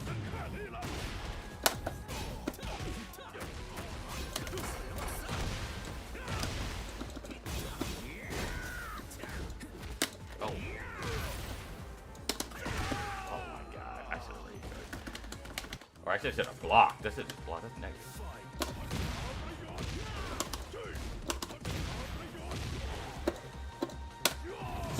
What? Oh, he didn't do anything. Oh, let's go. Okay, never mind. Oh, shit.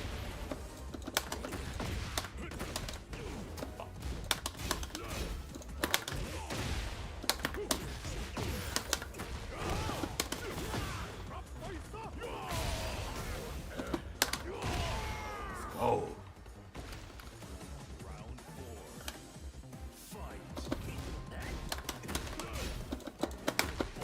Nice sideward.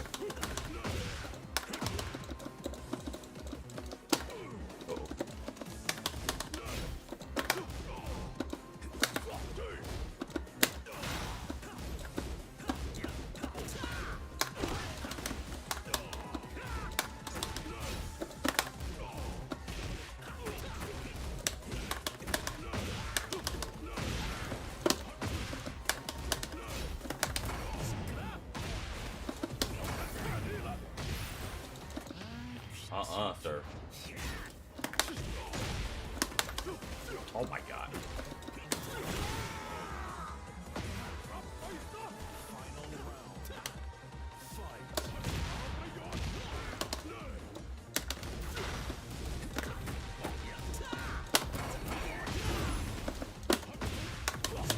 Fuck.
waiting for him to do that, but since he didn't do it, I just said, fuck it, I'll do mine.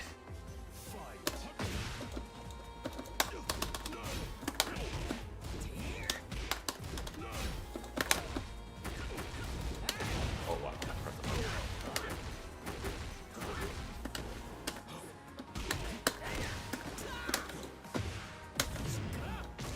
let's go, I got it.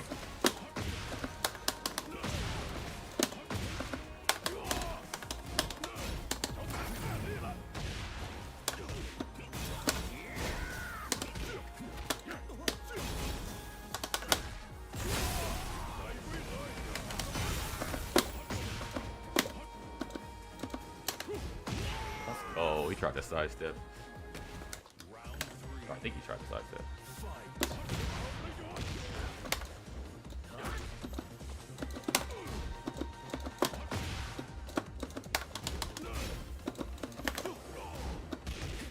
He ducked too.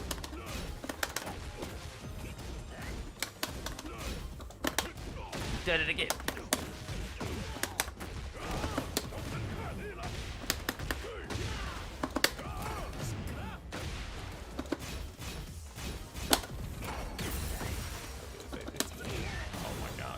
Foot to my chest. Let's go.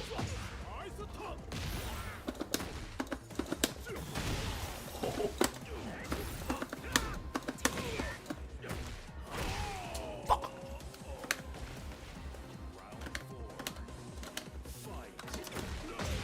Stop it.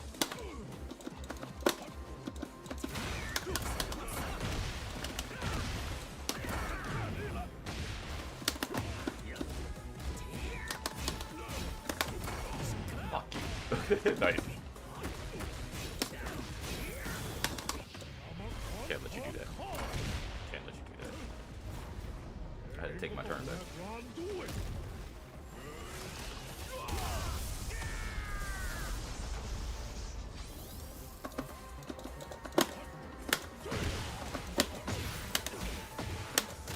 Let's go.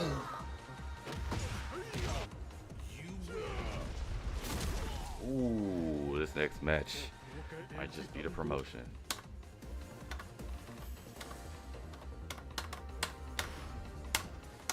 Get ready for the next battle. So fucking close.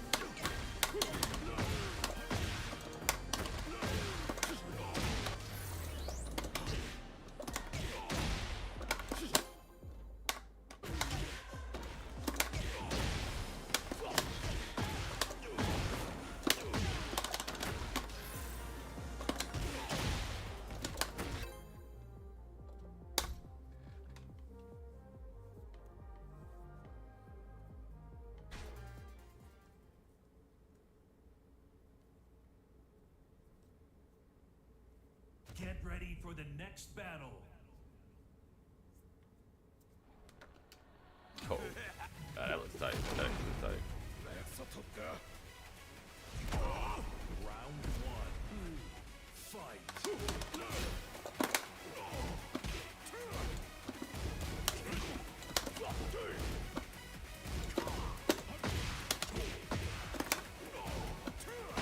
Oh wow.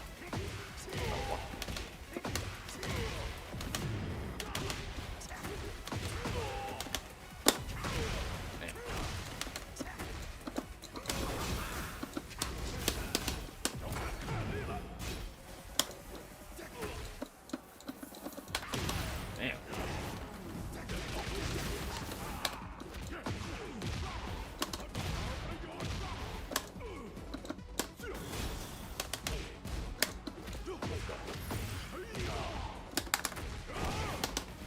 Oh no!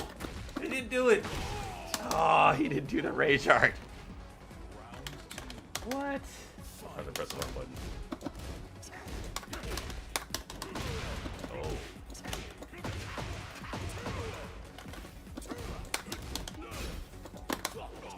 Let's go.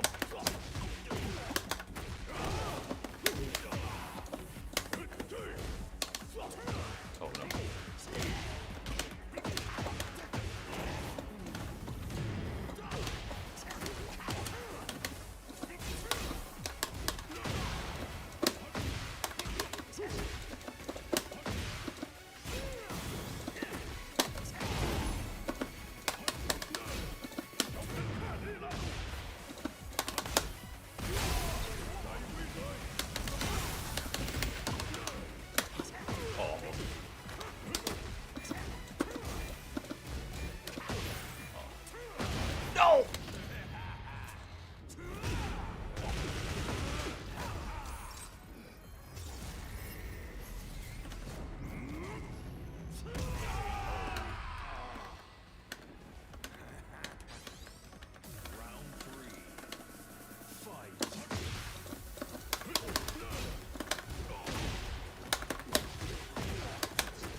We're at a promotion. Let's get this promotion.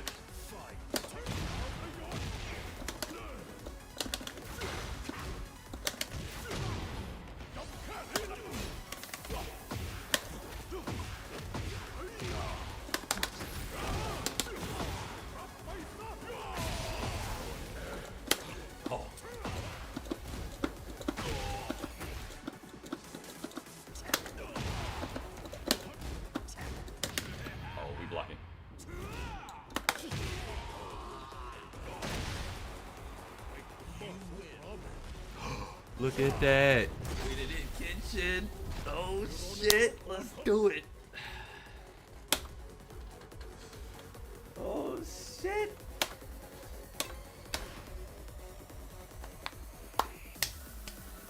Clap that shit up. I was not expecting to get this high. With him, I mean.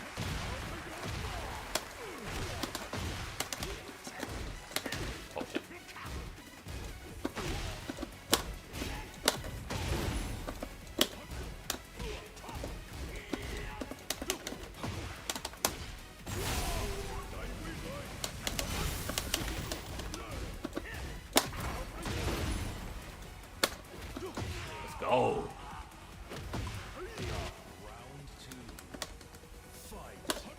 Oh, nice. He's looking for it now.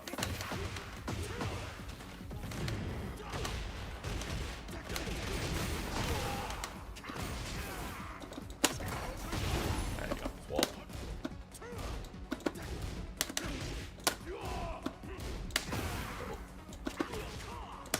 Oh.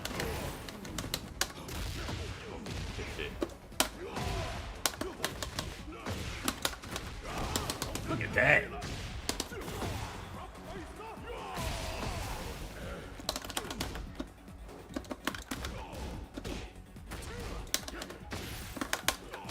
Let's go. Oh, no, no, no, no, no. That doesn't hit him. Oh, but that does. Oh, fuck. Let's go. That quarter pressure. Uh-uh.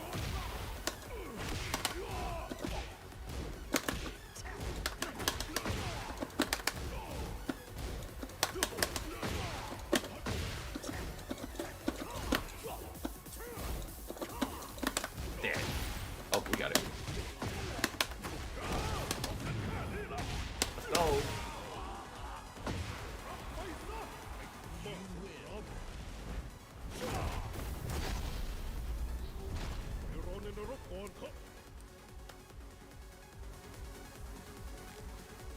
Man.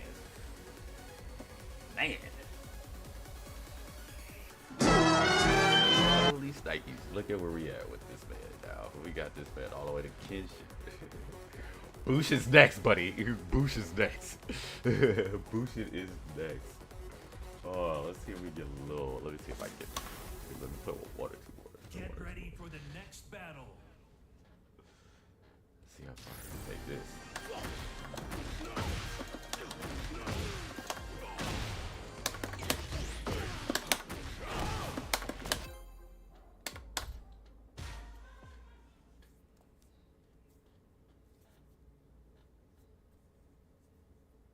Get ready for the next battle. You. Round one. Fight.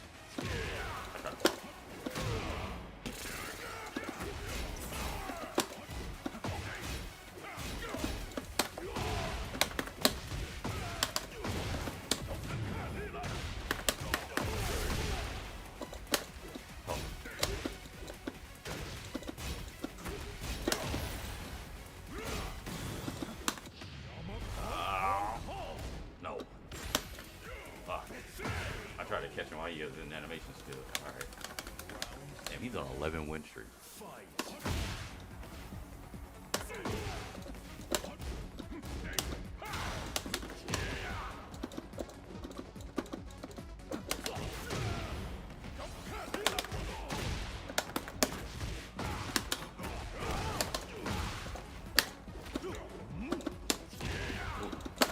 Oh shit!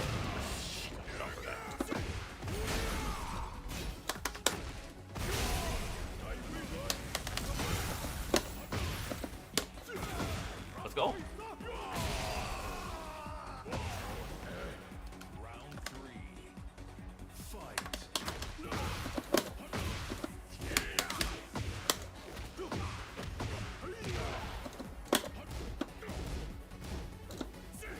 I don't know what that is.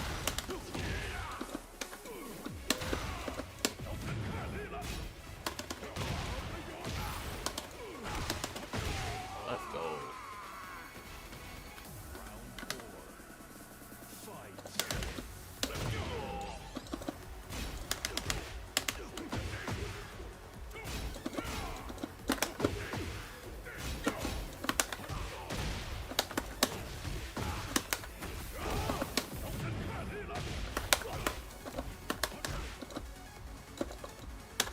Shit.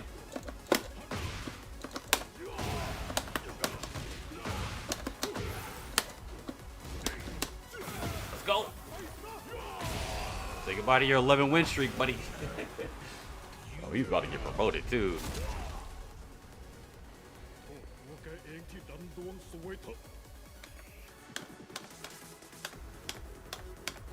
The snuff.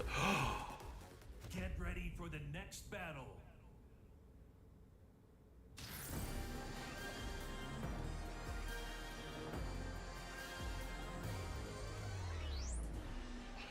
These kids. These fucking kids. It's Saturday afternoon. These kids don't want to finish the set, man. What's wrong with these kids? What's wrong with these kids? Just don't want to finish the set, man. Like, why they don't want to finish the set, y'all? Damn, I need to fucking fix this. Why Get they don't ready want to for finish the the next set, y'all? battle. Why don't they finish the set? Finish the goddamn set. Fight.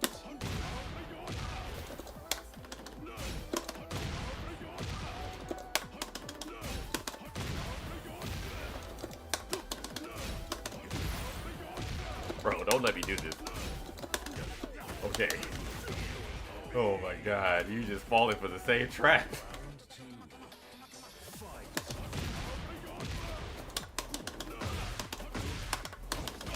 Oh, he buried it.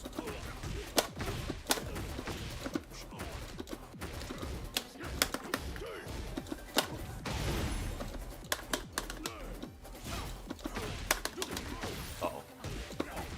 I don't know any of that. I don't know any of that. Alright. You gotta mix it up now.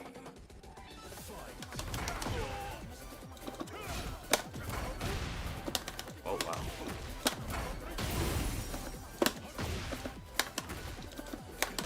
Oh, wow.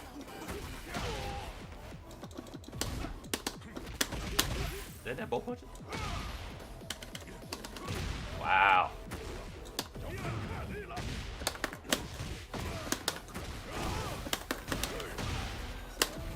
Oh shit. Let's go.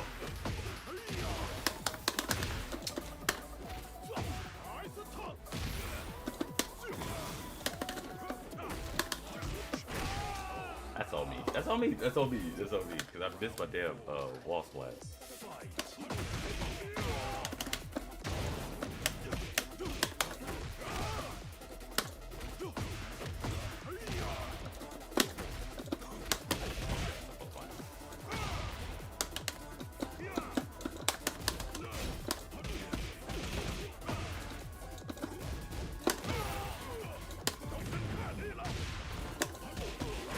Damn. Is it that fast? Is it that fast?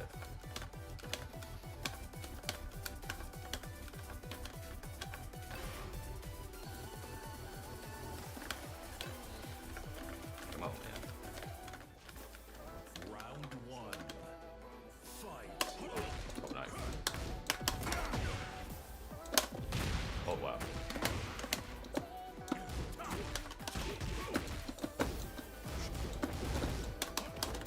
He parried it.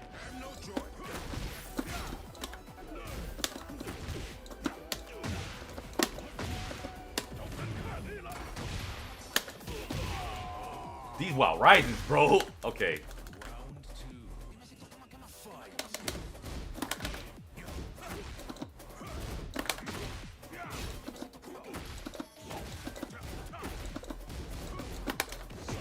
That's a parry.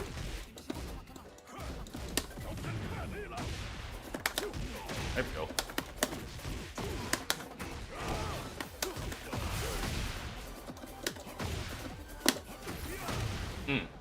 What the hell? What the hell? What the hell?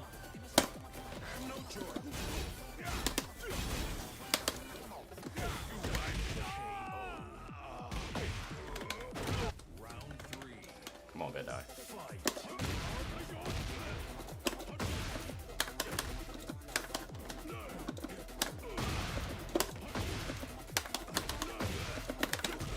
No, sir.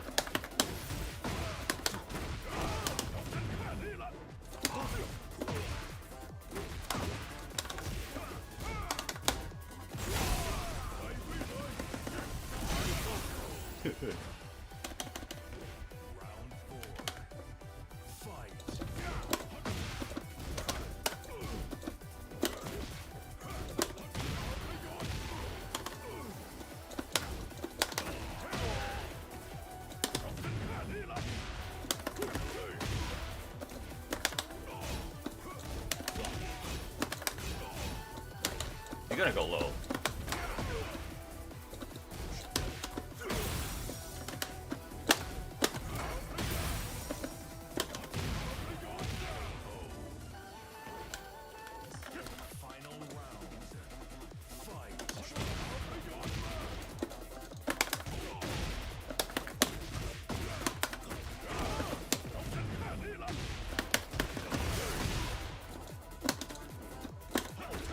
Damn it. That's not two. Man pulled off a stab.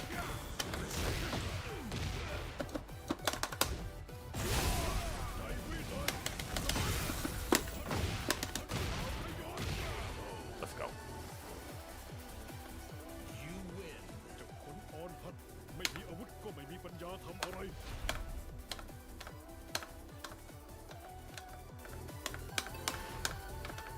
Yeah, man, that shit becomes a tech trap at some points. Round one. Cause he definitely tried to get up and do something. So.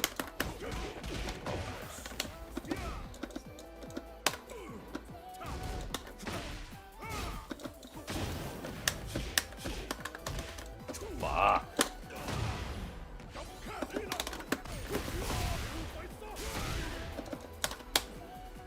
Oh no.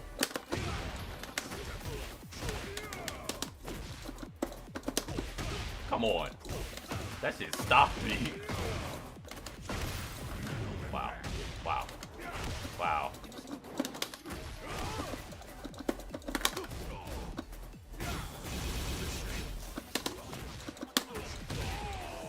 Ugh.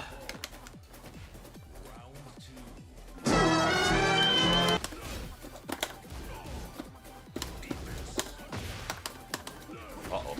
He's sidestepping now. Okay. Oh, that's a back grab. That's so disrespectful.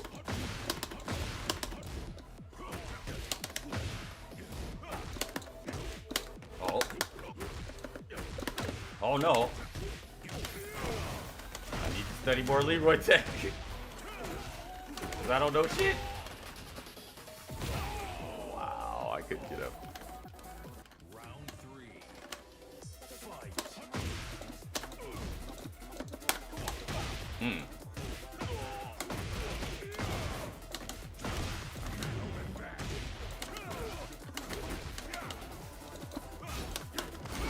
Wow, what a side set.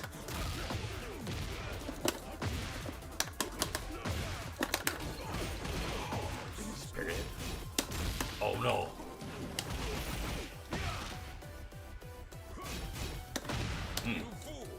You fool. I don't know what that is.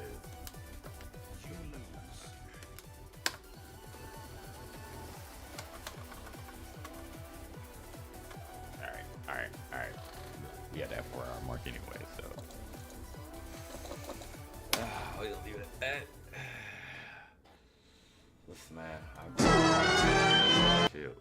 We didn't got this man up to Kenshin. Like that's pretty tight. Oh, we got some classes too. I didn't know that. But yeah, man. stuck around. We wanted to end it right here. And we'll be back Monday.